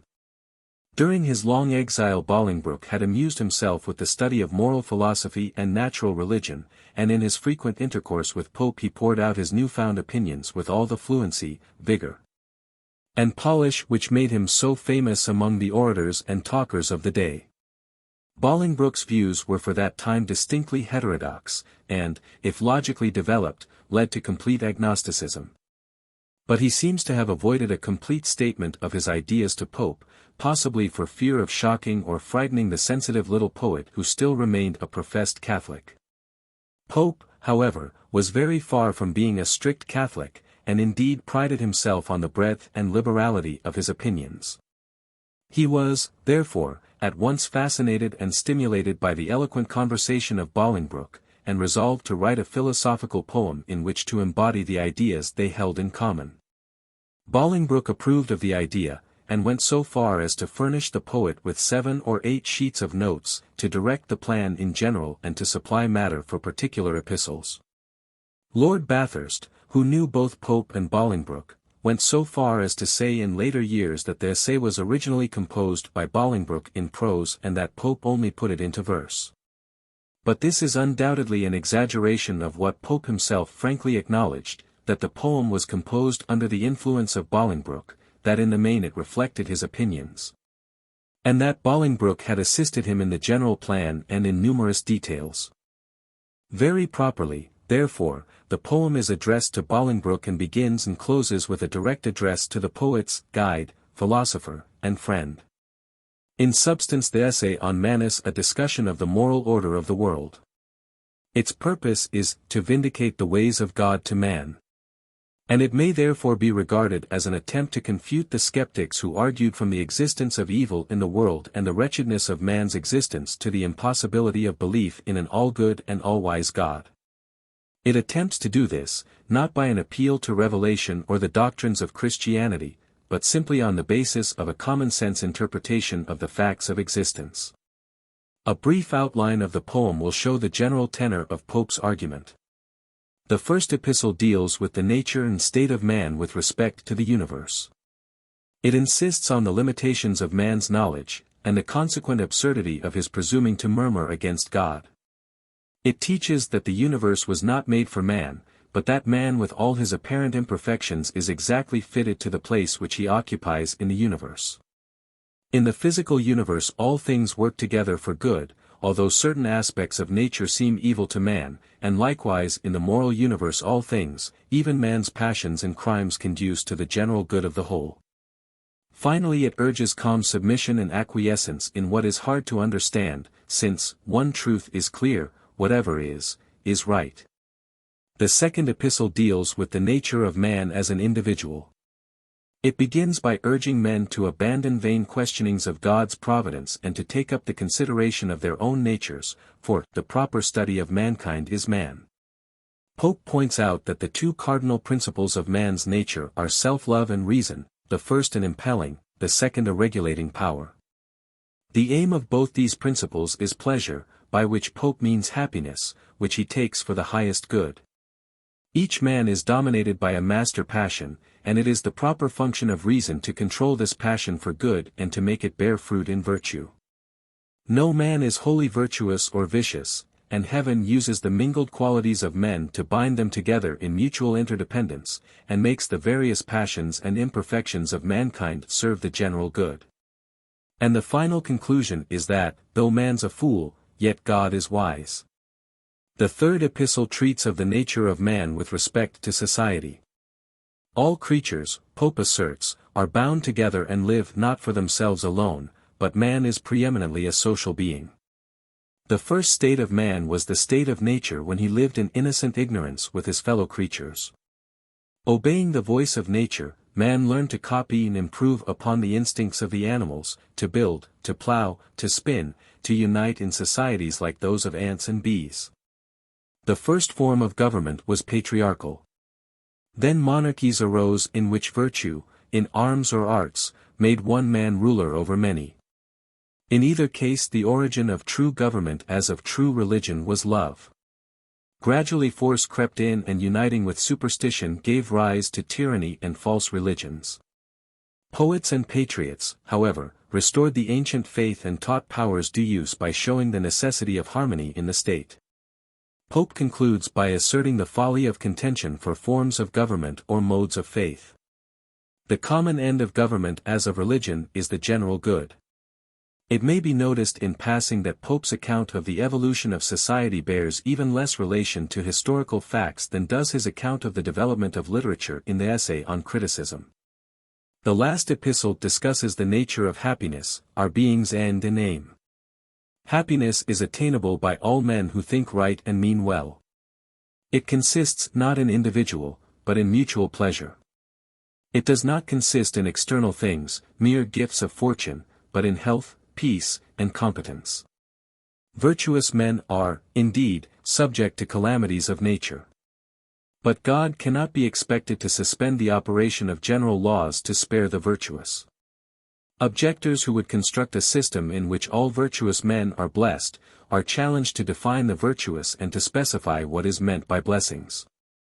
Honors, nobility, fame, superior talents, often merely serve to make their possessors unhappy.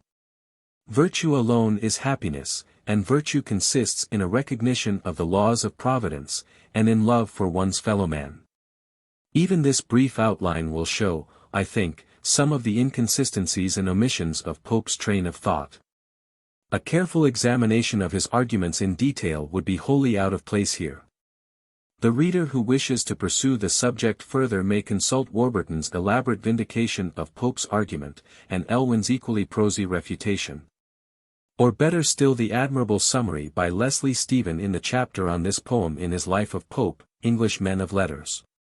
No one is now likely to turn to the writer of the early 18th century for a system of the universe, least of all to a writer so incapable of exact or systematic thinking as Alexander Pope.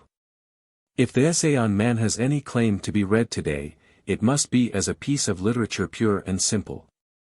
For philosophy and poetry combined, Browning and Tennyson lie nearer to our age and mode of thought than Pope.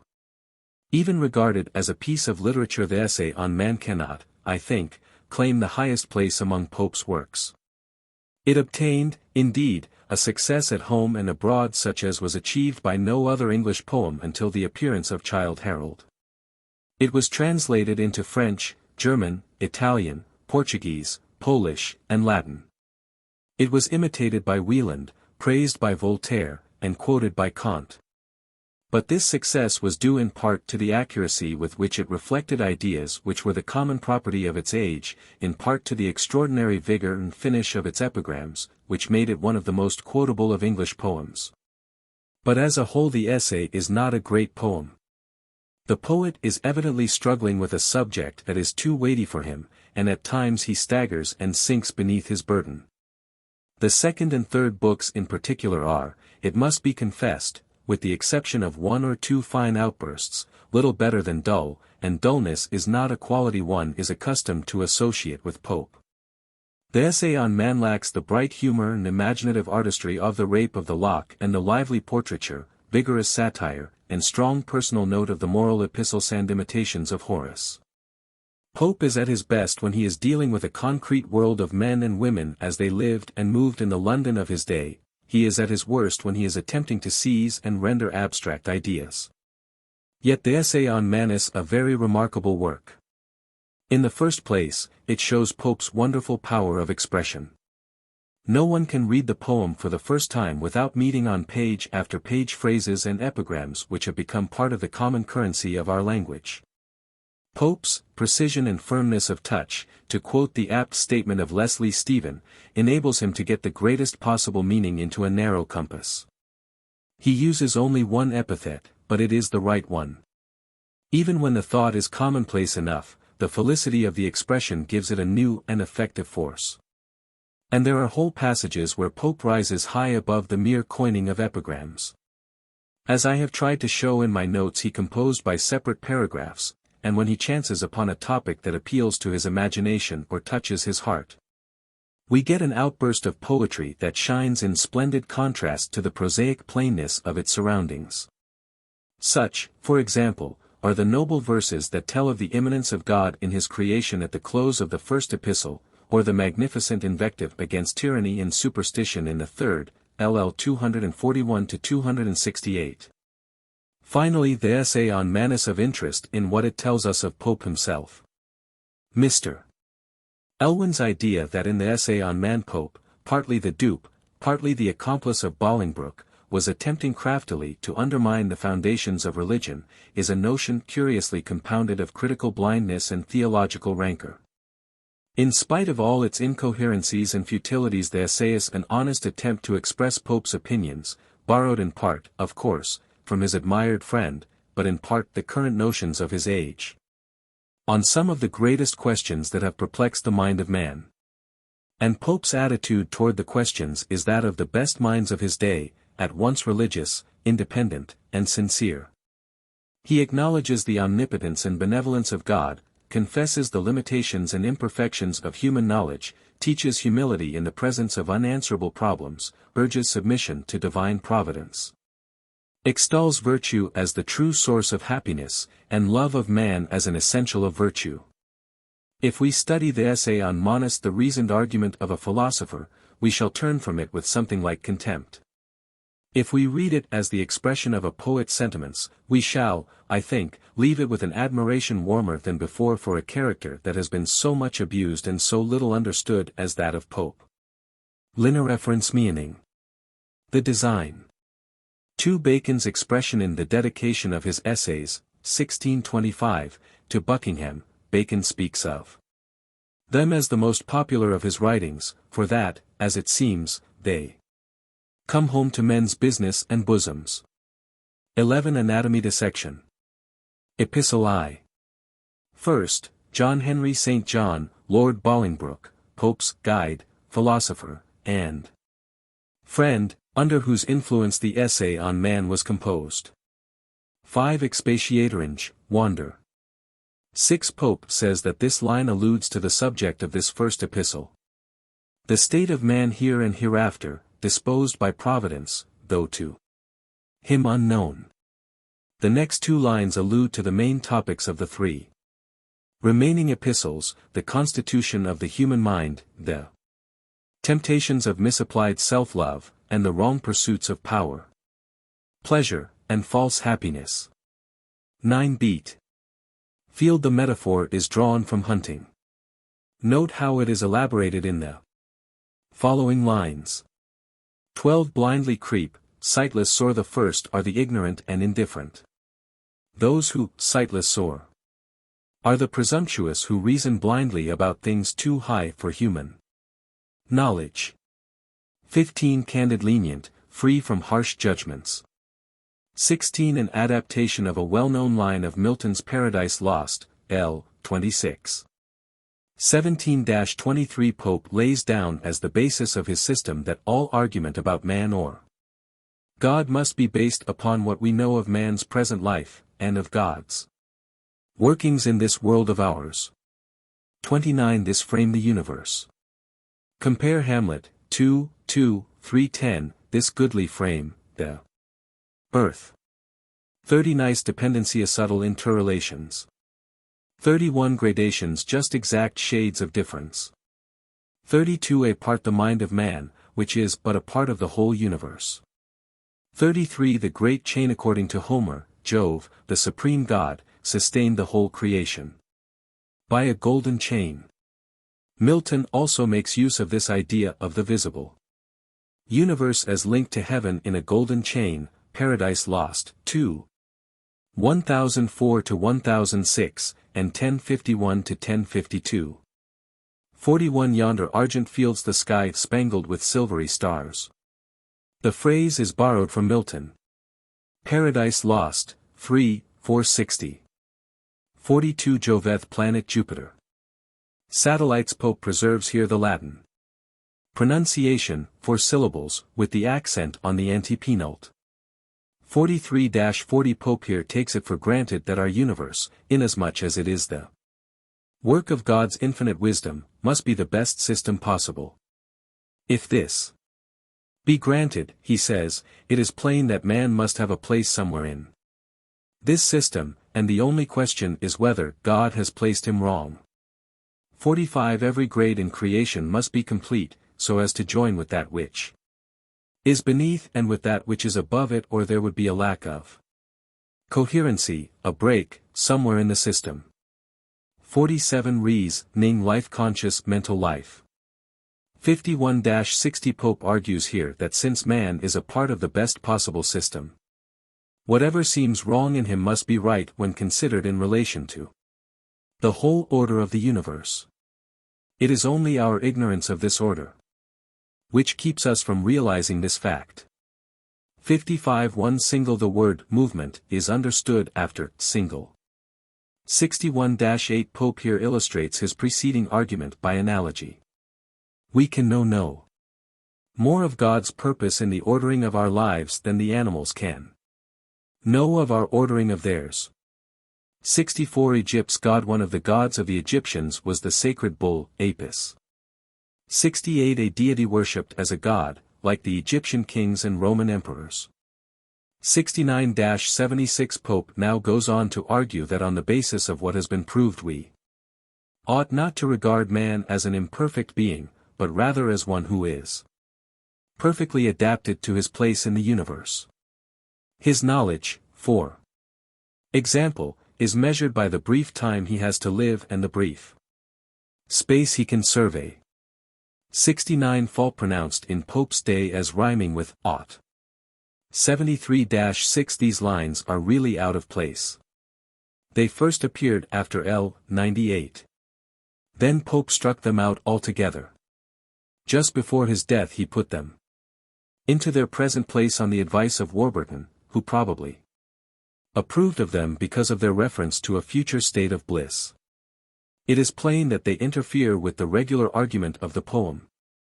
79 This line is grammatically dependent upon Hyde's, L. 77. 81 Riot used here in the sense of luxurious life. The lamb is slain to provide for some feast. 86 Heave, nie, God. Hence the relative, who, in the next line. 92-8 Pope urges man to comfort himself with hope, seeing that he cannot know the future. 93 What future bliss the words, shall be, are to be understood after this phrase.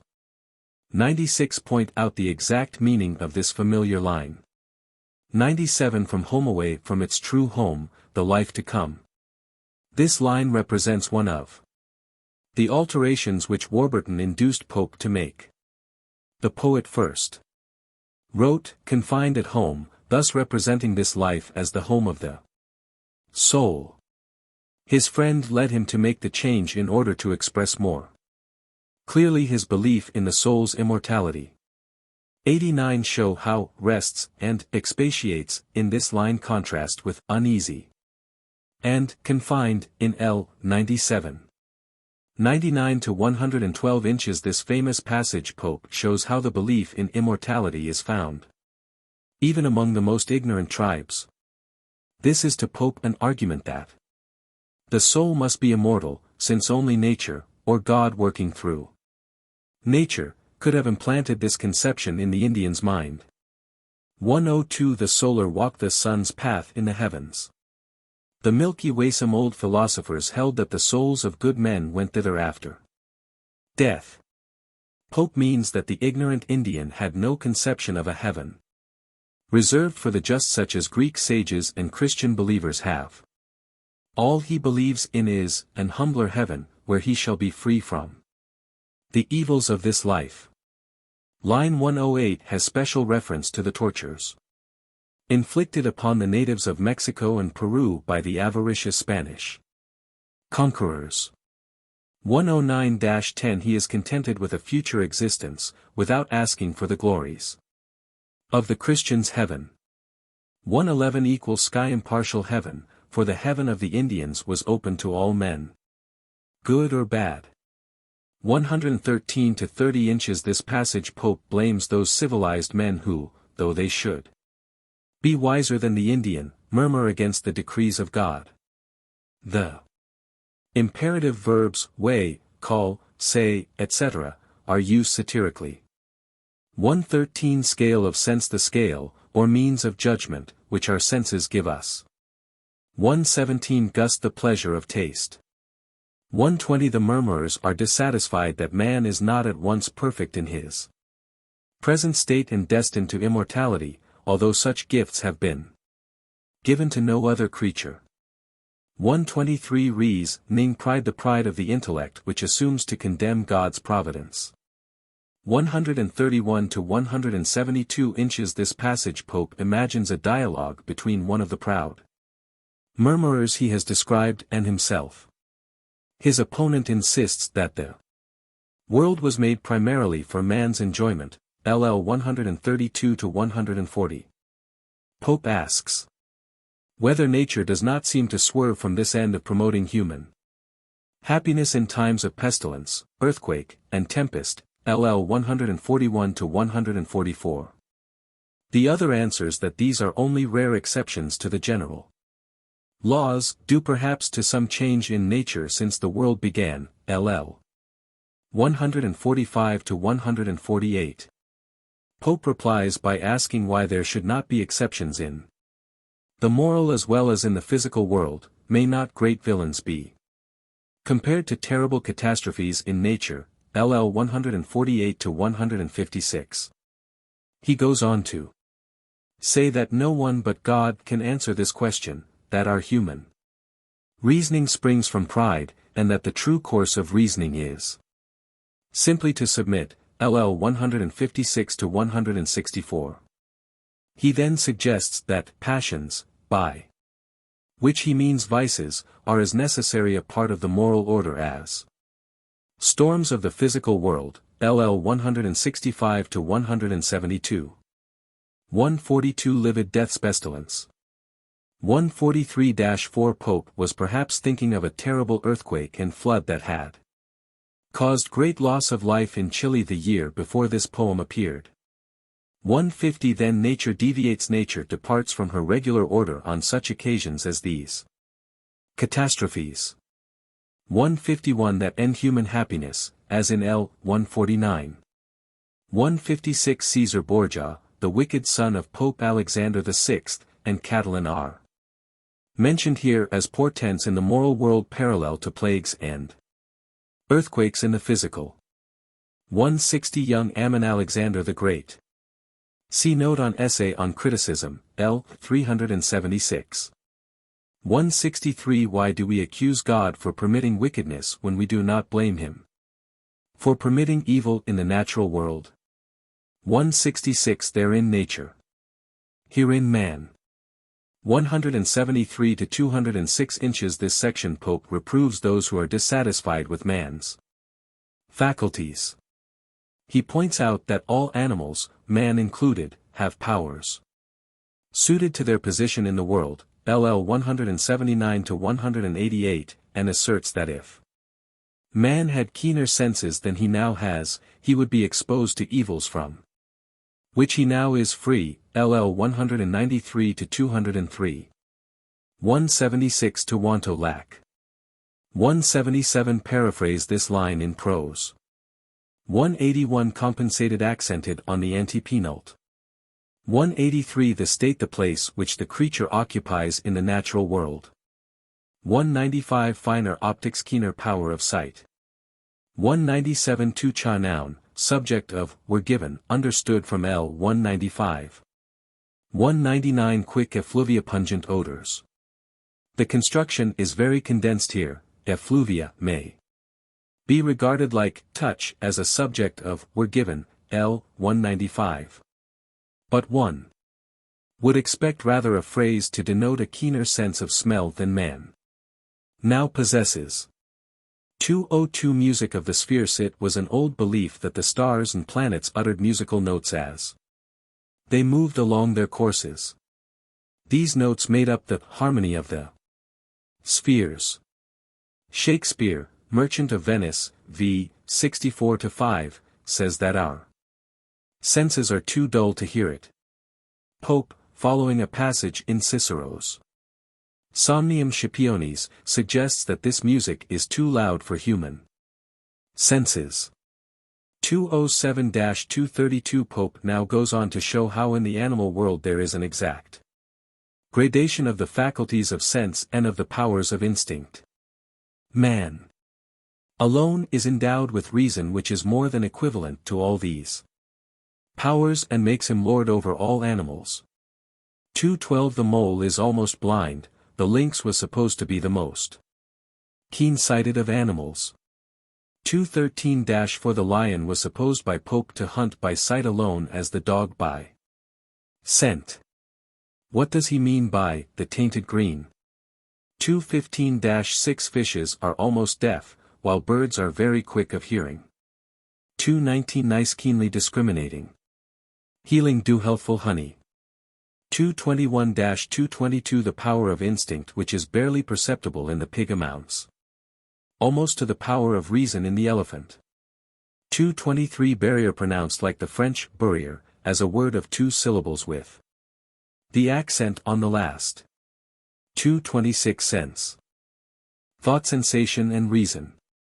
2:27 Middle natures, intermediate natures, which long to unite with those above or below them. The exact sense is not very clear.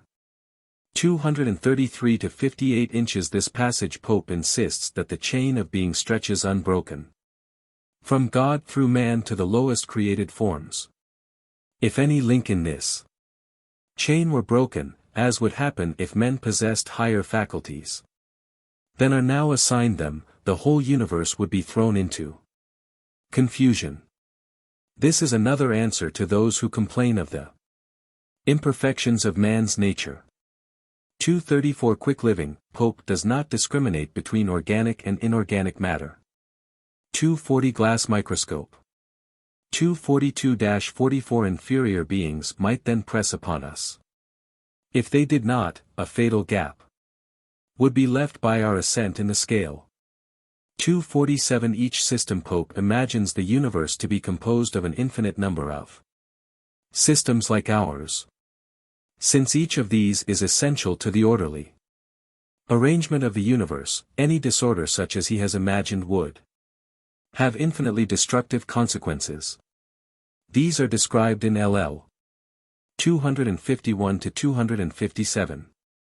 267-80 These lines Pope speaks of God as the soul of the world in an outburst of really exalted enthusiasm that is rare enough in his work. 269 Theta relative pronoun referring to soul, L. 268. 270th Ethereal frame the heavens. 276 As perfect in a hair as heart. This has been called a vile antithesis, on the ground that there is no reason why hair and heart should be contrasted. But Pope may have had in mind the saying of Christ, "The very hairs of your head are all numbered." The hairs are spoken of here as the least important part of the body. The heart, on the other hand, has always been thought of as the most important organ.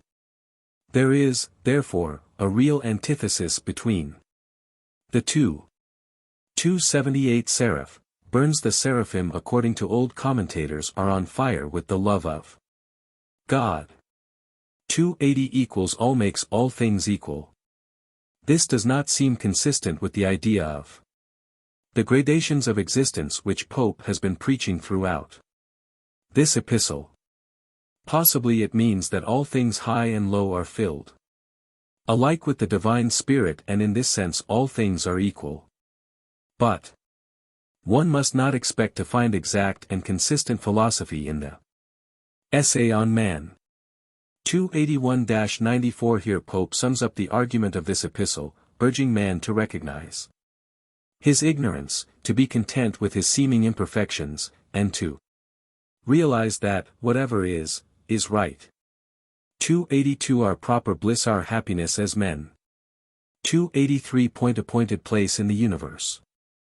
286 Secure sure. 289 Hobbes, an English philosopher with whose work Pope was, no doubt, acquainted, says, "Nature is the art whereby God governs the world." An epistle to Dr. Arbuthnot. Introduction. Next to the Rape of the Lock, I think the epistle to Arbuthnot is the most interesting and the most important of Pope's poems, the most important since it shows the master poet of the age employing his ripened powers in the field most suitable for their display, that of personal satire. The most interesting, because, unlike his former satiric poem the Dunciad, it is not mere invective, but gives us, as no other poem of Pope's can be said to do, a portrait of the poet himself. Like most of Pope's poems, the epistle to Arbuthnot owes its existence to an objective cause. This was the poet's wish to justify himself against a series of savage attacks, which had recently been directed against him. If Pope had expected by the publication of the Dunciad to crush the herd of scribblers who had been for years abusing him, he must have been woefully disappointed. On the contrary, the roar of insult and calumny rose louder than ever, and new voices were added to the chorus. In the year 1733 two enemies entered the field against Pope such as he had never yet had to encounter, enemies of high social position, of acknowledged wit and of a certain, though as the sequel proved quite inadequate, talent for satire. These were Lady Mary Wortley Montagu and Lord John Hervey. Lady Mary had been for years acknowledged as one of the wittiest, most learned, and most beautiful women of her day. Pope seems to have met her in 1715 and at once joined the train of her admirers. When she accompanied her husband on his embassy to Constantinople in the following year, the poet entered into a long correspondence with her, protesting in the most elaborate fashion his undying devotion. On her return he induced her to settle with her husband at Twickenham. Here he continued his attentions, half real, half in the affected gallantry of the day, until, to quote the lady's own words to her daughter many years after, at some ill-chosen time when she least expected what romancers call a declaration, he made such passionate love to her, as, in spite of her utmost endeavors to be angry and look grave, provoked an immoderate fit of laughter, and, she added, from that moment Pope became her implacable enemy. Certainly by the time Pope began to write the Dunciad was so far estranged from his old friend that he permitted himself in that poem a scoffing allusion to a scandal in which she had recently become involved. The lady answered, or the poet thought that she did, with an anonymous pamphlet a pop upon Pope, describing a castigation, wholly imaginary, said to have been inflicted upon the poet as a proper reward for his satire. After this, of course, all hope of a reconciliation was at an end, and in his satires and epistles Pope repeatedly introduced Lady Mary under various titles in the most offensive fashion. In his first imitation of Horace, published in February, 1733, he referred in the most unpardonable manner to a certain Sappho, and the dangers attendant upon any acquaintance with her. Lady Mary was foolish enough to apply the lines to herself and to send a common friend to remonstrate with Pope. He coolly replied that he was surprised that Lady Mary should feel hurt, since the lines could only apply to certain women, naming 4 notorious scribblers, whose lives were as immoral as their works. Such an answer was by no means calculated to turn away the lady's wrath, and for an ally in the campaign of anonymous abuse that she now planned she sought out her friend Lord Hervey. John Hervey, called by courtesy Lord Hervey, the second son of the Earl of Bristol, was one of the most prominent figures at the court of George II. He had been made vice-chamberlain of the royal household in 1730, and was the intimate friend and confidential adviser of Queen Caroline. Clever, affable, unprincipled, and cynical, he was a perfect type of the Georgian courtier to whom loyalty, patriotism, honesty, and honor were so many synonyms for folly. He was effeminate in habits and appearance, but notoriously licentious. He affected to scoff at learning but made some pretense to literature, and had written 4 epistles after the manner of Ovid, and numerous political pamphlets.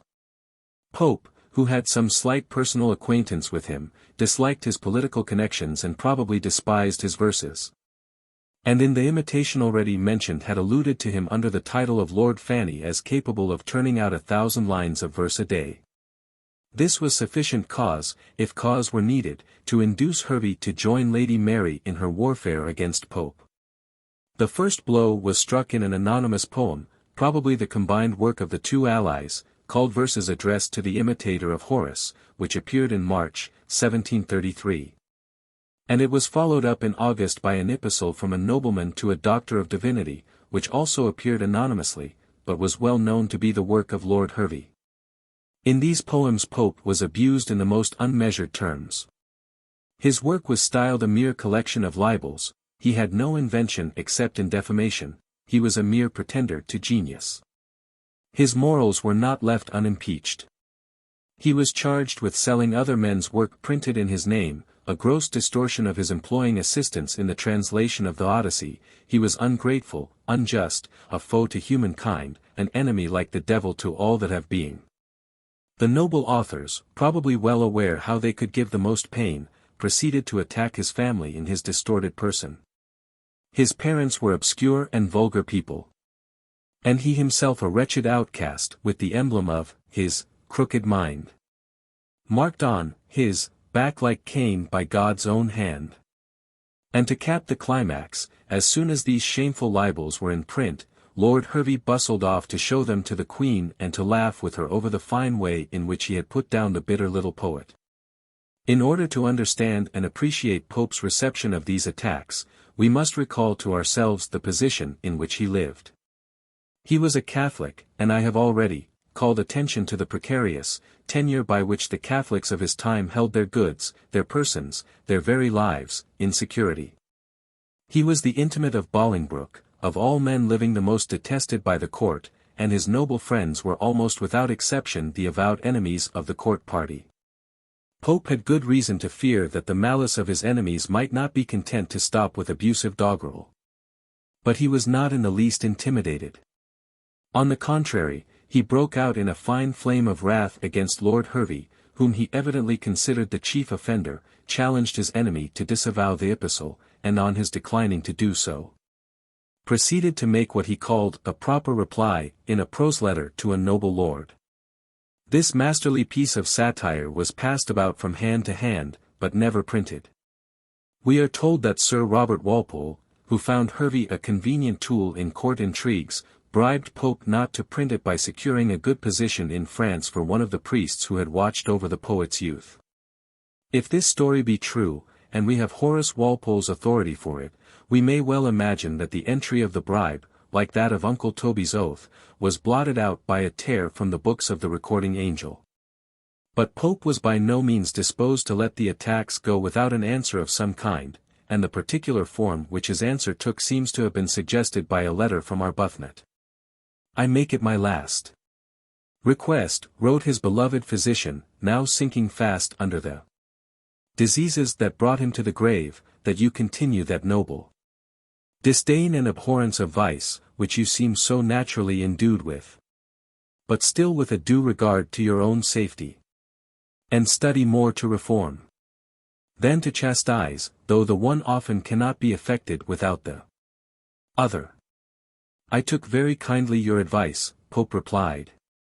And it has worked so much upon me considering the time and state you gave it in, that I determined to address to you one of my epistles written by piecemeal many years, and which I have now made haste to put together. Wherein the question is stated, what were, and are my motives of writing, the objections to them, and my answers. In other words, the epistle to Arbuthnot which we see that Pope was working over at the date of this letter, August 25, 1734, was, in the old-fashioned phrase, his apologia, his defense of his life and work. As usual, Pope's account of his work cannot be taken literally. A comparison of dates shows that the epistle, instead of having been written by piecemeal many years, is essentially the work of one impulse, the desire to vindicate his character, his parents, and his work from the aspersions cast upon them by Lord Hervey and Lady Mary.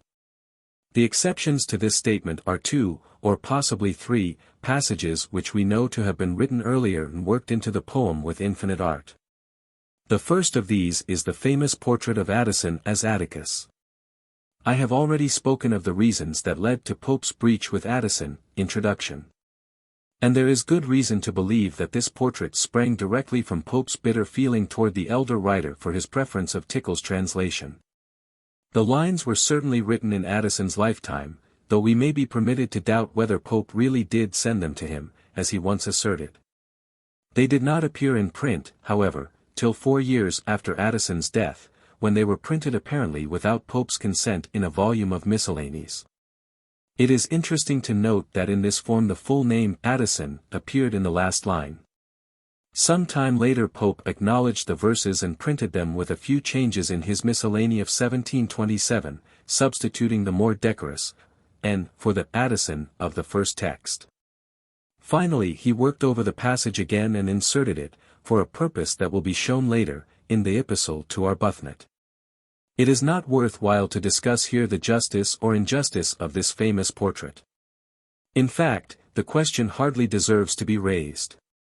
The passage is admittedly a satire, and a satire makes no claim to be a just and final sentence. Admitting, as we must, that Pope was in the wrong in his quarrel with Addison, we may well admit that he has not done him full justice. But we must equally admit that the picture is drawn with wonderful skill, that praise and blame are deftly mingled, and that the satire is all the more severe because of its frank admission of the great man's merits. And it must also be said that Pope has hit off some of the faults of Addison's character, his coldness, his self-complacency, his quiet sneer, his indulgence of flattering fools, in a way that none of his biographers have done. That Pope was not blind to Addison's chief merit as an author is fully shown by a passage in a later poem, less well known than the Portrait of Atticus, but well worth quotation. After speaking of the licentiousness of literature in Restoration days, he goes on to say, in our own, excuse some courtly stains. No whiter page than Addison's remains. He from the taste obscene reclaims our youth, and sets the passions on the side of truth. Forms the soft bosom with the gentlest art, and pours each human virtue in the heart. Epistle to Augustus, 2. 215-220. If Pope was unjust to Addison the man, he at least made amends to Addison the moralist. The second passage that may have had an independent existence before the epistle was conceived is the Portrait of Buffo, LL. 229-247. There is reason to believe that this attack was first aimed at Bub Doddington, a courtier of Hervey's class, though hardly of so finished a type, to whom Pope alludes as Bubo in L. 278. When Pope was working on the epistle, however, he saw an opportunity to vindicate his own independence of patronage by a satiric portrait of the great Maecenas of his younger days, Lord Halifax, who had ventured some foolish criticisms on Pope's translation of the Iliad, and seems to have expected that the poet should dedicate the great work to him in return for an offer of a pension which he made and Pope declined. There is no reason to believe that Pope cherished any very bitter resentment toward Halifax. On the contrary, in a poem published some years after the epistle he boasted of his friendship with Halifax, naming him outright, and adding in a note that the noble lord was no less distinguished by his love of letters than his abilities in Parliament. The third passage, a tender reference to his mother's age and weakness, was written at least as early as 1731, Mrs. Pope died in 1733, and was incorporated in the Epistleto rounded off with a picture of the poet absorbed in his filial duties at the very time that Hervey and Lady Mary were heaping abuse upon him, as a monster devoid of all good qualities. And now, having discussed the various insertions in the epistle, let us look for a moment at the poem as a whole, and see what is the nature of Pope's defense of himself and of his reply to his enemies. It is cast in the form of a dialogue between the poet himself and Arbuthnot. Pope begins by complaining of the misfortunes which his reputation as a successful man of letters has brought upon him. He is a mark for all the starving scribblers of the town who besiege him for advice, recommendations, and hard cash. Is it not enough to make a man write Dunciads? Arbuthnot warns him against the danger of making foes, LL. 101-104, but Pope replies that his flatterers are even more intolerable than his open enemies. And with a little outburst of impatience, such as we may well imagine him to have indulged in during his later years, he cries, "Why did I write? What sin to me unknown dipped me in ink, my parents' or my own?" And begins with L. 125 his poetical autobiography. He tells of his first childish efforts, of poetry taken up, to help me through this long disease my life. And then goes on to speak of the noble and famous friends who had praised his early work and urged him to try his fortune in the open field of letters. He speaks of his first poems, the pastoral Sand Windsor Forest, harmless as Hervey's own verses, and tells how even then critics like Dennis fell foul of him. Rival authors hated him, too, especially such pilfering bards as Phillips. This he could endure, but the coldness and even jealousy of such a man as Addison, and here appears the famous portrait of Atticus, was another matter, serious enough to draw tears from all lovers of mankind. Passing on, L. 213, to the days of his great success when his Homer was the talk of the town, he asserts his ignorance of all the arts of puffery and his independence of mutual admiration societies. He left those who wished a patron to the tender mercies of Halifax, who fed fat on flattery and repaid his flatterers merely with a good word or a seat at his table. After all, the poet could afford to lose the society of Buffos toadies while such a friend as Gay was left him, L. 254. After an eloquent expression of his wish for independence, LL. 261-270, he goes on to speak of the babbling friends who insist that he is always meditating some new satire, and persist in recognizing some wretched poetaster's lampoon as his. And so by a natural transition Pope comes to speak of his own satiric poems and their aims. He says, and rightly, that he has never attacked virtue or innocence. He reserves his lash for those who trample on their neighbors and insult, fallen worth, for cold or treacherous friends, liars, and babbling blockheads. Let Sporus, Hervey, tremble, L. 303. Arbuthnot interposes here with an ejaculation of contemptuous pity. Is it really worth the poet's while to castigate such a slight thing as Hervey, that mere white curd? But Pope has suffered too much from Hervey's insolence to stay his hand, and he now proceeds to lay on the lash with equal fury and precision, drawing blood at every stroke. Until we seem to see the wretched fop writhing and shrieking beneath the whip. And then with a magnificent transition he goes on, LL 332-337, to draw a portrait of himself. Here, he says in effect, is the real man that Sporus has so maligned. The portrait is idealized, of course. One could hardly expect a poet speaking in his own defense in reply to venomous attacks to dissect his own character with the stern impartiality of the critics of the succeeding century. But it is in all essentials a portrait at once impressive and true. Arbuthnot again interrupts, L. 358, to ask why he spares neither the poor nor the great in his satire, and Pope replies that he hates knaves in every rank of life. Yet by nature, he insists, he is of an easy temper, more readily deceived than angered, and in a long catalogue of instances he illustrates his own patience and good nature, LL 366-385. It must be frankly confessed that these lines do not ring true. Pope might in the heat of argument convince himself that he was humble and slow to wrath, but he has never succeeded in convincing his readers. With L.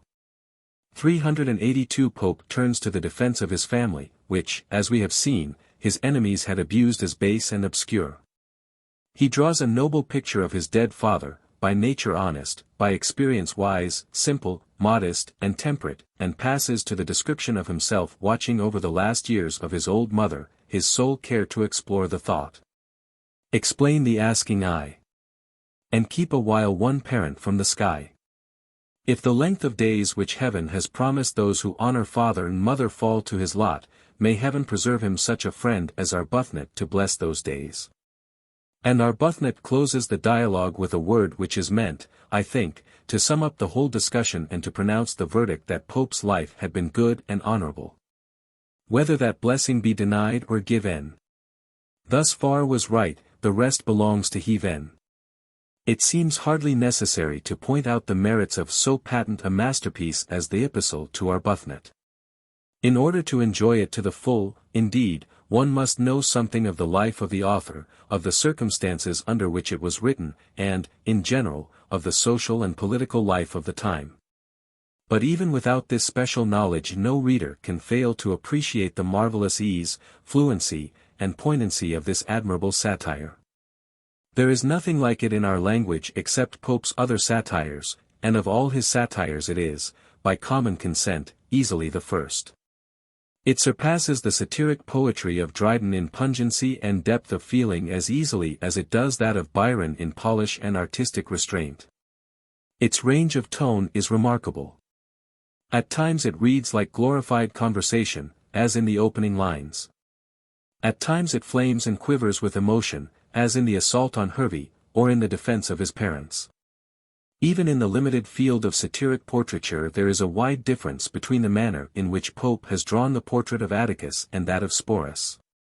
The latter is a masterpiece of pure invective.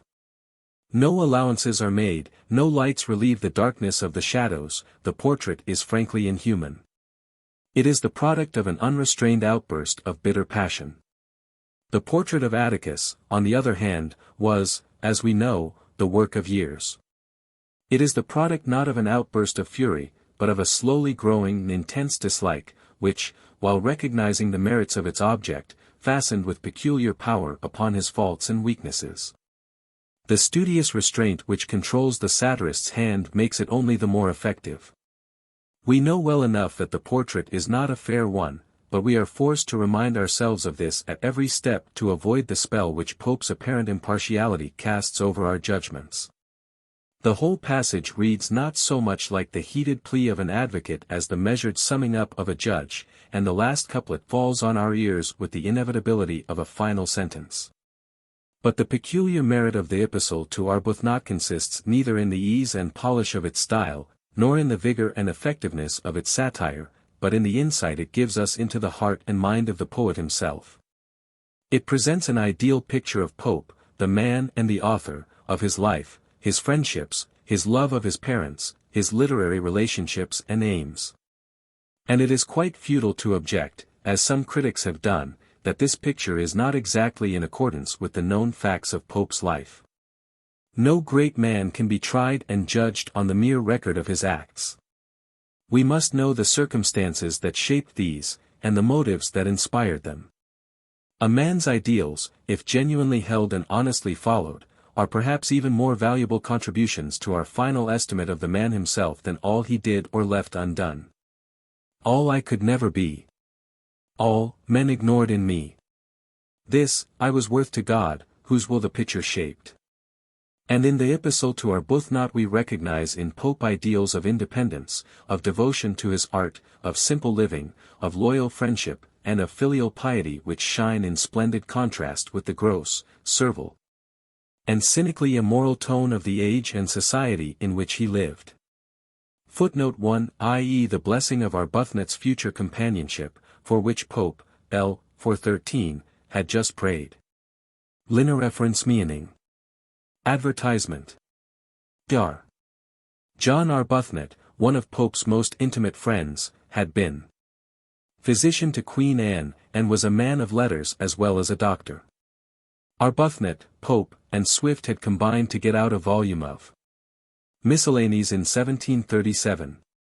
His health was failing rapidly at this time, and he died a month or so after the appearance of this epistle. Epistle. 1 John Searle, Pope's faithful servant. For Bedlam, a lunatic asylum in London in Pope's day. Notice how Pope mentions, in the same breath, Bedlam and Parnassus, the hill of the muses which poets might well be supposed to haunt. 8 thickets the groves surrounding Pope's villa. Grot. See Introduction, Grotto. 10 the chariot the coach in which Pope drove. The barge the boat in which Pope was rowed upon the Thames. 13 the Minto district in London where debtors were free from arrest. As they could not be arrested anywhere on Sunday, Pope represents them as taking that day to inflict their visits on him. 15 Parson, probably a certain Eusden, who had some pretensions to letters, but who ruined himself by drink. 17 Clerk, a law clerk. 18 Engrosswrite legal papers. 19-20 An imaginary portrait of a mad poet who keeps on writing verses even in his cell in Bedlam. Pope may have been thinking of Lee, a dramatist of Dryden's day who was confined for a time in this asylum.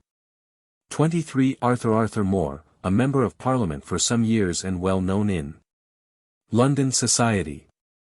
His giddy son, James More, who took the name of More Smythe, dabbled in letters and was a bitter enemy of Pope. 25 Cornus Robert Lord Walpole, whose wife deserted him in 1734. Horace Walpole speaks of her as half mad. 31 Sped 4. 40 Pope's counsel to delay the publication of the works read to him is borrowed from Horace, nunc premator in annum, ars poetica, 388.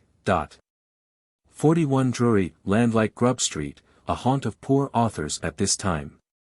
43 Before term ends, before the season is over, that is, as soon as the poem is written. 48 A prologue for a play. Of course a prologue by the famous Mr. Pope would be of great value to a poor and unknown dramatist. 49 Pytholionth name of a foolish poet mentioned by Horace. Pope uses it here for his enemy Welsted, mentioned in L. 373. His Grace, the title given a Duke in Great Britain. The Duke here referred to is said to be the Duke of Argyll, one of the most influential of the great Whig lords. 53 Curla, notorious publisher of the day, and an enemy of Pope. The implication is that if Pope will not grant Pytholion's request, the latter will accept Curl's invitation and concoct a new libel against the poet.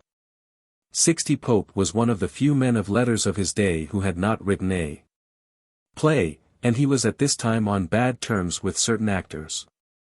62 Bernard Lintot, the publisher of Pope's translation of Homer.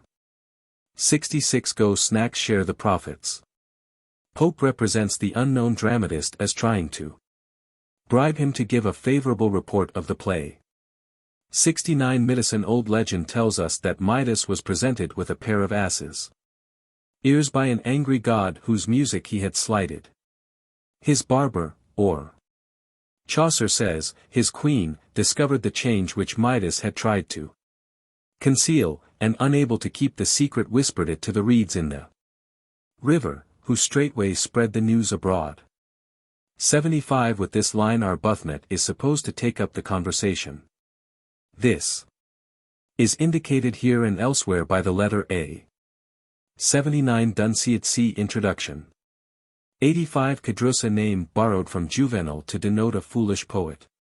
Pope uses it here for some conceited dramatist who thinks none the less of himself because his tragedy is rejected with shouts of laughter. 96 Explain the exact meaning of this line. 97 Bavius, a stock name for a bad poet. See note on Essay on Criticism, L. 34. 98 Phillips, Ambrose Phillips, author among other things of a set of pastorals that appeared in the same volume with Pope, 1709. Pope and he soon became bitter enemies. He was patronized by a Bishop Boulter. 99 Sappho, here as elsewhere Pope uses the name of the Greek poetess for his enemy, Lady Mary Wortley Montagu. 109 Grub Street, a wretched street in London, inhabited in Pope's day by hack writers, most of whom were his enemies. 111 Curl, see note to L. 53, had printed a number of Pope's letters without the poet's consent some years before this poem was written. 113-32 Pope here describes the flatterers who were foolish enough to pay him personal compliments. They compare him to Horace, who was short like Pope, though fat, and who seems to have suffered from colds. Also to Alexander, one of whose shoulders was higher than the other, and to Ovid, whose other name, Naso, might indicate that long noses were a characteristic feature of his family. Pope really had large and beautiful eyes. Maro, L. 122, is Virgil. 123 With this line Pope begins an account of his life as a poet. For his precocity, see Introduction.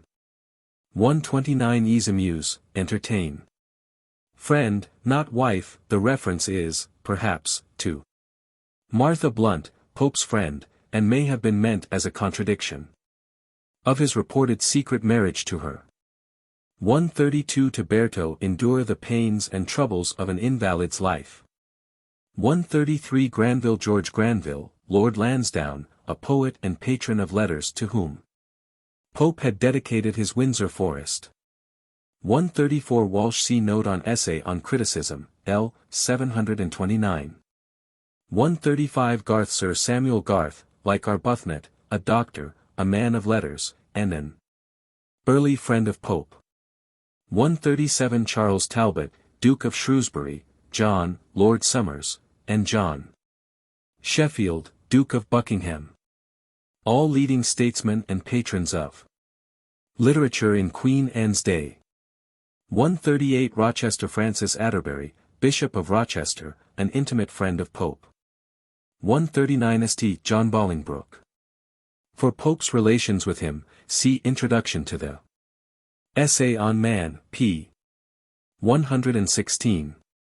143 Gilbert Burnet and John Oldmixon had written historical works from the Whig point of view. Roger Cook, a now forgotten writer, had published a Detection of the Court and State of England.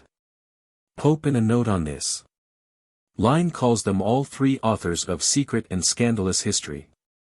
146 The reference is to Pope's early descriptive poems, the Pastorals and Windsor Forest.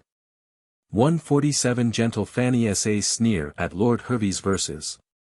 See the introduction to this poem. 149 Gildone, a critic of the time who had repeatedly attacked Pope. The poet told Spence that he had heard Addison gave Gildon £10 to slander him. 151 Dennis C. Note on Essay on Criticism. L. 270. 156 Kiss D. The Rod Pope was sensible enough to profit by the criticisms even of his enemies. He corrected several passages in the Essay on Criticism which Dennis had properly found fault with. 162 Bentley, the most famous scholar of Pope's day. Pope disliked him because of his criticism of the poet's translation of the Iliad, good verses, but not Homer. The epithet, slashing, refers to Bentley's edition of Paradise Lost, in which he altered and corrected the poet's text to suit his own ideas. Tybald's Louis Theobald, pronounced Tybald, a scholar who had attacked Pope's edition of Shakespeare. Pope calls him piddling, because of his scrupulous attention to details. 177 The Bard Phillips, see note on L. 98. Pope claimed that Phillips's pastorals were plagiarized from Spenser, and other poets. Phillips, also, translated some Persian tales for the low figure of half a crown apiece.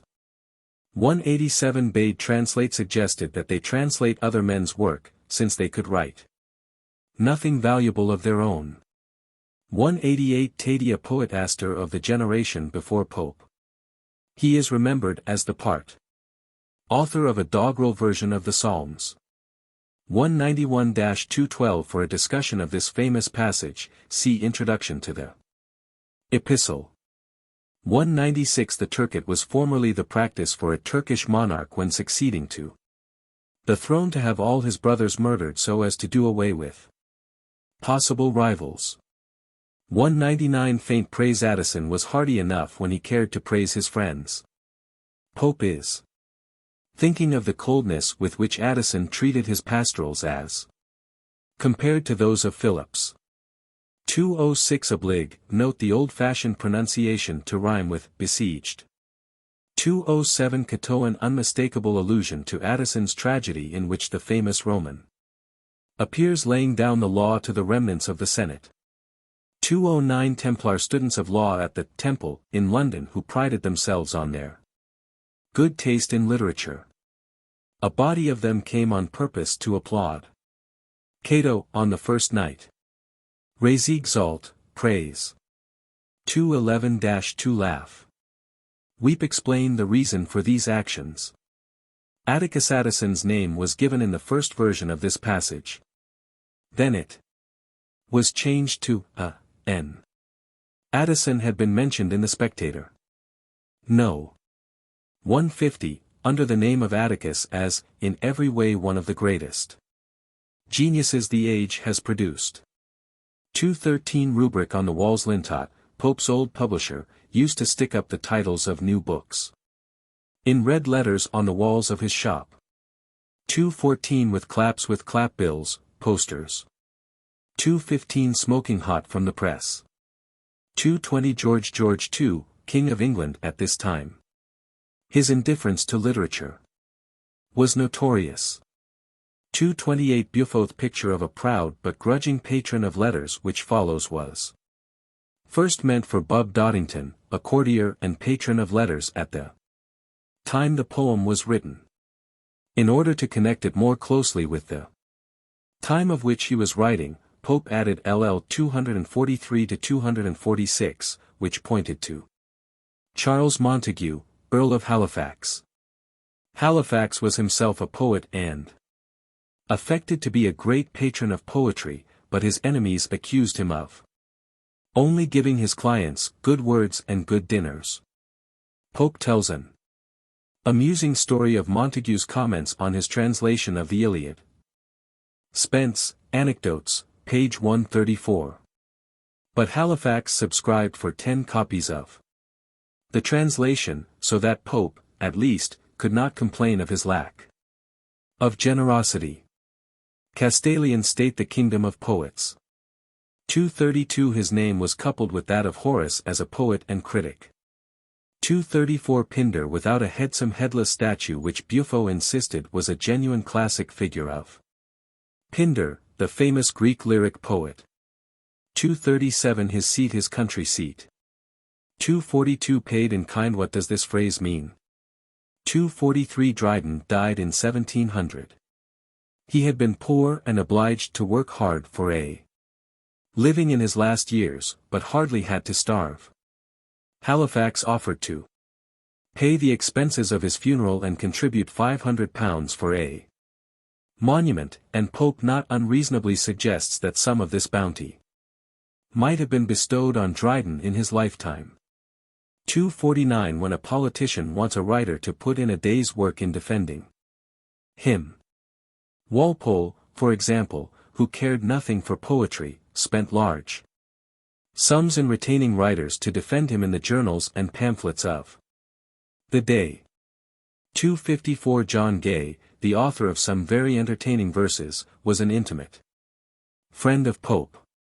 On account of some supposed satirical allusions, his opera Polly was refused a license, and when his friends, the Duke and Duchess of Queensberry, cl. 260, solicited subscriptions for it in the palace, they were driven from the court. Gay died in 1732, and Pope wrote an epitaph for his tomb in Westminster Abbey. It is to this that he alludes in L. 258. 274 Balbus is said to mean the Earl of Kinnell, at one time an acquaintance of Pope and Swift. 278 Sir William Young, a Whig politician whom Pope disliked. He seems to have written occasional verses. Bubo is Bubo Doddington, see note on L. 230. 297 to 8 inches. The fourth moral essay, published in 1731 as an epistle to the Earl of Burlington, Pope had given a satirical description of a nobleman's house and grounds, adorned and laid out at vast expense, but in bad taste. Certain features of this description were taken from canons, the splendid country place of the Duke of Chandos, and the Duke was at once identified by a scandal-loving public with the Timon of the poem. In the description, Pope speaks of the silver bell which calls worshippers to Timon's chapel, and of the soft dean preaching there, who never mentions hell to ears polite. In this passage of the epistle to Arbuthnot he is protesting against the people who swore that they could identify the bell and the dean as belonging to the chapel at Canons. 303 Sperosa, favorite of Nero, used here for Lord Hervey. See introduction to this poem. 304 Ass's milk. Hervey was obliged by bad health to keep a strict diet, and a cup of Ass's milk was his daily drink. 308 Painted child Hervey was accustomed to paint his face like a woman. 317-9 Pope is thinking of Milton's striking description of Satan, squat like a toad, by the ear of the sleeping Eve, Paradise Lost, 800. In this passage, Eve refers to Queen Caroline, with whom Hervey was on intimate terms. It is said that he used to have a seat in the Queen's hunting chaise, where he sat close behind her, perched at her ear. 322 Now Master up, now Miss Pope borrowed this telling phrase from a pamphlet against Hervey written by Pulteney, a political opponent, in which the former is called a pretty little Master Miss. 326 The Council Board, where Hervey sat as member of the Privy Council. 328-9 An allusion to the old pictures of the serpent in Eden with a snake's body in a woman's, or angel's, face. 330 Parts Talents, Natural Gifts. 338-9 An allusion to Pope's abandoning the imaginative topics to his early poems, as the pastorals and the Rape of the Lock, and turning to didactic verse as in the Essay on Man, and the Moral Epistles. 347 An allusion to a story circulated, in an abusive pamphlet called A Pop upon Pope, that the poet had been whipped for his satire and that he had cried like a child. 349 Dull and scandalous poems printed under Pope's name, or attributed to him by his enemies. 351 The pictured shape. Pope was especially hurt by the caricatures which exaggerated his personal deformity. 353 A friend is exile, probably Bishop Atterbury, then in exile for his Jacobite opinions. 354-5 Another reference to Hervey, who was suspected of poisoning the mind of the king against Pope. 361 Japhet Crook, a notorious forger of the time. He died in prison in 1734, after having had his nose slit and ears cropped for his crimes. See below, L. 365. 363 Knight of the Post, a slang term for a professional witness ready to swear to anything for money. A knight of the shire, on the other hand, is the representative of a county in the House of Commons. 367 Bit tricked, taken in, a piece of Queen Anne slang. The allusion is probably to the way in which Lady Mary Wortley Montagu allowed Pope to make love to her and then laughed at him. 369 Friend to his distress. In 1733, when old Dennis was in great poverty, a play was performed for his benefit, for which Pope obligingly wrote a prologue. 371 Colley Gibber, actor and poet laureate. Pope speaks as if it were an act of condescension for him to have drunk with Gibber. More James More Smythe, see note on L. 23, whom Pope used to meet at the house of the Blounts. He wrote a comedy, The Rival Modes, in which he introduced 6 lines that Pope had written. Pope apparently had given him leave to do so, and then retracted his permission. But More used them without the permission, and an undignified quarrel arose as to the true authorship of the passage. 373 Wellstead, a hack writer of the day, had falsely charged Pope with being responsible for the death of the lady who is celebrated in Pope's elegy to the memory of an unfortunate lady. 374-5 There is an allusion here that has never been fully explained. Possibly the passage refers to Teresa Blunt, whom Pope suspected of having circulated slanderous reports concerning his relations with her sister. 376-7 Suffered Budgell to attribute to his, Pope's, pen the slanderous gossip of the Grub Street Journal, a paper to which Pope did, as a matter of fact, contribute, and let him, Budgell, write anything he pleased except his, Pope's, will. Budgell, a distant cousin of Addison's, fell into bad habits after his friend's death. He was strongly suspected of having forged a will by which Dr. Tyndall of Oxford left him a considerable sum of money. He finally drowned himself in the Thames. 378 The two Curls Curl, the bookseller, and Lord Hervey whom Pope here couples with him. Because of Hervey's vulgar abuse of Pope's personal deformities and obscure parentage. 380 Yet why should they abuse Pope's inoffensive parents? Compare the following lines. 383 More's own mother was suspected of loose conduct. 386-8 Of gentle blood, each parent Pope asserted, perhaps incorrectly, that his father belonged to a gentleman's family, the head of which was the Earl of Down. His mother was the daughter of a Yorkshire gentleman, who lost 2 sons in the service of Charles I, CFL 386. 389 Bestia Probably the elder Horace Walpole, who was in receipt of a handsome pension. 391 An allusion to Addison's unhappy marriage with the Countess of Warwick. 393 The good man Pope's father, who as a devout Roman Catholic refused to take the oath of allegiance, CFL 395, or risked the equivocations sanctioned by the schoolmen, i.e. the Catholic casuists of the day, L. 398. 404 Friend Arbuthnot, to whom the epistle is addressed. 405-11 The first draft of these appeared in a letter to Aaron Hill, September 3, 1731, where Pope speaks of having sent them, the other day to a particular friend, perhaps the poet Thomson. Mrs. Pope, who was very old and feeble, was of course alive when they were first written, but died more than a year before the passage appeared in its revised form in this epistle. 412 An allusion to the promise contained in the 5th commandment. 415 Served a Queen Arbuthnot had been Queen Anne's doctor, but was driven out of his rooms in the palace after her death.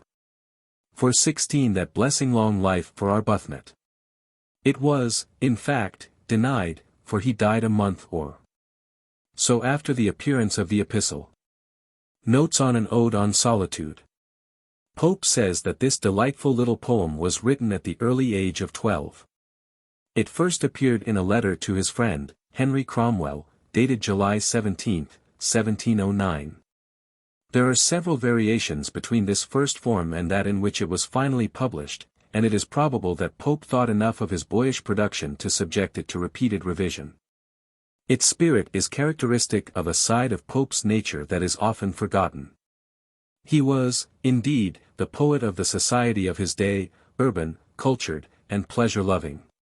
But to the end of his days he retained a love for the quiet charm of country life which he had come to feel in his boyhood at Binfield, and for which he early withdrew from the whirl and dissipations of London to the groves and the grotto of his villa at Twickenham.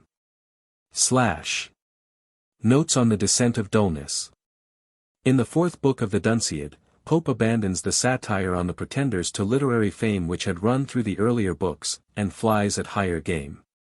He represents the goddess Dullness as coming in her majesty to destroy order and science, and to substitute the kingdom of the dull upon earth. He attacks the pedantry and formalism of university education in his day, the dissipation and false taste of the travelled gentry, the foolish pretensions to learning of collectors and virtuosi, and the daringly irreverent speculations of freethinkers and infidels. At the close of the book he represents the goddess as dismissing her worshippers with a speech which she concludes with a yawn of extraordinary virtue. Under its influence all nature nods, and pulpits, colleges, and parliaments succumb.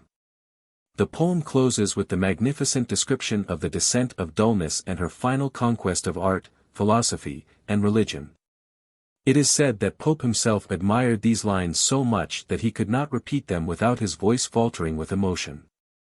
And well it might, sir, said Dr. Johnson when this anecdote was repeated to him, for they are noble lines. And Thackeray in his lecture on Pope in the English Humorist says, in these astonishing lines Pope reaches, I think, to the very greatest height which his sublime art has attained, and shows himself the equal of all poets of all times. It is the brightest ardor, the loftiest assertion of truth, the most generous wisdom, illustrated by The noblest poetic figure, and spoken in words the optest, grandest, and most harmonious. Notes on the epitaph on Gay. John Gay, the idlest, best-natured, and best-loved man of letters of his day, was the special friend of Pope. His early work, The Shepherd's Week, was planned as a parody on the pastorals of Pope's rival, Ambrose Philips, and Pope assisted him in the composition of his luckless farce, 3 Hours After Marriage. When Gay's opera Polly was forbidden by the licensor, and Gay's patrons, the Duke and Duchess of Queensberry, were driven from court for soliciting subscriptions for him, Pope warmly espoused his cause. Gay died in 1732 and was buried in Westminster Abbey. Pope's epitaph for his tomb was first published in the quarto edition of Pope's works in 1735. Johnson, in his discussion of Pope's epitaphs, Lives of the Poets, devotes a couple of pages of somewhat captious criticism to these lines. But they have at least the virtue of simplicity and sincerity, and are at once an admirable portrait of the man and a lasting tribute to the poet Gay. Appendix. The Rape of the Lock, First Edition. Nulliarum, Belinda, tuos violare capillos. Sed juvat, hoc precibus me tribuis tues. Mart. Canto I. What dire offense from amorous causes springs? What mighty quarrels rise from trivial things? I sing, this verse to see, Muse. Is due. This, even Belinda may vouchsafe to view. Slight is the subject, but not so the praise. If she inspire, and he approve my lays. Say what strange motive, goddess, could compel a well-bred lord to assault a gentle belle? Oh, say what stranger cause, yet unexplored, could make a gentle belle reject a lord? And dwells such rage in softest bosoms then? And lodge such daring souls in little men? Soul through white curtains did his beams display, and oped those eyes which brighter shine than they. Shock just had given himself the rousing shake, and nymphs prepared their chocolate to take. Thrice the wrought slipper knocked against the ground, and striking watches the 10th hour resound. Belinda rose, and midst attending dames, launched on the bosom of the silver Thames. A train of well-dressed youths around her shone, and every eye was fixed on her alone. On her white breast a sparkling cross she wore, which Jews might kiss and infidels adore. Her lively looks a sprightly mind disclose, quick as her eyes, and as unfixed as those. Favors to none, to all she smiles extends. Oft she rejects, but never once offends. Bright as the sun, her eyes the gazers strike, and, like the sun, they shine on all alike. Yet graceful ease, and sweetness void of pride, might hide her faults, if belles had faults to hide. If to her share some female errors fall, look on her face, and you'll forgive them all. This nymph, to the destruction of mankind, nourished 2 locks, which graceful hung behind, in equal curls, and well conspired to deck with shining ringlets her smooth forey neck. Love in these labyrinths his slaves detains, and mighty hearts are held in slender chains. With hairy springes we the birds betray, slight lines of hair surprise the finny prey. Fair tresses man's imperial race ensnare, and beauty draws us with a single hair. Adventurous baron the bright locks admired. He saw, he wished, and to the prize aspired. Resolved to win, he meditates the way, by force to ravish, or by fraud betray. For when success a lover's toil attends, few ask if fraud or force attained his ends. For this, ere Phoebus rose, he had implored propitious heaven, and every power adored. But chiefly love, to love an altar built of 12 vast French romances, neatly gilt. There lay the sword not Sylvia's hands had sewn, with Flavia's bust that oft had wrapped his own. A fan, a garter, half a pair of gloves, and all the trophies of his former loves. With tender billets dew he lights the pier. And breathes 3 amorous sighs to raise the fire. Then prostrate falls, and begs with ardent eyes. Soon to obtain, and long possess the prize. The powers gave ear, and granted half his prayer. The rest the winds dispersed in empty air. Close by those meads, for ever crowned with flowers. Where Thames with pride surveys his rising towers. There stands a structure of majestic frame, which from the neighboring Hampton takes its name. Here Britain's statesmen oft the fall foredoom. Of foreign tyrants, and of nymphs at home. Here thou, great Anna, whom 3 realms obey, dost sometimes counsel take, and sometimes tea. Hither our nymphs and heroes did resort, to taste awhile the pleasures of a court. In various talk the cheerful hours they passed, of who was bit, or who capoed last. This speaks the glory of the British Queen, and that describes a charming Indian screen. A third interprets motions, looks, and eyes. At every word a reputation dies.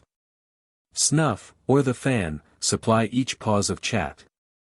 With singing, laughing, ogling, and all that. Now when, declining from the noon of day, the sun obliquely shoots his burning ray. When hungry judges soon the sentence sign, and wretches hang that jurymen may dine. When merchants from exchange return in peace, and the long labors of the toilet cease. The boards with cups and spoons, alternate, crowned. The berries crackle, and the mill turns round. On shining altars of Japan they raise the silver lamp, and fiery spirits blaze. From silver spouts the grateful liquors glide, while China's earth receives the smoking tide. At once they gratify their smell and taste, while frequent cups prolong the rich repast.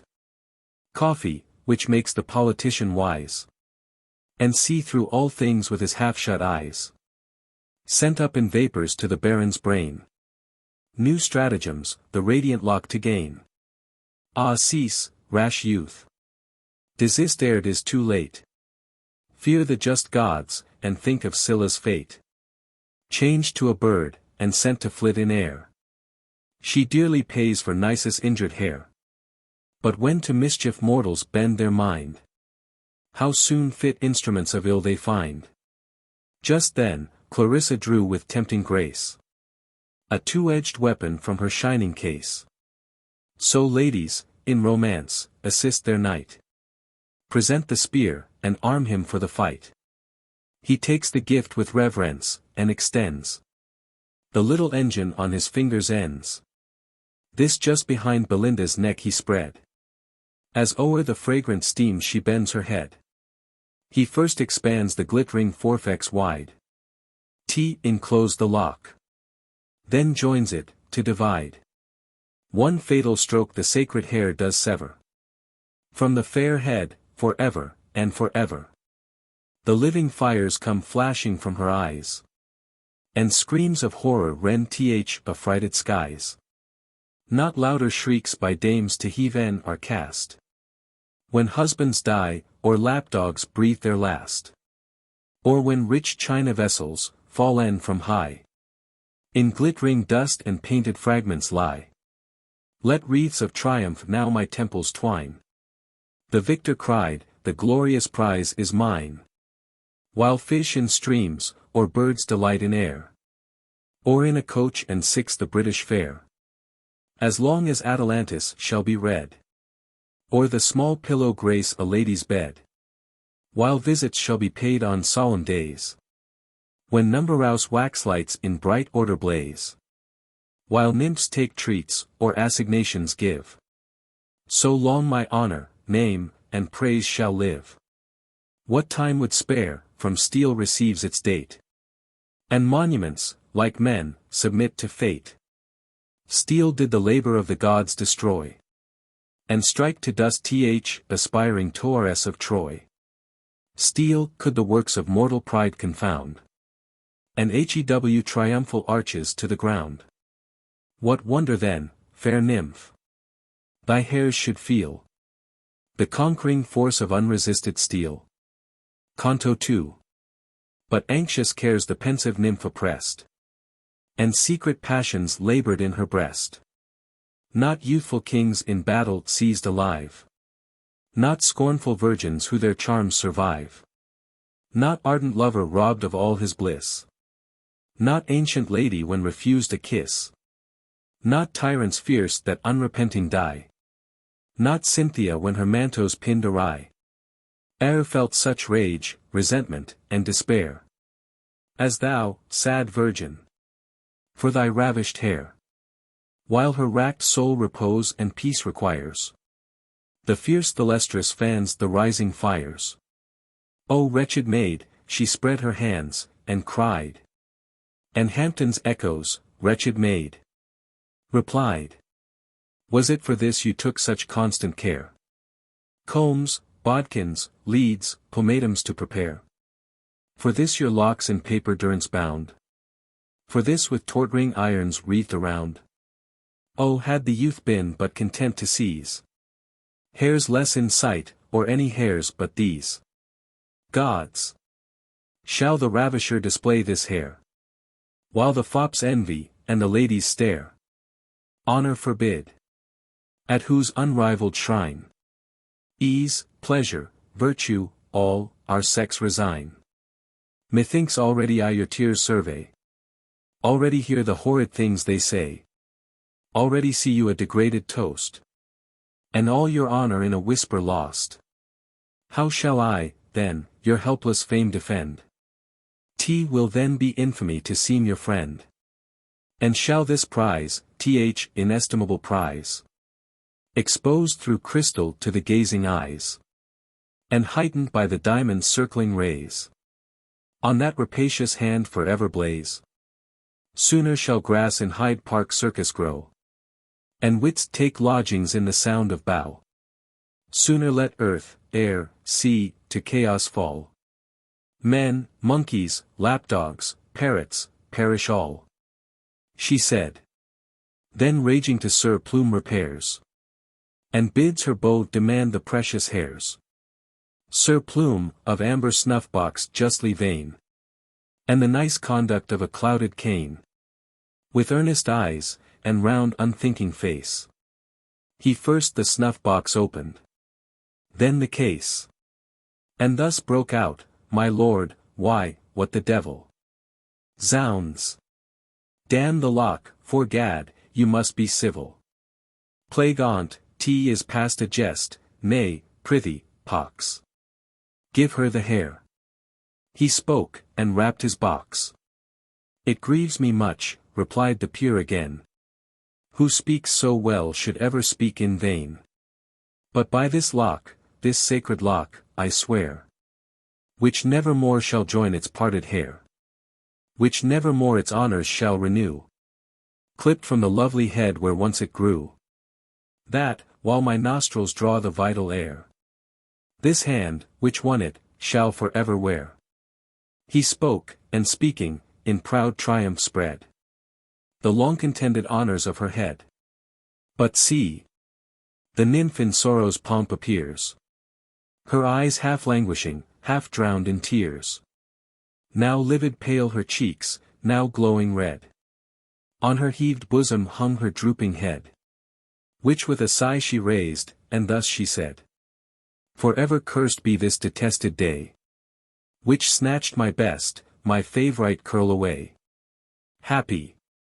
Ah, 10 times happy had I been, if Hampton Court these eyes had never seen. Yet am not I the first mistaken maid, by love of courts to numberous ills betrayed. Oh, had I rather unadmired remained, in some lone isle, or distant northern land, where the gilt chariot never marked the way, where none learn amber, none e'er taste bohea. There kept my charms concealed from mortal eye, like roses, that in deserts bloom and die. What moved my mind with youthful lords to roam? Oh, had I stayed, and said my prayeress at home. 'Twas this the morning omens did foretell. Thrice from my trembling hand the patchbox fell. The tottering china shook without a wind. Nay, poles sat mute, and shock was most unkind. See the poor remnants of this slighted hair. My hands shall rend what even thy own did spare. This in two sable ringlets taught to break. Once gave new beauties to the snowy neck. The sister lock now sits uncouth, alone. And in its fellow's fate foresees its own. Uncurled it hangs, the fatal shears demands. And tempts once more thy sacrilegious hands. She said, the pitying audience melt in tears. But fate and Jove had stopped the baron's ears. In vain Thalestris with reproach assails. For who can move when fair Belinda fails? Not half so fixed the Trojan could remain. While Anna begged and Dido raged in vain. To arms, to arms! The bold Thalestris cries. And swift as lightning to the combat flies. All side in parties, and begin attack. Fans clap, silks rustle, and tough whalebones crack. Heroes and heroines' shouts confused daily rise. And bass and treble voices strike the skies. No common weapons in their hands are found. Like gods they fight, nor dread a mortal wound. So when bold Homer makes the gods engage, and heave ly breasts with human passions rage. 'Gainst Pallas, Mars, Latona, Hermes arms. And all Olympus rings with loud alarms. Jove's thunder roars, Heaven trembles all around. Blue Neptune storms, the bellowing deeps resound. Earth shakes her nodding Taurus, the ground gives way. And the pale ghosts start at the flash of day. While through the press enraged Thalestris flies. And scatters death around from both her eyes. A beau and witling perished in the throng. One died in metaphor, and one in song. O cruel nymph! A living death I bear, cried dapper wit, and sunk beside his chair. A mournful glance Sir Fopling upwards cast. Those eyes are made so killing, was his last. Thus on Meander's flowery margin lies. Expiring swan, and as he sings he dies. As bold Sir Plume had drawn Clarissa down, Chloe stepped in, and killed him with a frown. She smiled to see the doughty hero slain. But at her smile the beau revived again. Now Jove suspends his golden scales in air. Weighs the men's wits against the ladies' hair. The doubtful beam long nods from side to side. At length the wits mount up, the hairs subside. See fierce Belinda on the baron flies. With more than usual lightning in her eyes. Nor feared the chief unequal fight to try. Who sought no more than on his foe to die. But this bold lord, with manly strength endued. She with one finger and a thumb subdued. Just where the breath of life his nostrils drew. A charge of snuff the wily virgin threw. Sudden, with starting tears each eye o'erflows. And the high dome re-echoes to his nose. Now meet thy fate, incensed Virago cried. And drew a deadly bodkin from her side. Boast not my fall, he said, insulting foe. Thou by some other shalt be laid as low. Nor think to die dejects my lofty mind. All that I dread is leaving you behind. Rather than so, let me still survive. And still burn on, in Cupid's flames, alive. Restore the lock, she cries. And all around. Restore the lock. The vaulted roofs rebound. Not fierce Othello in so loud a strain. Roared for the handkerchief that caused his pain. But see how oft ambitious aims are crossed. And chiefs contend till all the prize is lost. The lock, obtained with guilt, and kept with pain.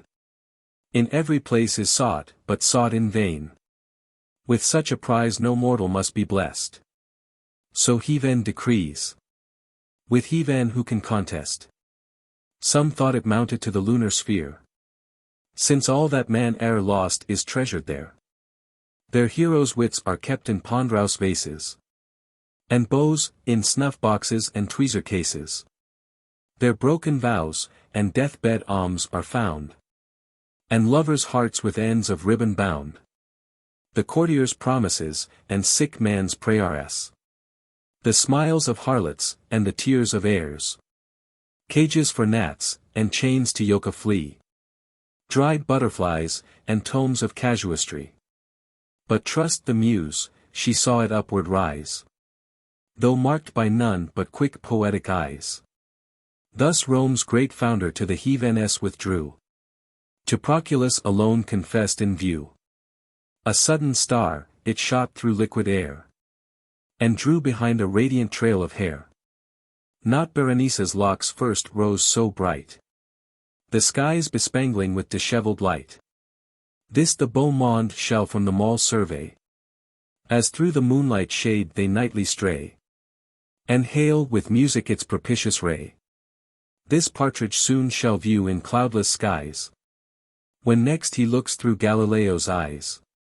And hence th egregious wizard shall foredoom the fate of Lewis, and the fall of Rome. Then cease, bright nymph, to mourn thy ravished hair, which adds new glory to the shining sphere. Not all the tresses that fair head can boast shall draw such envy as the lock you lost.